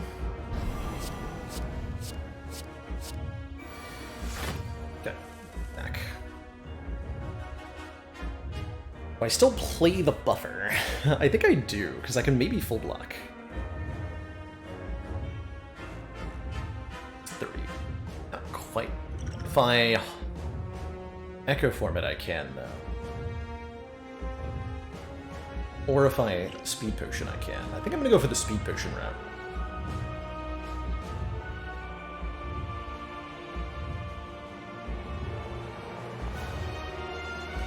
I'd like to dual cast a Storm, though. Or Lightning Orbs.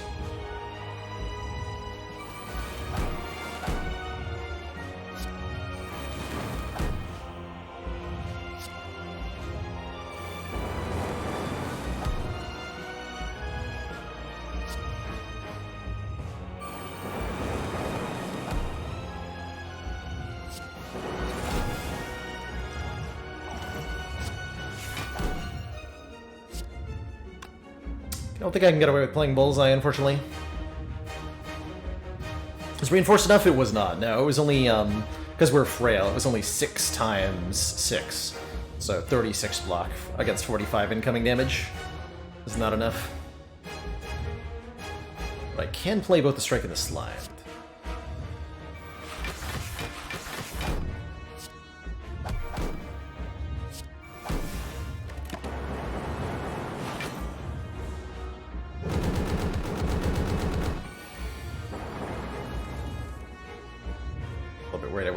Card. I have to block so that I don't lose the buffer to Beat of Death here. Much as I want to double heat sinks here.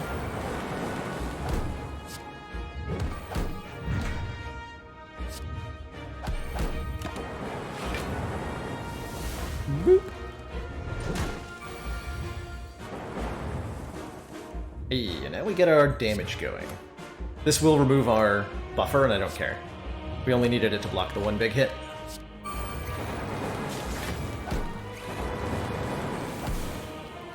Now it is time to do damage.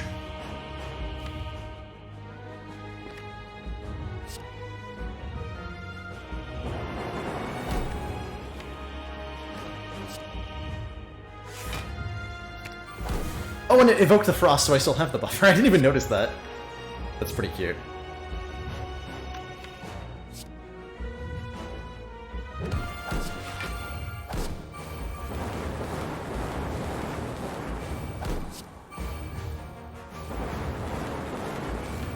Casually hitting the damage cap. Like you do. From in hand, I guess. Equilibrium does stack. Yep, if you play multiple Equilibriums, you retain your hand for multiple turns. Cool, I get to block this with buffer here. So let's play Equilibrium twice.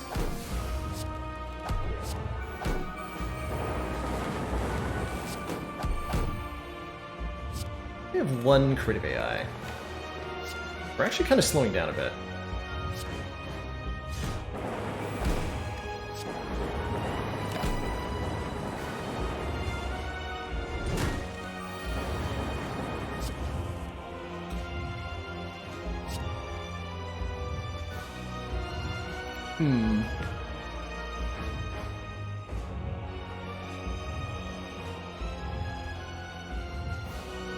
I already took damage. Okay, so this is not a perfect fight. We're gonna do this then to win. Why is there a damage cap? That's one of the Heart's special abilities, Poussard. The Heart has the Invincible buff, which on Ascension 20 means it can only take 20 damage per turn. From the start of the Heart's turn to the start of the Heart's next turn. You're capped at 200 damage. It's so that you cannot cheese. It's essentially a anti-cheese mechanism to prevent you from turn 1 killing the Heart or from going infinite and winning that way. It's the only enemy in the game that has anything like that. Oops, I accidentally hit the end turn button. Oh no. Whatever will I do?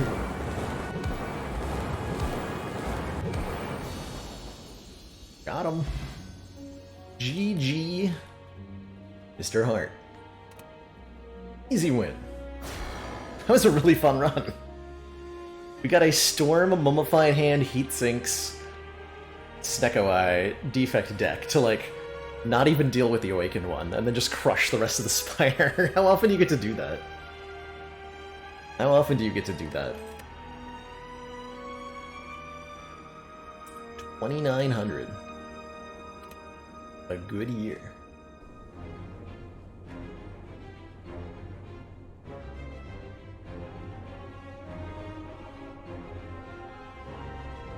What do I think of the Watcher? I like the Watcher quite a bit. She's getting better every time the devs change something about her, usually. Yeah, judging by my failed streaks, that does not happen very often. Indeed. I've only literally failed every streak attempt on a defect run. That felt like good practice, though. All I have to do is just get really, really lucky and I'll win. I will win. What do I think about the Corruption and Well-Laid Plans nerfs? The Well-Laid Plans nerf has been a long time coming. I am very sad as as somebody who enjoys playing Silent. I'm sad to see it happen. Because it's kind of like a staple card of the class. It's so important. But I think it's a good change, because Well-Laid Plans has been far too strong for far too long. Far too strong for far too long.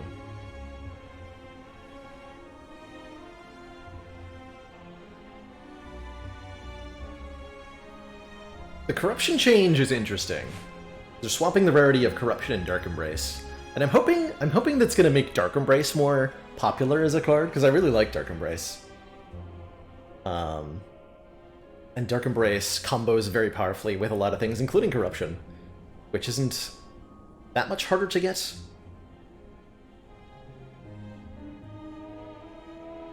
I think we'll still see a lot of runs hinging around Corruption.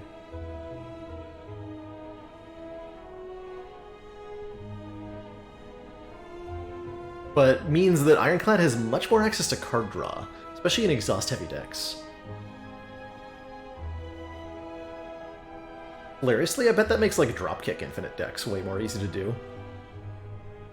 Wonder if Ironclad can go Infinite too easily with the Dark Embrace.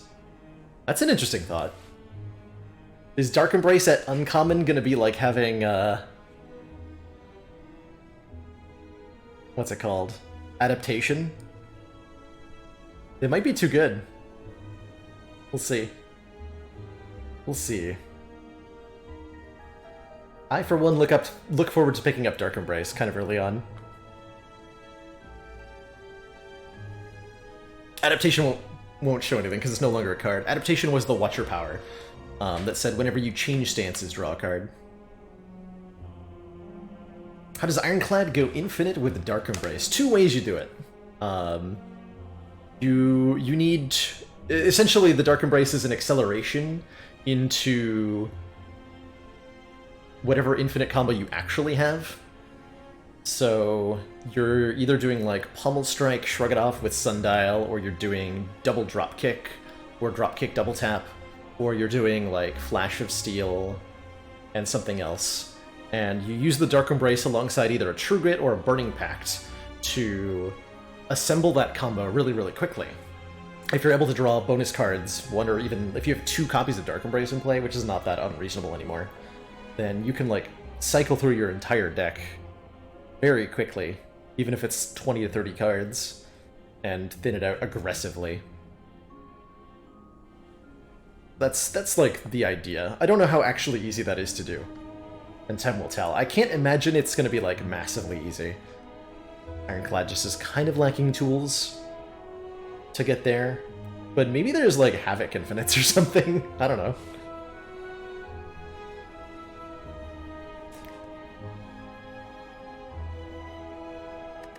Let's do a Watcher run. I do know of 1 Infinite with Havoc, which is if you have an Anger, 2 Dark Embraces, and 1 Havoc, that's actually infinite. You play the Anger, you play the Havoc, you get rid of one of the... Wait, no, you have to have the Anger in your discard pile? How does it work? Then if you Havoc an Anger, you get an extra Anger, you exhaust the 1 Anger, and then the Dark Embraces draw 2 cards. It's pretty hilarious. Market Price said Uncommon makes Purity more exciting. That's true. I don't know that it makes it, like, good enough, but I like it. Do a Watcher run here to round out today. See if we can't get our Ascension 16 unlock with the Watcher. If this is your first time seeing the Watcher is the 4th official character being added to Slay the Spire. She's a stance-based Divine Warrior who has 2 stances in her starting deck. Wrath Stance, which makes her deal and receive double attack damage, and Calm Stance, which is like a energy storing transitionary stance. When you leave Calm, you gain 2 energy. I like the Mind Bloom boss nerf. I think that's been a long time coming too. And I like the incentive to choose the other options. How does a Transform 2 feel on Watcher? I've not tried this enough. Let's transform 1 strike, 1 defend and see what happens.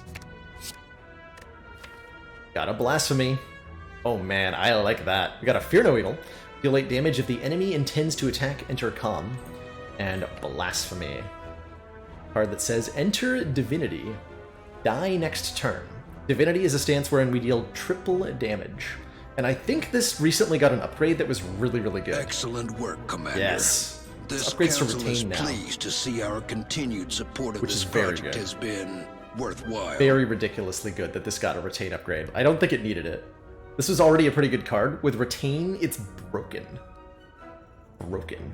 That's probably what it is. Callisto Dreadful, thank you so much for those 3 months of Twitch Prime support. Greatly appreciate that continued funding. Enjoy the blue defect energy badge and the heightened smug sense of superiority. You die at the beginning of your next turn. Immediately. And there is, I believe, the only way to prevent it. Does it still work with intangibility? Yeah, if you're intangible or if you have a buffer stack, you will not die. But there is nothing else that can block this. Well, what's it actually depicting? It's a little bit crude, but it's depicting a cursor dragging a Snecko Eye into a trash can. The joke being that it is blasphemy to throw away a Snecko Eye. It's the beta art, so official art will be coming for this eventually.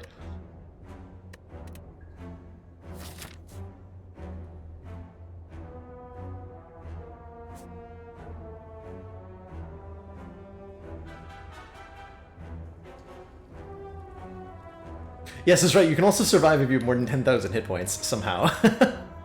That's true. So we'd like to get this Blasphemy upgraded basically immediately. Upgrade it here. Or actually, oh, no. Yeah, this way. Okay. We go up the left side. Or right side. I'm bad at left-right, by the way. So we upgrade Blasphemy here. And then crush some elites with upgraded Blasphemy. Does Blasphemy Vault just kill you? Yes. Don't play those together. This is exactly 20, so I can kill one of them if I wish. Our starting relic is the Pure Water, which says at the start of each combat, put a miracle into your hand, which is a 0-cost retain, gain 1 energy card.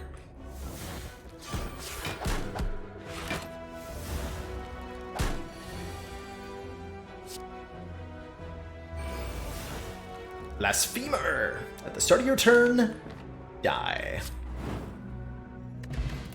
Okay, Flex Potion's ridiculous. Ooh, I like the Spirit Shield art. Gain 2 block for each card in your hand. It's okay. This card is not that good, actually. Most of the time. I like Protect a lot better. Retain, gain 13 is pretty sweet. Let's see Empty Mind in this deck, too. We have enough Calm entering. That would be okay.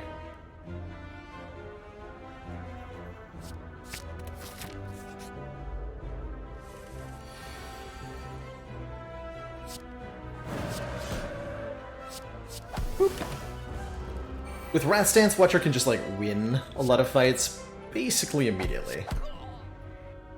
And so going aggressive early on is pretty good. Alright, here's the nerfed version of Like Water. At the end of your turn, if you're in Calm, gain 5 block. Upgrades to 7. This used to be 7 to 9. Foresight's pretty cool too. Starting to turn Scry 3. The upgrade on this just changed. It used to be innate, now it's Scry 4. And I've been saying for a while that Watcher had like one too many powers that upgrade to innate, so I appreciate this change. Although I would have preferred it to be on a different power. Actually, like, this is one of the few that I really enjoyed being innate with the upgrade. I'm gonna take one of these powers. Although actually, like, Empty Body's not bad either. Which powers do upgrade to innate now? Off the top of my head. Only like 1 or 2 remaining now. Struggling to think of them.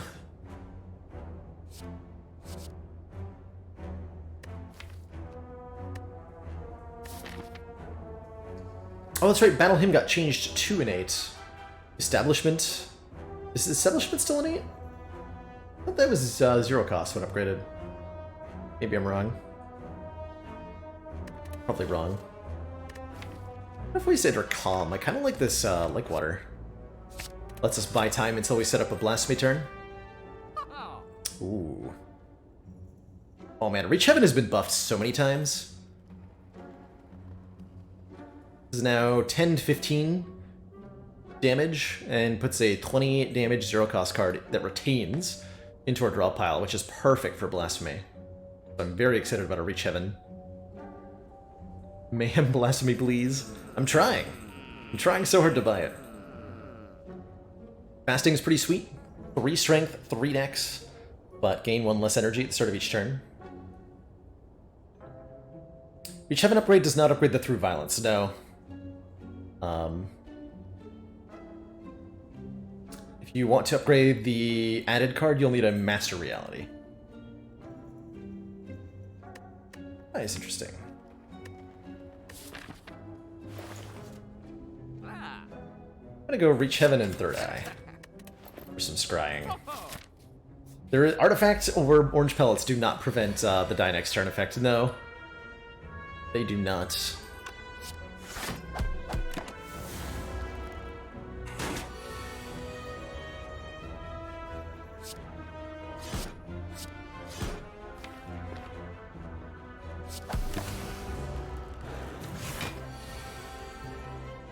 I didn't try it. What? Boop. 3 of Blues. Steal 4 damage whenever you change stances. Return this card from the discard pile to your hand. And 2 ways to enter Calm. Tranquility, which retains, or Inner Peace, which draws cards if we're already in Calm. 3 of Blows seems kind of nice. We have a lot of stance-changing powers. We got Flurry here. And that's probably all the damage we're gonna need. Give me a Curse. Collect is like, whatever.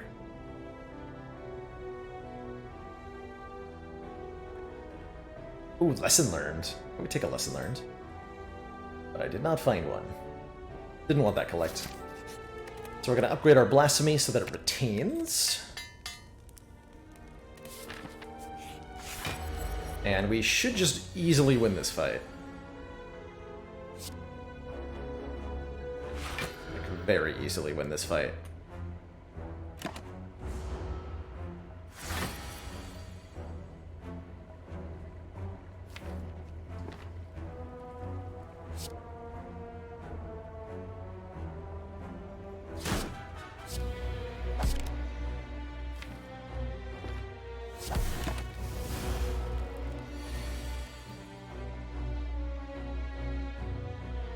Oh, that's what, 20 damage? That's not enough, right?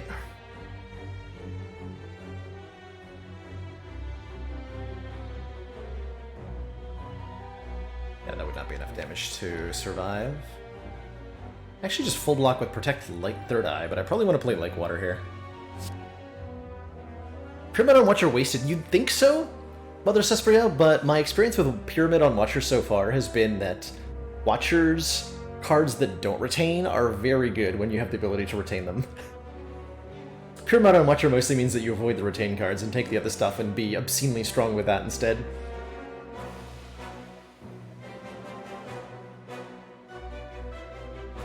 I think I go Like Water.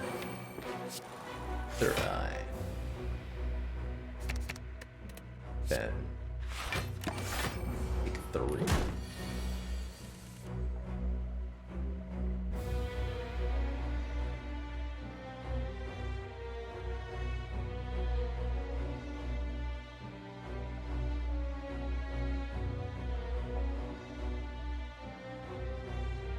Is that lethal?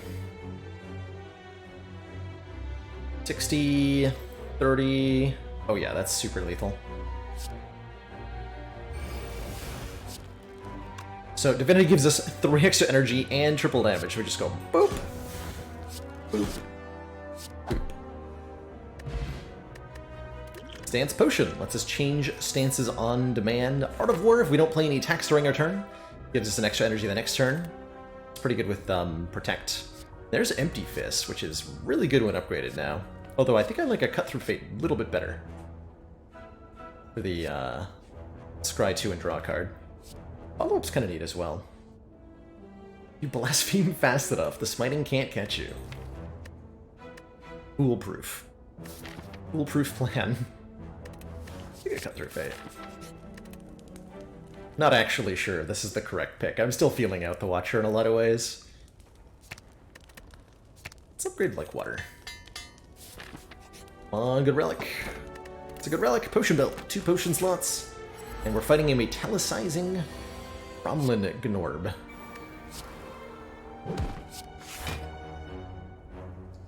We want to enter Palm Stance next turn. The Watcher have a form card? She does, called Diva Form.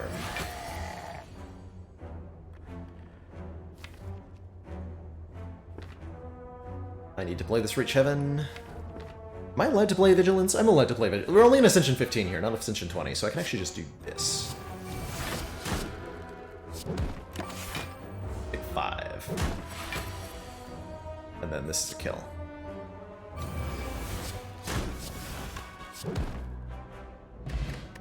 Preserved Insect. Enemies in elite combats have 25% less health.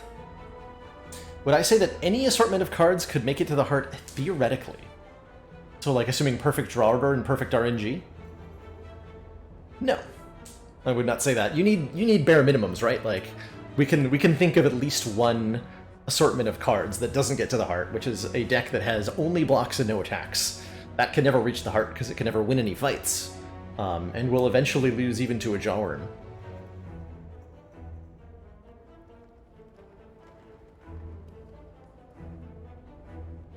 Now, if you were to say, like, how often does a pile of 30 random cards from of a given class reach the heart with perfect draw order? Probably a lot of the time. But there's definitely an assortment of cards that just can't. Let's see, Foresight is nice. I like the Scry. We're fighting Slime Boss. Slime Boss is the freest boss ever, if you're a Watcher. Is my experience. Slime Boss is so free. I like Deceive Reality a lot. Safety is a good block card.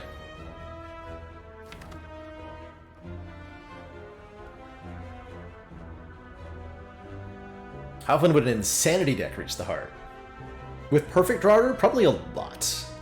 Just by virtue of having so many cards, you're going to have something for every situation.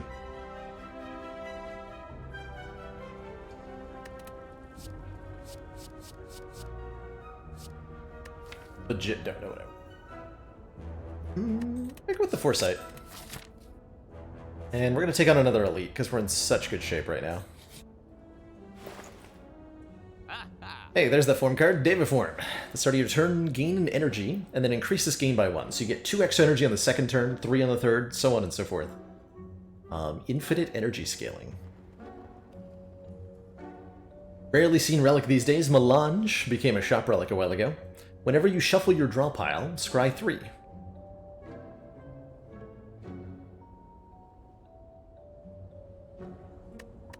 I'd like to remove a card. Wonder if I want to get rid of Eruption, because Wrath Stance is nothing compared to Divinity. Does this deck remove Eruption? Remove Eruption.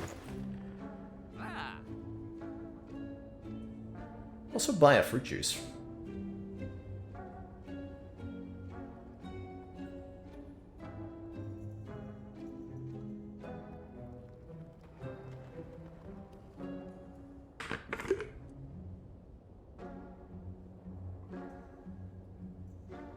Conclude gives us some area of effect damage, which is pretty nice. Well, I don't like that it ends our turn very much.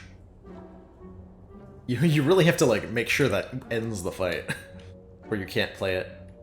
Say, and that'd be where Runic Pyramid would come in. Like, retaining this conclude would be quite relevant. Did I take the 0 energy attack? I took, Flurry of Blows. I didn't take the AoE one. Remove Eruption. Even with that Flurry of Blows, I'm gonna take that out. None of these say block on them.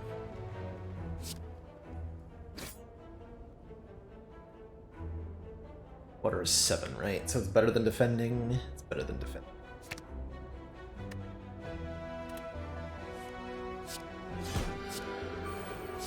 Order. Gotten 4 more damage there, but that's fine. That's actually just a kill, right? If I Blasphemy, 3 blows is 12 plus 18 is a kill. Yep.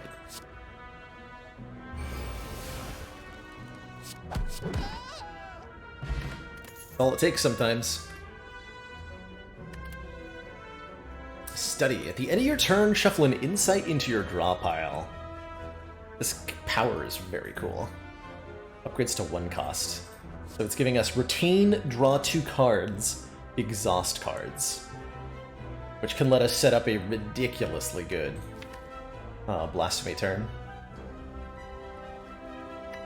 I'll try that. Give that a try. That might be too many powers in the deck. But I don't even care.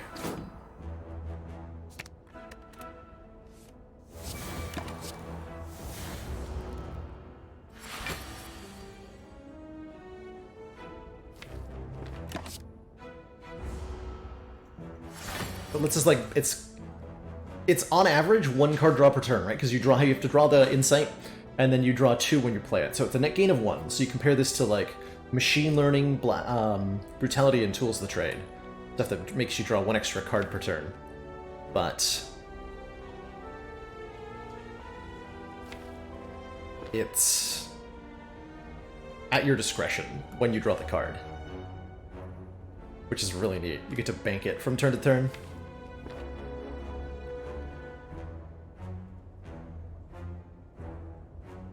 Just play the attacks.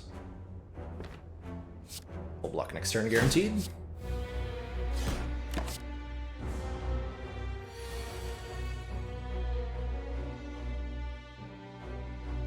And then I probably could just kill it, right?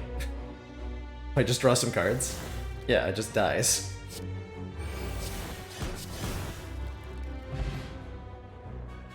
Oh, did I actually have a kill last turn? Didn't even think about that. Ooh, so we got an Incense Burn. Every 6 turns, gain 1 intangible, one of the strongest relics in the game. And then some pretty ridiculous cards here. Wish! Choose 1, gain 6 plated armor, 3 strength, or 25 gold, and then exhaust. That 6 plated armor is good. This upgrades to 8. It did get a bit of a nerf, although if you care about the immediate block, it got a buff, kind of.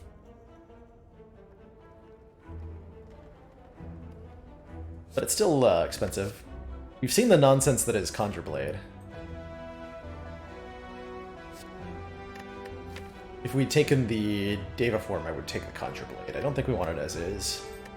And I want this Wish, but it's another, like, slow power. Let's try it. Take all the powerful rare cards, get a Snecko Eye, and don't even care.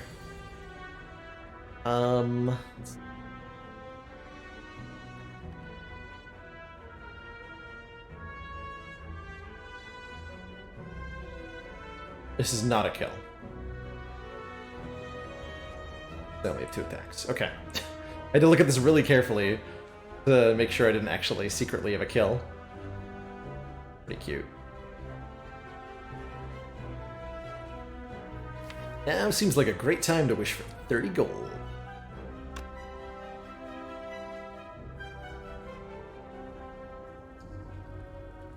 Debating a skill potion. We're fighting Slime Boss. That should be so free, though.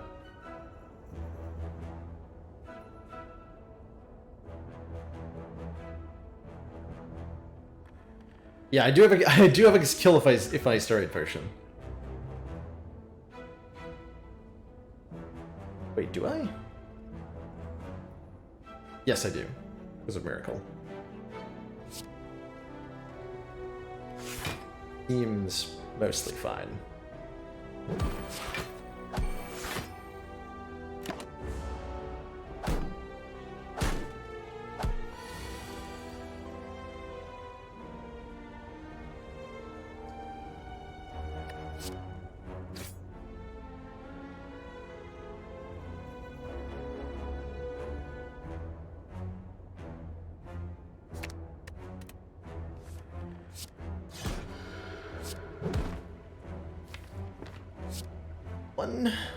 I would like to wish for money before the fight's over, so I'm going to try to do that.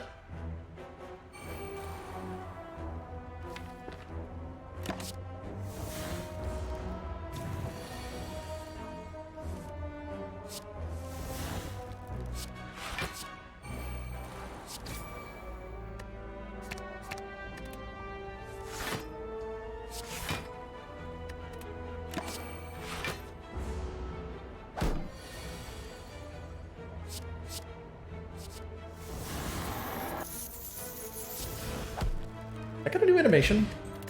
It's kind of a weird sound effect. Sands of Time. Retain, deal 20 damage. When retain, lower the cost by 1 this combat. Perfect. That is the perfect complement to our Reach Heaven to make our Divinity turns kill everything. That upgrades to what? 26? 26. I think we upgrade Wish. Or maybe Steady. Make that cheaper to get into play. Let's upgrade Steady first.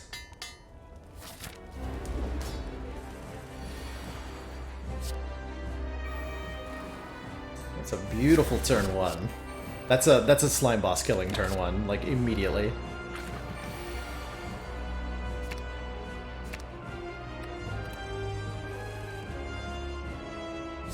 For strength. And this fight is super over. This fight is so over.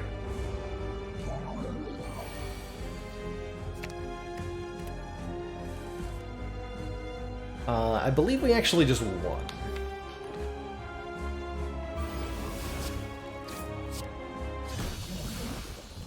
Yup. Rip. Oh my god, a cultist potion? 1 strength per turn?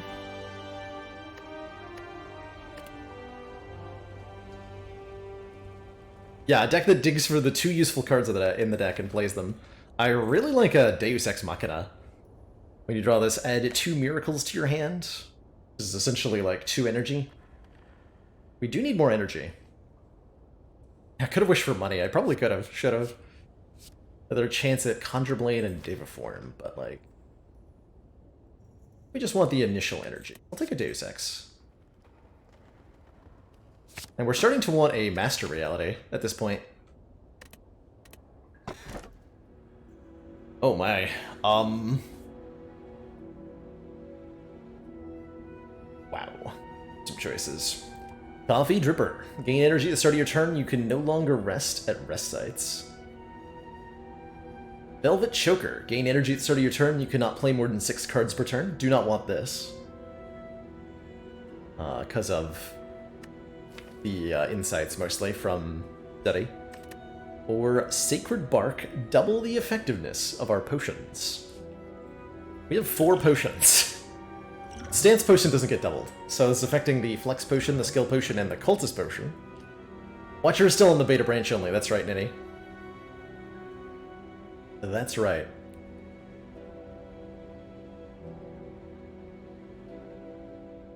I think we want a Sacred Bark.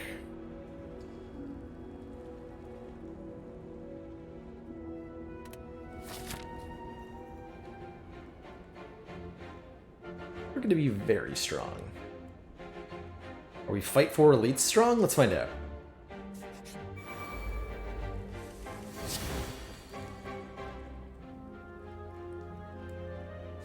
Okay. Feels like I want to double the skill potion. We choose one of 3 and get 2 copies of Blasphemy. Collector Conjurblade, what? Excuse me, these are not the cards I wanted. Hello? Dang it, game. Wait, I only got 1 copy. I'm sorry, what? How come I only got 1 copy?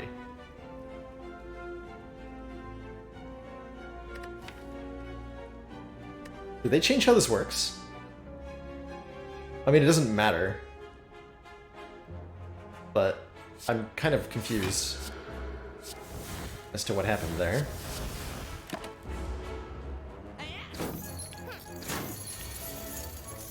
Why didn't that do the thing?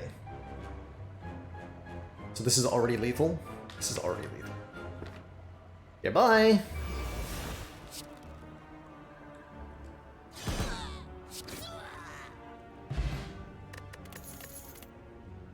This is still 10, that says 2. 20 damage, draw 2. Yup. I'll take it.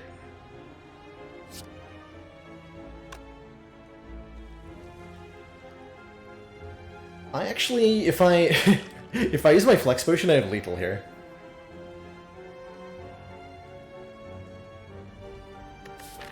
Hilariously. Heck is this pillow I'm sitting on? It's a recliner. It's a very large chair. And it is very comfy.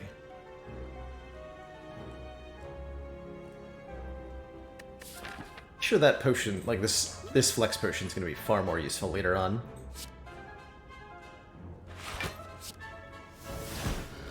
Very careful not to hotkey Blasphemy. Could be bad.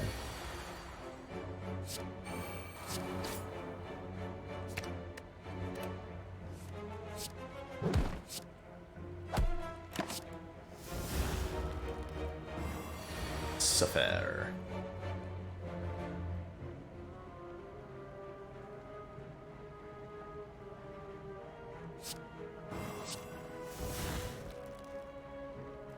That's lethal.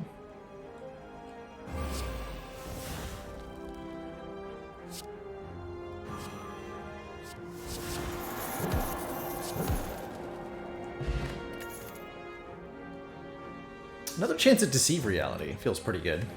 Also, Mental Fortress whenever we change stances gain 3 or 4 block. Which we're not actually caring about that much. Let's take a Deceive Reality. Normal size pillow, I'm actually just smaller. Oh, I've been discovered. My shrinkage is now documented for the whole world. I think I like Strikes more than I like Defends right now. Let's transform a Defend into an Indignation. If you're on Wrath, apply 3 Vuln to all enemies, otherwise enter Wrath. That's our only Wrath card, unfortunately. So it's kind of crap, unfortunately. Is that Deus Ex Machina bottled or something? What's going on here? I demand answers.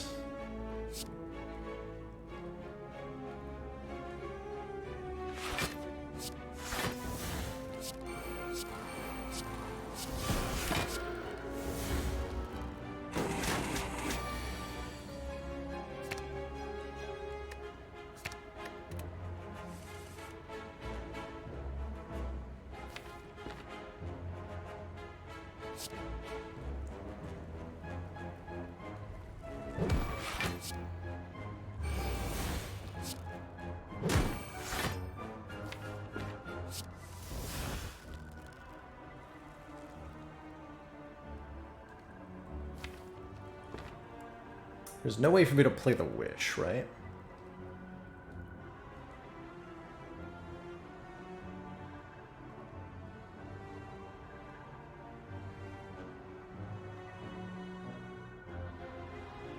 This cut through fate kills.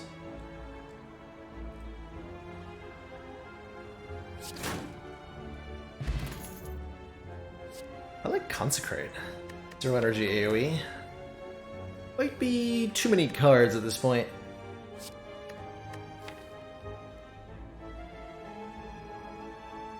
Describe a third eye before playing wheel kick. Did I have it in my hands? You might be right.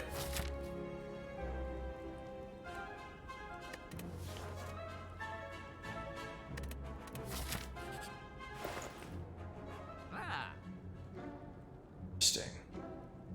Really like a meat on the bone here, given that we're currently below half health. There's some other very good things here. Regen Potion is gain 10 regen, which is a ton of regen. Abacus is pretty good too. When we've shuffled the draw pile, gain 6 block, we have so much scry and draw capabilities that we can do that pretty well. Like, the deck cycles very quickly once it gets going, as it's trying to set up a kill. Relevant against the boss.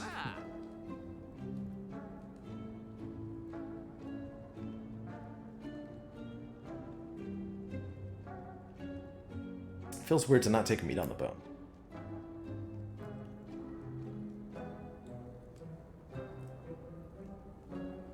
It's not like Mayhem would kill me or anything, right? Right? I mean, once I get... It's safe to play once Blasphemy's in my hand. Though only just. One of a few Watcher decks that wants to remove strikes. Yeah, like, I think we want to be removing strikes and defends in kind of equal measure. I'm gonna try the Abacus here. Take the regen pot. I want to see what this does. Interesting card. Scrawl. Draw cards until your hand is full. I think we don't need it. Book of Stabs. They call it. Our potion.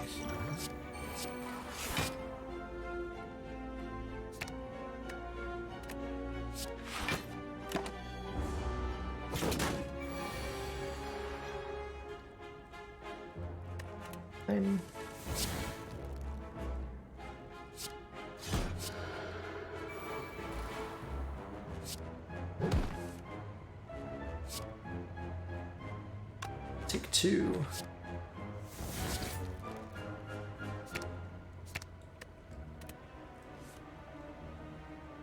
Here. Take 3.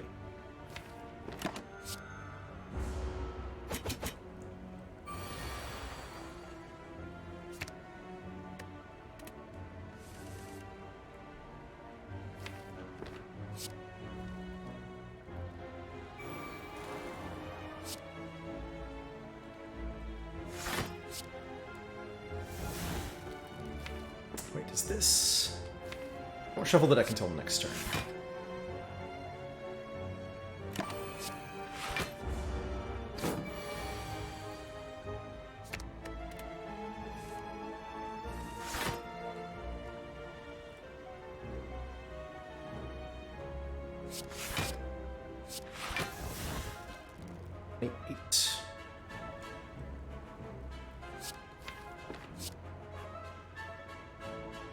Blasphemy upgrades to retain now. Yeah, it does. I might be missing lethal here, by the way.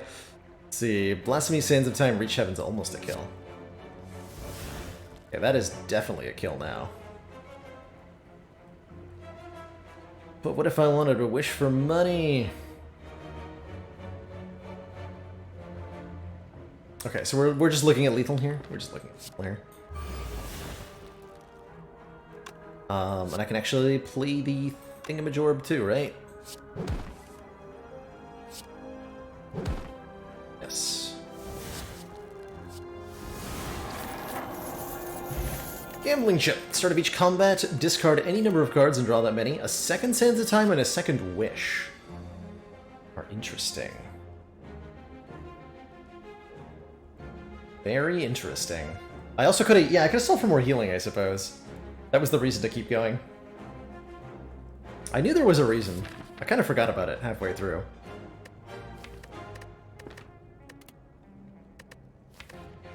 Second Wish feels kind of bad.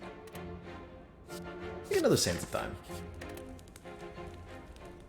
And upgrade the one Wish that we do have. That hammer sound different. Felt like the third strike glitched out there. Maybe I'm just going crazy. Oh, that's right. This glitch still exists, right? If we discard Deus Ex Machina with the gambling chip, we get a new card, and it goes to the discard pile, but we still get the 2 miracles in our hand. Yeah. So it's in the discard pile, and we have 2 miracles, and we drew more cards. Because reasons, or whatever.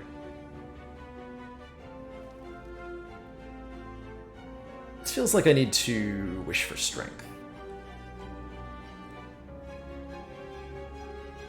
What? Excuse me, what?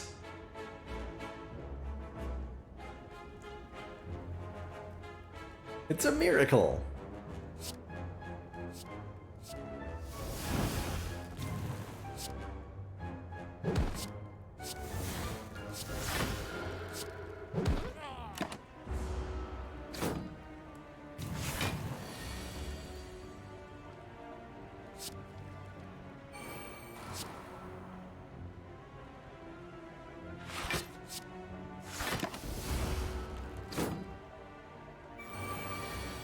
Probably just gonna completely ignore the existence of these minions and just kill the... Yeah, I actually just have lethal on the leader right now. Cool, good talk. Yeah!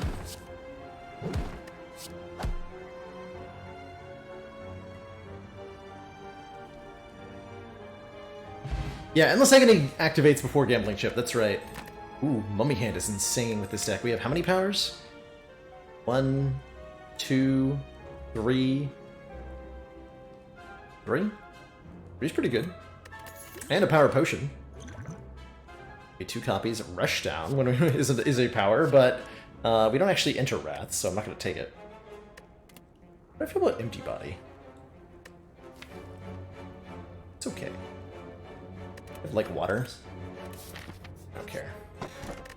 Shuriken's ridiculous. When you play 3 attacks in 1 turn, gain a point of strength. Watcher loves points of strength. Watcher adores points of strength. All day, every day.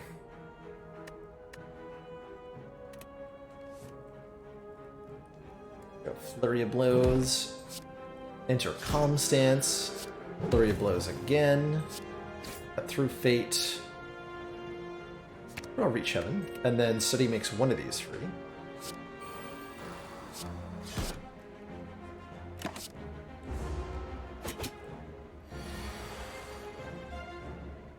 And then we just have lethal? Yes.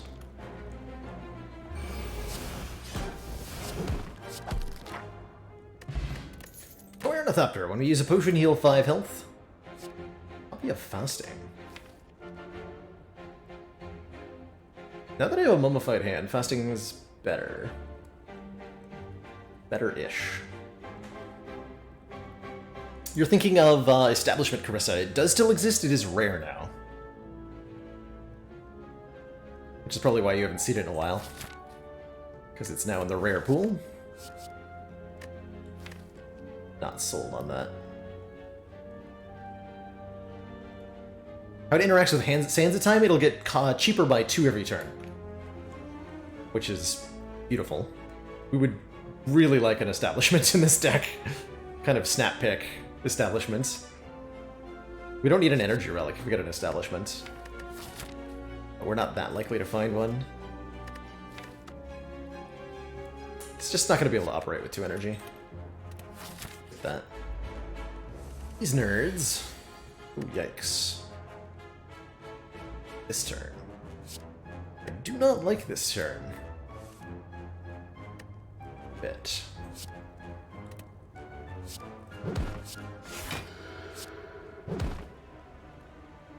Not one bit.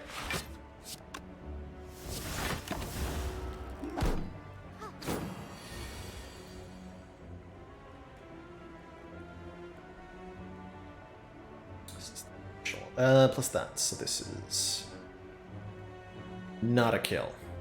Because I don't actually have enough damage. If I flex potion, I can kill them both here. Uh-oh.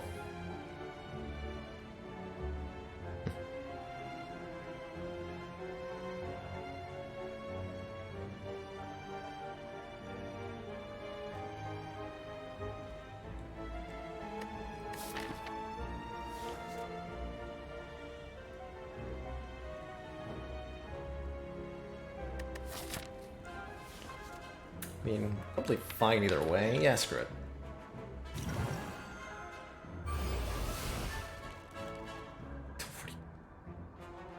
Delete. Sashwit Plus. The last card played this combat was an attack applying 2 weak. We'll take that. And I will actually remove a strike rather than upgrading 4 cards.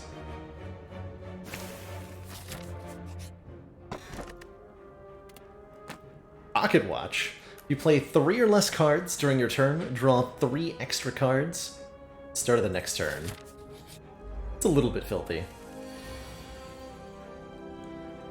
Just a little 4 bit. months of support. We are extremely Pacific impressed. Orange, thank you so much for those 4 months. Twitch Prime support, greatly appreciate the continued council funding in return. Something smug sense. Superiority.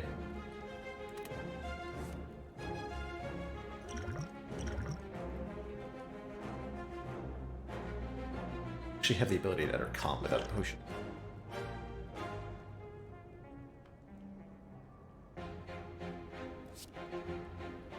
Let's see what's on top.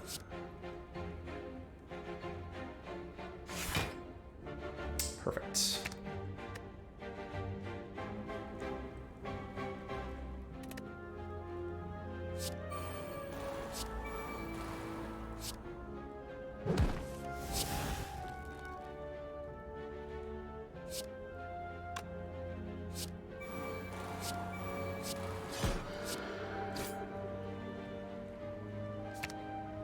Sands of Time and Witch.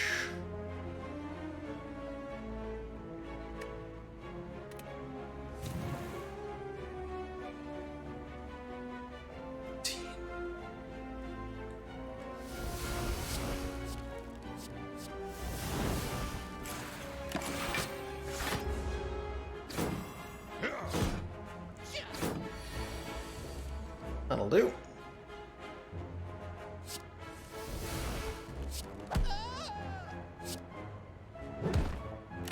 I'm passively blocking for 25, which means they can never actually hurt me.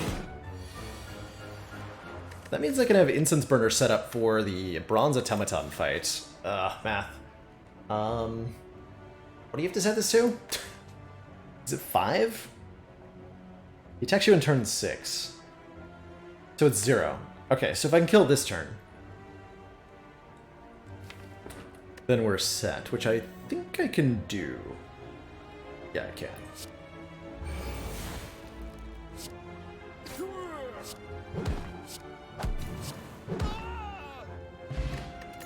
Regal Pillow. Okay, this one's upgraded. I will take an upgraded one.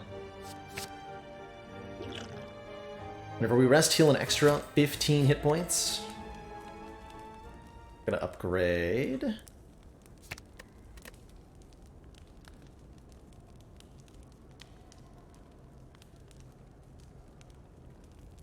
Foresight so I can cycle better.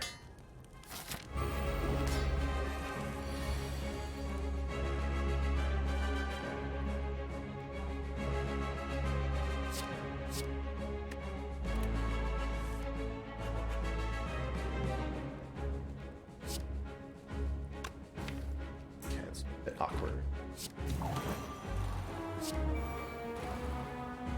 So, fun little, I don't know if it's a glitch or whatever, but if Sands of Time is 0 cost from a Mummified Hand effect, then... Oh!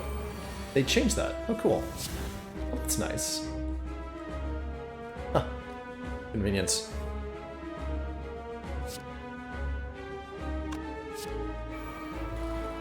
That made Blasphemy free. Cool, thanks. Really appreciate that. Cool, thanks.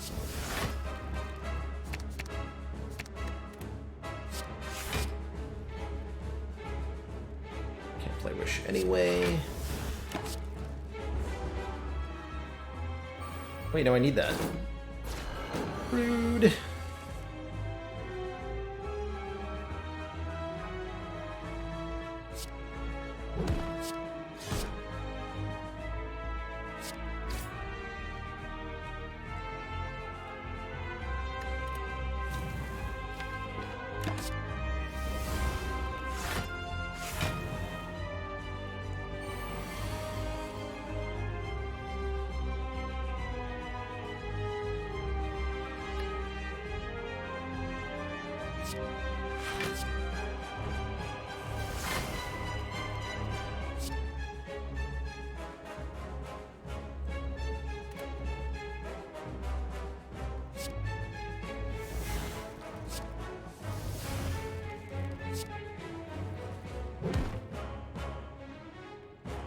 Foresight plus back.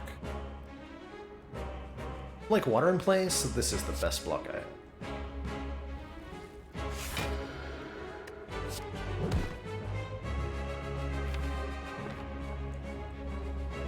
I need those through violences in my hand, I think.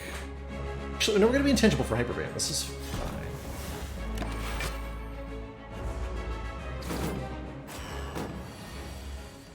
Just letting time tick away.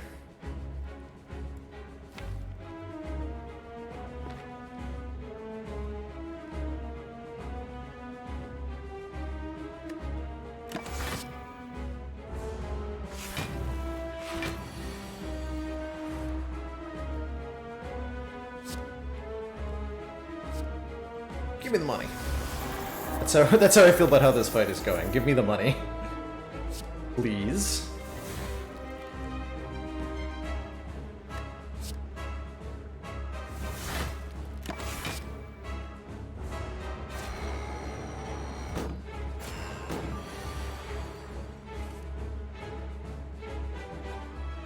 Okay, so these become not even close to enough yet. Patience on our side.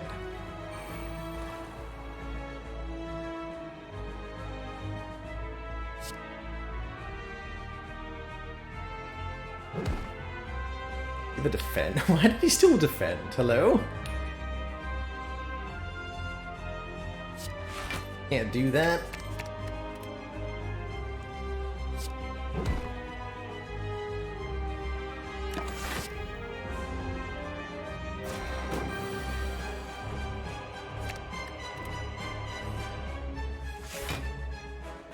Yeah, we need to get that played. It's going to be difficult.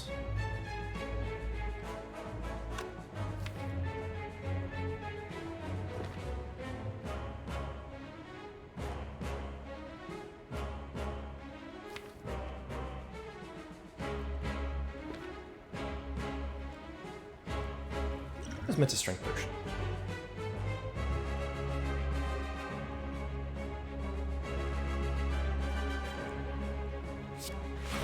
I think I should just take the damage here. Make sure I play reach at him. So KO that. Redraw sands of time. It's gonna be a little bit. Doing this one slowly.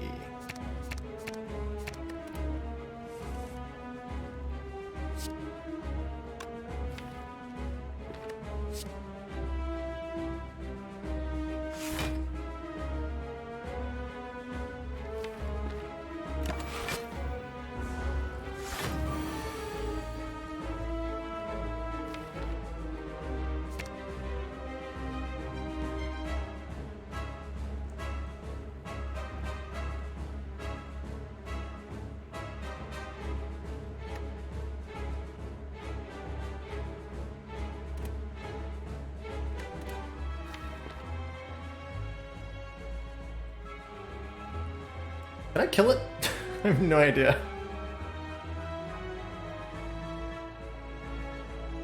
Probably? I have 4 insights in my hand and a wheel kick coming up. We're gonna have 8 energy.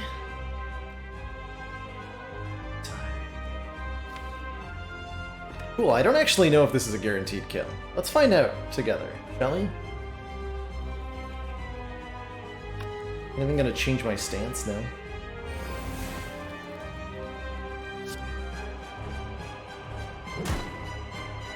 Let's see, these are presumably enough.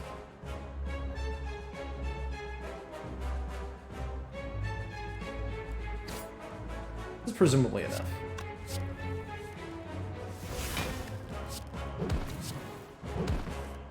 Oh yeah, super enough. Boop. GG. Just do casual, the entire health bar of the boss in one hit. Oh my god, we found it! Establishment. Whenever a card is retained, reduce its cost by 1 this combat. Super duper take that. Super duper take that. Hogchamp. That's so good. That's so good. We do. This goes so much faster now. And there's a Snecko Eye if we want one. Jeez. 2 additional cards. Start combat confused. Or, you know, a Fusion Hammer for more energy.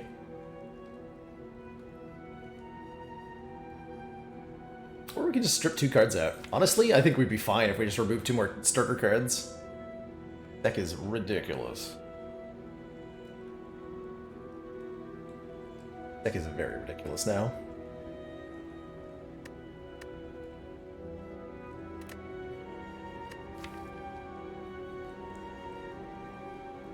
Snecko Eye's not that good, huh?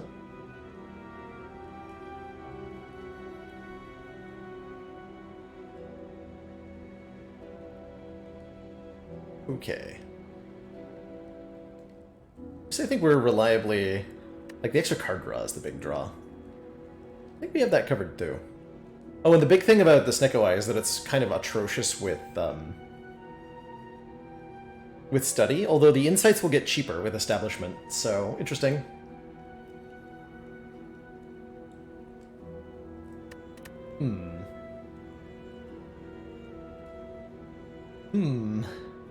I don't have a lot to say on, there's been a discussion going on for a while about Path to Victory. I don't have a lot to say about that, because I haven't used Path to Victory at all.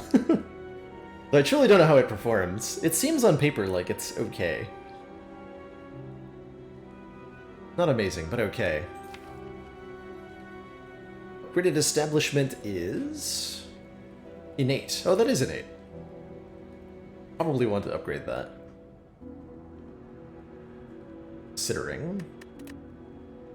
let's remove 2 cards, truthfully. I'm going to take Empty Cage over Snecko Eye. How often do I get to say that I do that? Deck wants to aggressively cycle.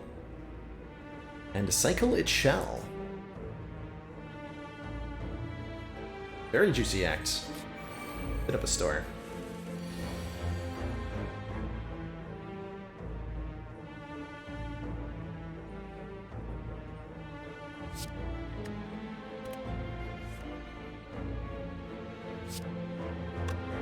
I can make that Sands of Time guaranteed free, huh?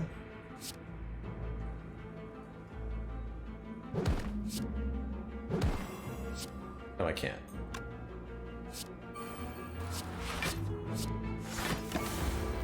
Oh, I could have. Actually, if I used the Miracle, I could have. But it's getting cheaper by 2 every turn anyway. So, like, whatever.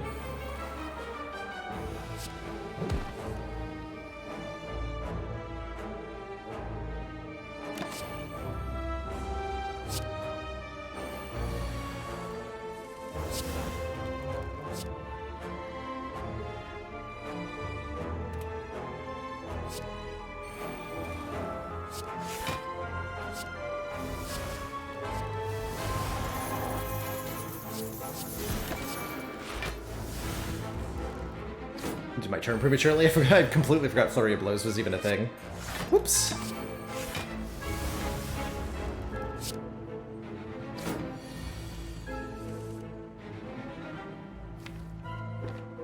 Okay, but blocking though?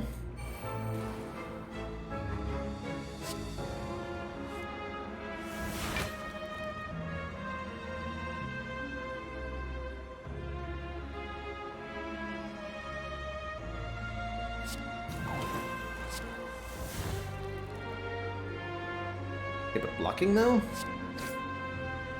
Right.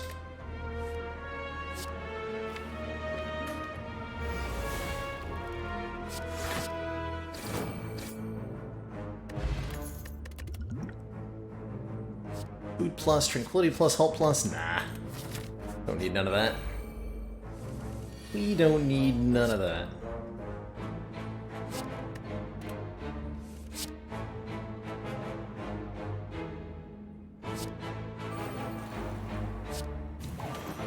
Nice. Very nice.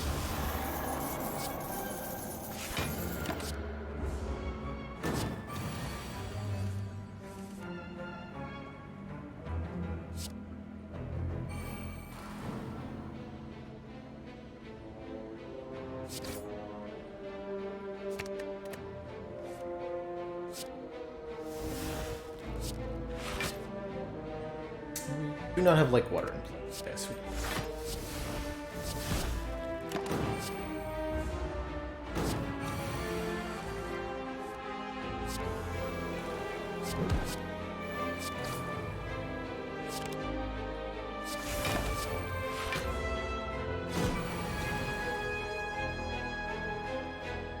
Oh! It's establishment that doesn't make stuff cheaper when Mummified Hand makes it 0 cost. Note how our Protect is still 1 cost. We've had it in our hand for 2 turns. With establishment. Interesting. What is the slogan above the controller say? It says, classically trained. Show that off a bit better. Take your shirt off, streamer!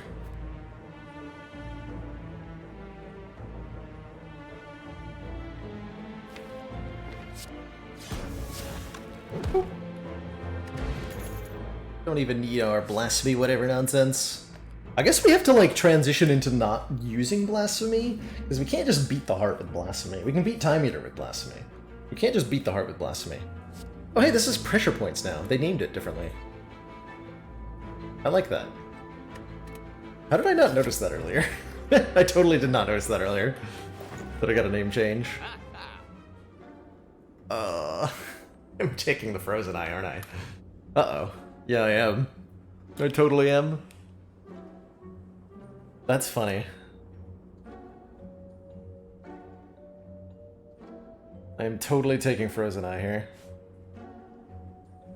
When viewing your draw pile, the cards are now shown in order. Although, like, I have so much scry, does that actually help me? Oops, my brain hurt. Brain hurty. Do it. I might not actually use this, full disclosure. But I am gonna buy it. Also, I was supposed to remove Indignation there. Not a strike. Buying some potions. Deal 40 damage, draw 6 cards. Honestly, all these potions are better. Fortunately for us.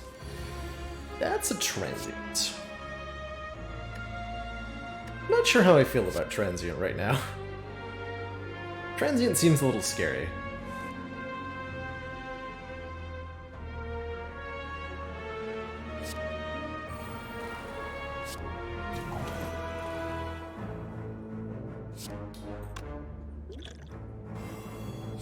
Alright, transient. You enjoy being vulnerable.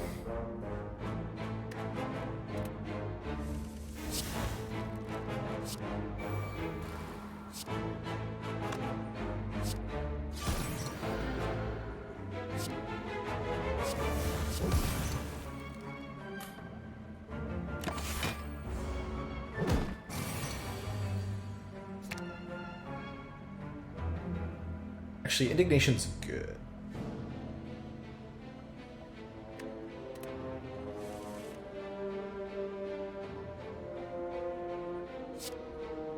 Go Flurry of Blows, Indignation, Flurry of Blows, Sash Whip.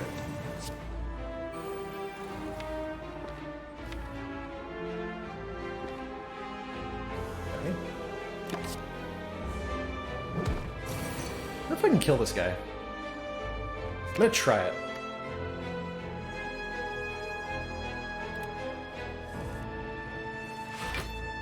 Probably I can't actually just play Wish, can I? It's pretty unlikely.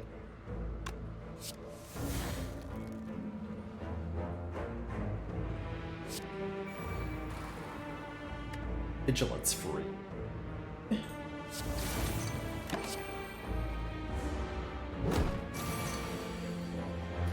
I'm intangible.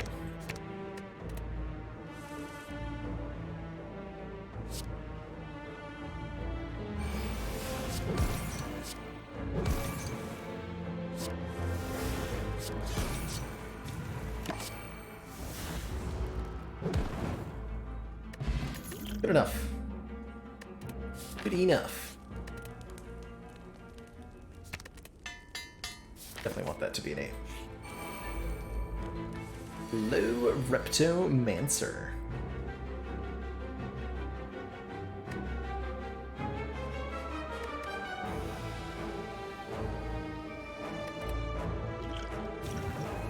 One of my strength pots here.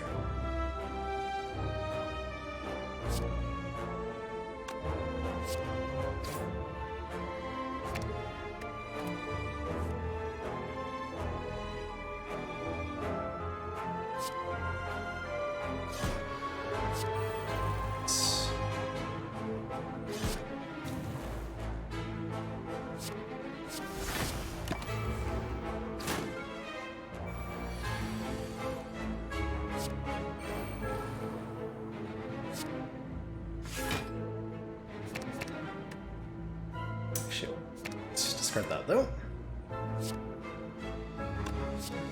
Raiding party! Raiding party! Loot or die! And raiders, welcome on in. Hello, hello, and welcome.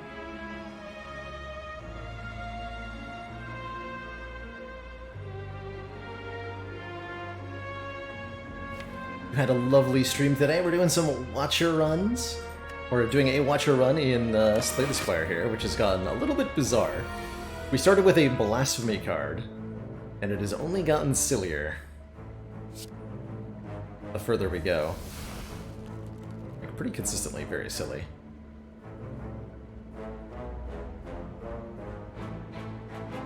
That's not lethal. 45 plus 75 does not kill it.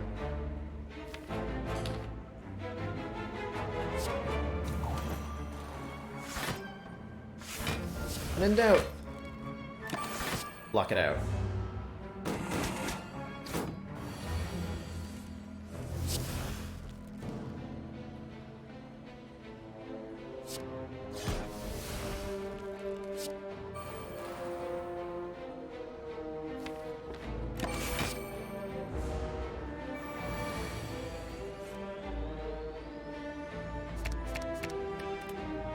I have a frozen eye. Oh, that's what the frozen eye's for.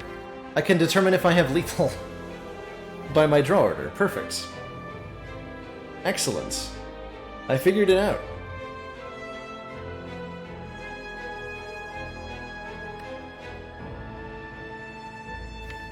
So we know Wound, Wish, Cinder's Bane, Third Eye, Reach Heaven. Not a draw order that lets me get a kill here.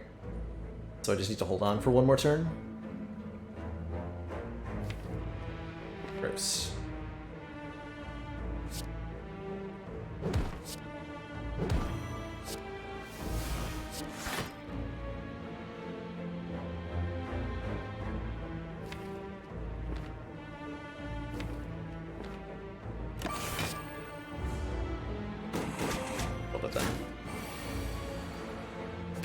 Although, would the intangible have saved me from dying? I should really test that. At some point during this run.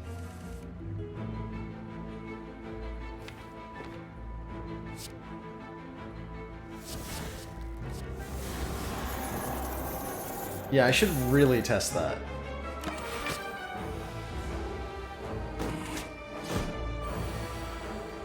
Why did I test it during this run? Because I have the opportunity. Because I have the opportunity to do so. I don't want to, like, do it off stream or something.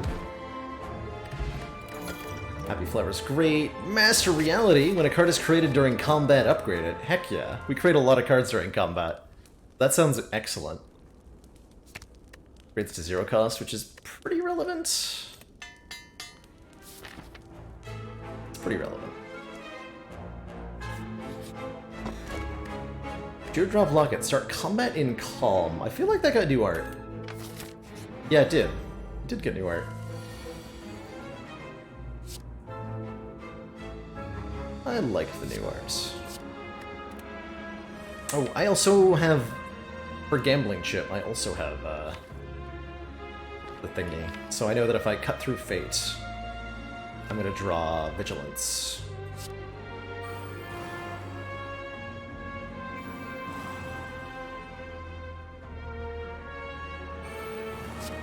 this.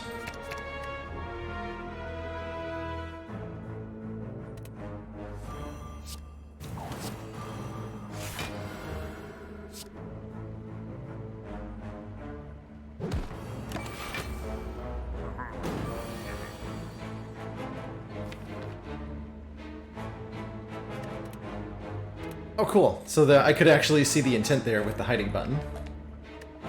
First actual use of that. Good. Good stuff. So this button's been added so that when you're prompted with something like this, you can actually look at what the enemies are doing. Normally you can't really do. Wait, what? Oh, Master Rail is not in play. Okay. Very confused. Second. But I understand. Mr. Giant Head. Commander, I one understand. of our most valued supporters. Miasma Plasma. Support of the XCOM project. Thank you so much for those 10 months. Twitch Prime support. On your way to the 1-year badge and a heckin' long time of support in the stream. Thank you so much for being here for the ridiculous length of time that you have been. That is a lot. So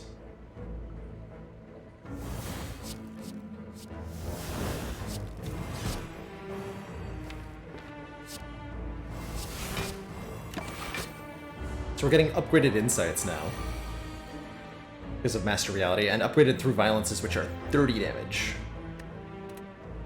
A lot of damage.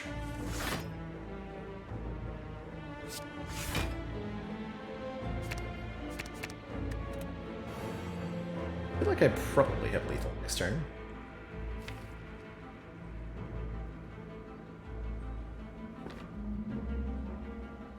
Probably.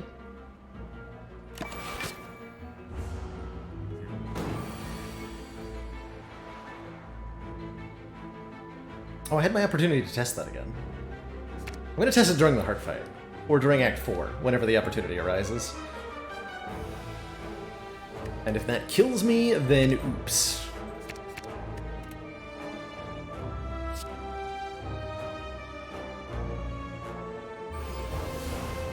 So in addition to our usual triple damage against Giant Head, we have an additional advantage in that every time we play a card, a Giant Head takes 10% more damage from physical attacks for the rest of the turn.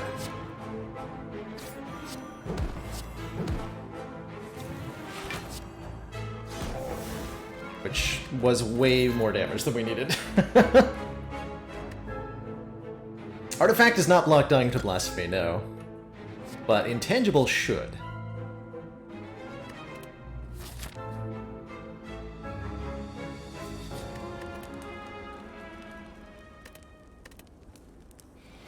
Grab our recall.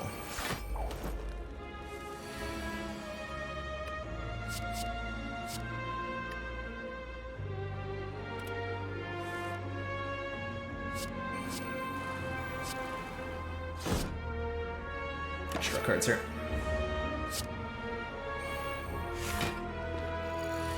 Rose and I. Don't make me remember that I have you. Ask for so much.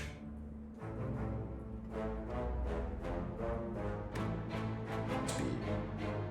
4, 3, 72.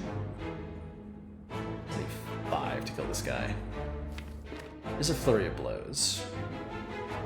Speed 30.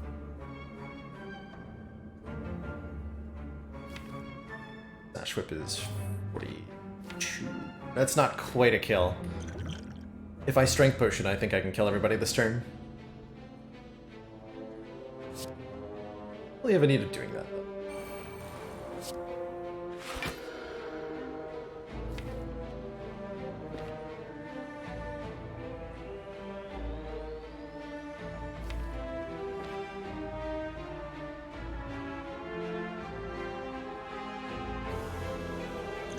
I'm gonna block potion. Makes my head hurt less. This is complicated. I don't like it. Get your complicated nonsense out of here.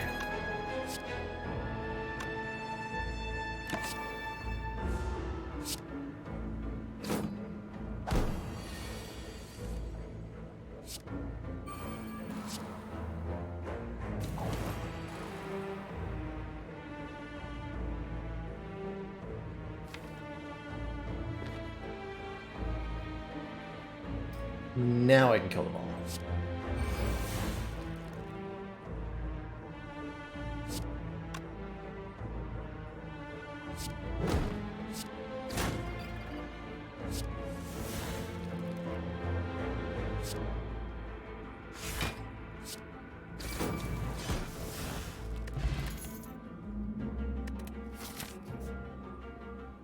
One more later.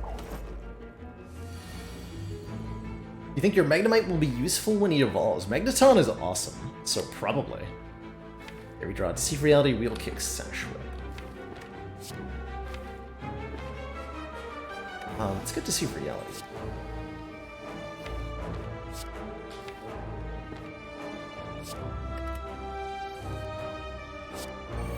Perfect. The plated armor in this fight. Nemesis has a habit of doing nasty amounts of damage.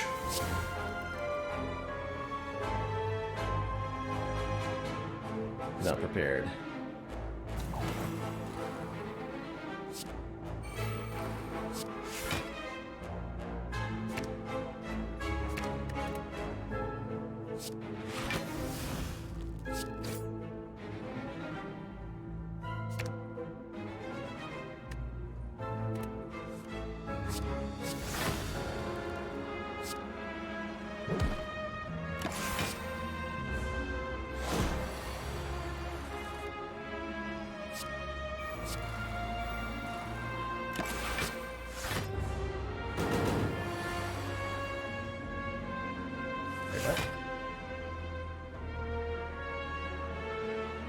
How come these are only 3? I had Establishment in play, and I retained them. Hello? Oh, were they both 0 cost from Mummified Hand? Yeah, they were both 0 cost from Mummified Hand. So they went down by 1, but not by 2. That doesn't make any sense. Alright, fine. Very well.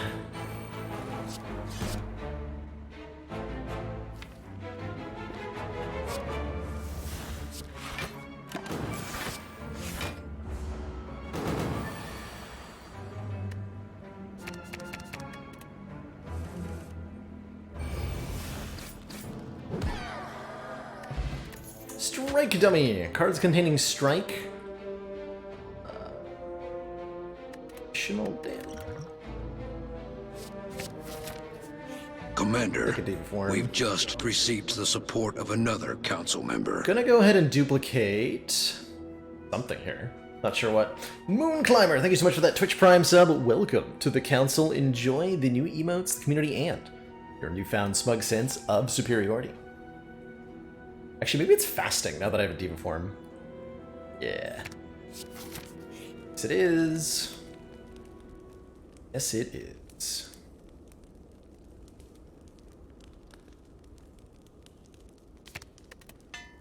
Great third eye here. Alright, poor Time Eater's going to have a bad day, I believe. Let's see, drawing Cut Through Fate, defend. I want to draw that third eye at a minimum. Oh, I can really chain react powers this turn. Or next turn, 2 turns from now? Jeez, that is an ugly turn. Steady like water, fasting foresight.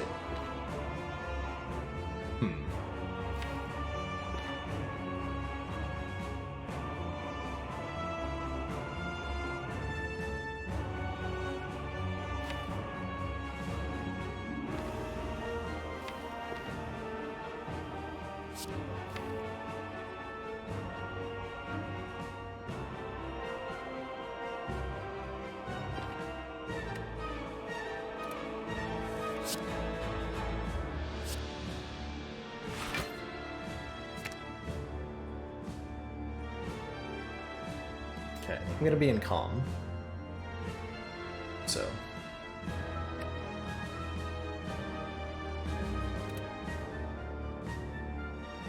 Okay, Vigilance, Cut Through Fate. Light Powers. I think this works. Not actually sure this gets everything in play.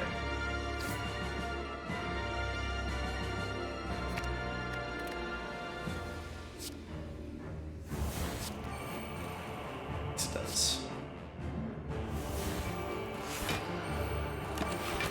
Cool. Thank you, mummy hand.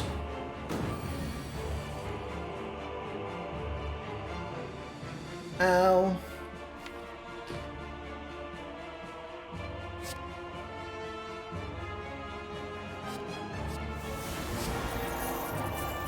Basically already won this fight. Despite appearances.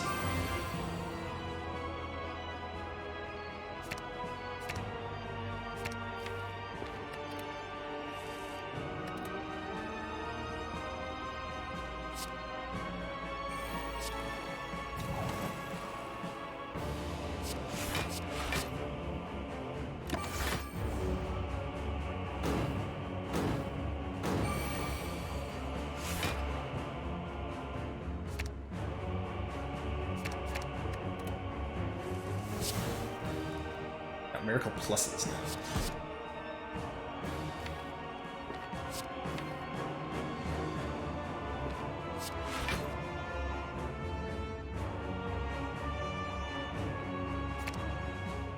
Oh.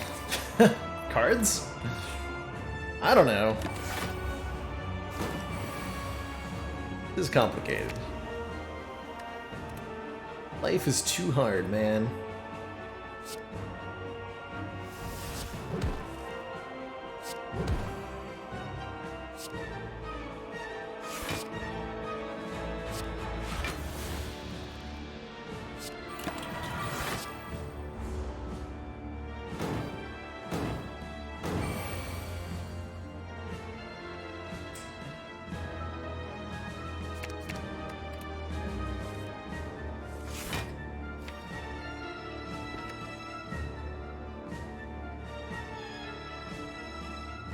So this would be well over 100. 114. These are 84. If I'm in Divine Stance. It's not quite enough. I can just like play them without being in Divine Stance and they still do a ton of damage.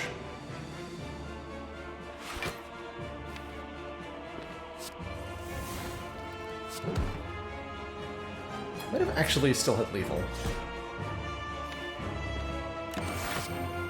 But that would require doing math. So I don't want to.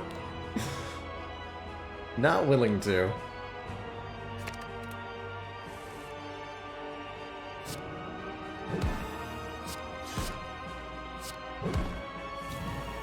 I want to bring him below half and transform.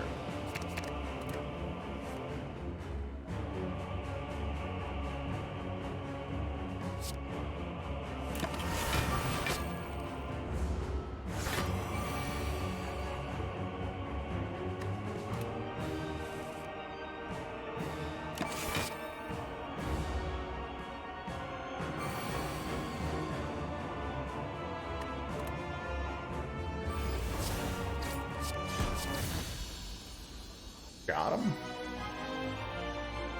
Didn't set up Incense Burner correctly, though. Tangible on turn 2 of the Elites fight, not turn 1. But we have unlocked Ascension 16. And that's alright. If you vault as the last card before time meter ends your turn. You should end your turn normally. I think there's some glitches with that. That I heard about getting patched. But it should simply end your turn normally.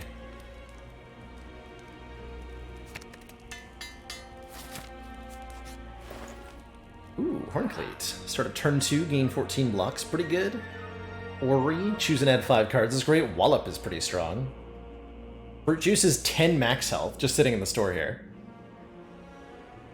This is 20 damage to all enemies. You skip Time Eater's turn.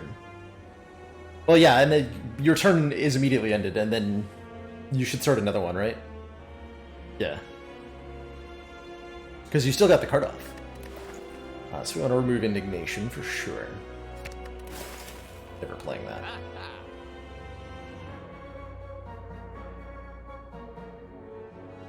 Let's gain turn 2 block. That's all we need. Should be quite decisively beating Yeah, that's not a bad intangible. TBH. Draw Vigilance and Diva. You wish to draw Diva.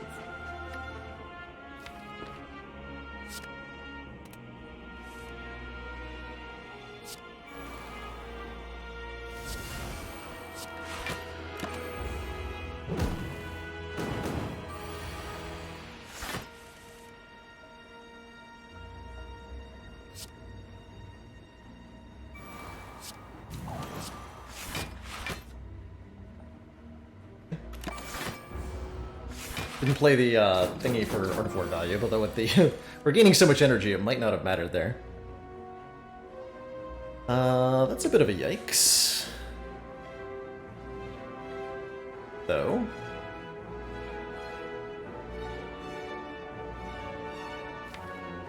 I could kill one with Blasphemy, but I can't get them both.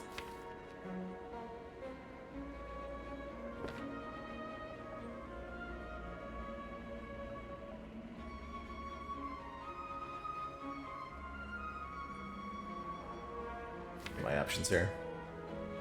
I have very many of them.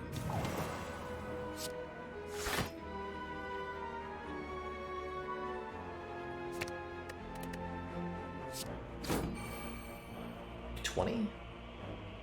Sure. Or not quite 20. 13. 13's basically the same as 20. Right?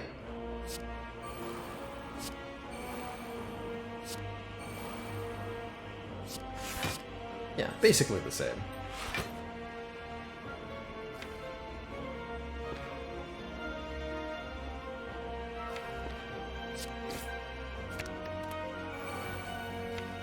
Draws Wish and Reach Heaven.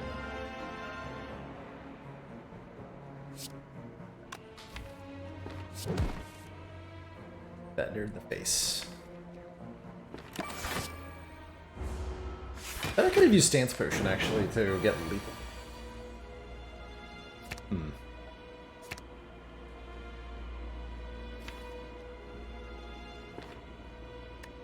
I'd have lethal here, too. In fact, I bet that I do. It's 99. That actually just kills you. Oh yeah, I definitely have lethal here. And then Incense Burner's set up correctly, too. Perfect.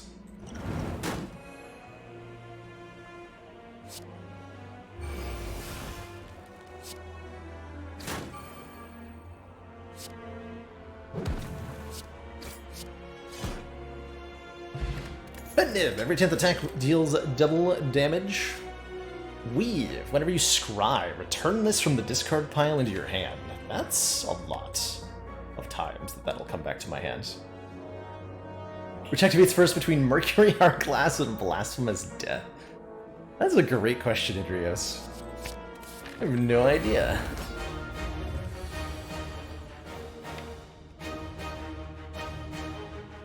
Okay, we want to get fasting and at least fasting, possibly also Devaform in play here.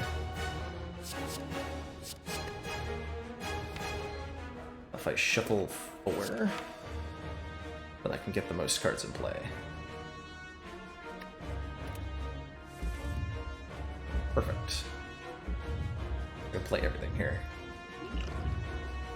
But I got a new explosive potion. I didn't even notice that. Cacao! So we're getting 2 strength per turn.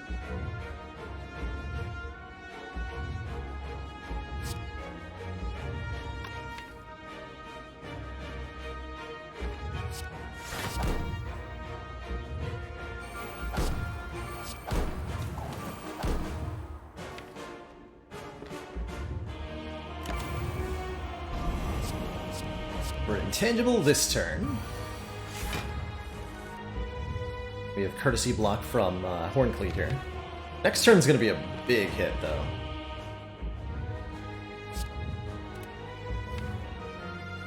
My Wheel Kick, I can draw into... Sash Whip's gonna be good.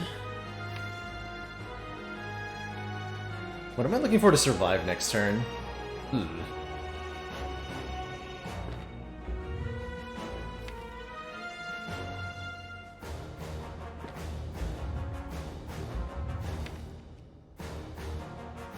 See, reality's at the bottom. This is deep unfortunate. Okay, so we want the pocket watch to go off. We want to play 3 cards. Third Eye, Wheel Kick. I'm not actually playing the Weave that's going to get added to my hands. Don't need any of that. I'm not playing Master Reality.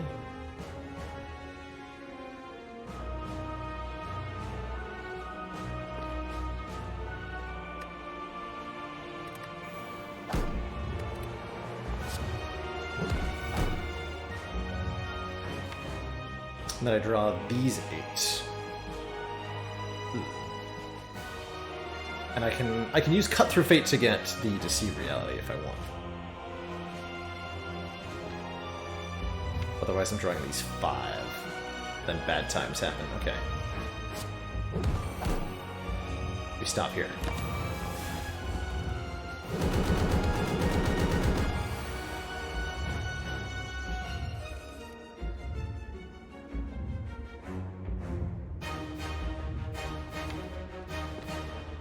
So we'll take a bunch here. Not that much of a bunch, though. Probably going to use the Stance Potion to enter Calm after I take Feet of Death.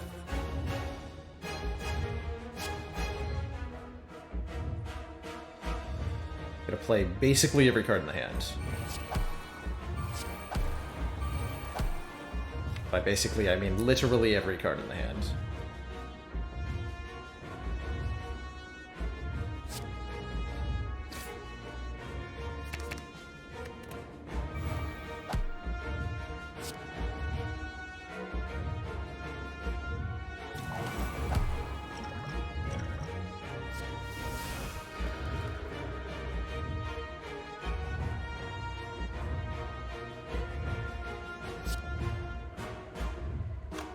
Need some strength with Wish.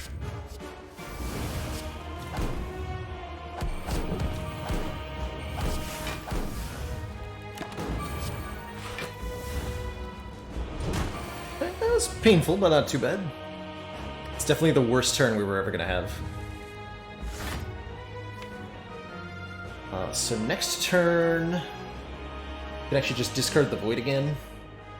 Nice.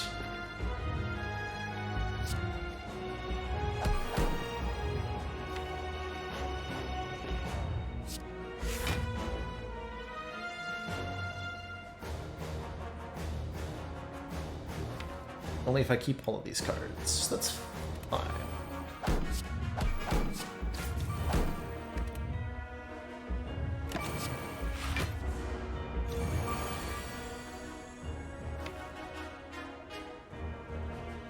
Wait, I'm bad. Let's Cut Through Fate. Screw that up a little bit. Slash a lot. It's okay. Our defense block for 14, so I think we're gonna be okay here. Draw Blasphemy up. Kick here. And it too. 104 damage from Sands of Time. Okay.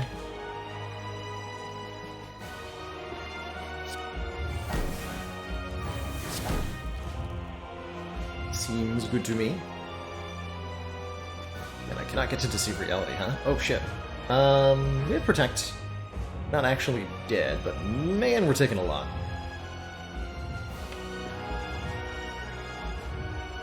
That said, we're also killing the heart very quickly.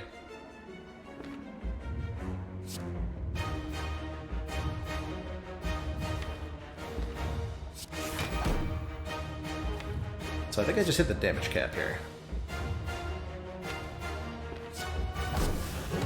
Close to it as I can.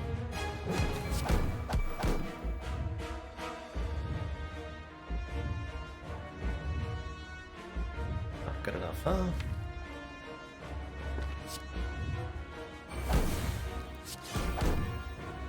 So I have to survive next turn by blocking? Ooh. Seems hard.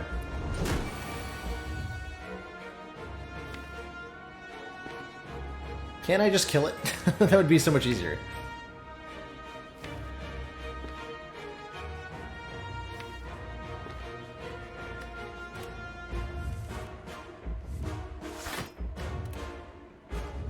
That would be way easier. Okay, so we can draw into Vigilance and Third Eye. Wait, no we can't. No! Is that not enough block? I think I might be dead. No, that is definitely enough block. Right? But yeah, we're actually just fine. Okay, never mind. Ignore what I said. Life is beautiful.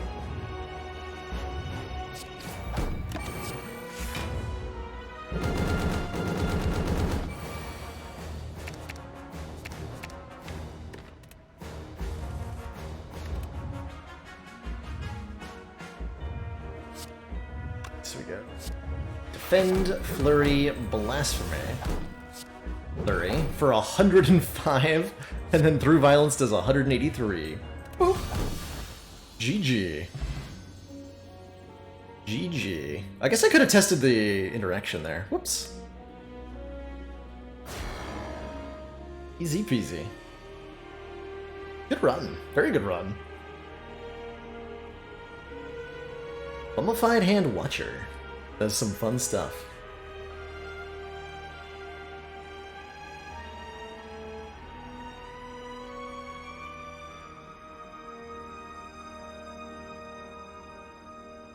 Because violence really is the answer. Look, when you're fighting a giant pulsating organ that's corrupting an entire tower, I advise violence as your solution to that. Other situations, like 3 masked bandits appear, diplomacy might be the way. Giant beating heart, though, just punch it in the face. Or the heart, or the aorta, or whatever a heart has anatomically. You should just hit it. Fire sleeps, and so shall I. And so shall I indeed. Thank you so much, everybody, for joining me tonight. That is where I'm going to wrap things up for our first night in the new studio. Super enjoyed the big comfy chair. And I'll be looking into some options to reduce our echo a bit. I heard a couple suggestions for putting foam on the ceiling. I really like that. So I'm probably going to get my hands on some of that. See how it goes.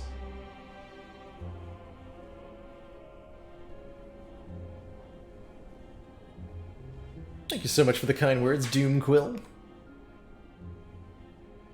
2 back-to-back Watcher runs with infinite combos involving Rushdown, Eruption, and Inner Peace. Neat. That's really cool, Toadish. I haven't heard of too many people doing infinites on Watcher since Adaptation was turned into Rushdown.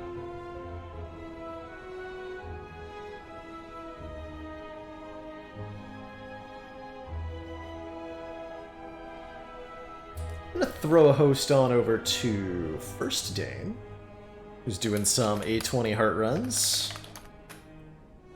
Really enjoy his narrative style.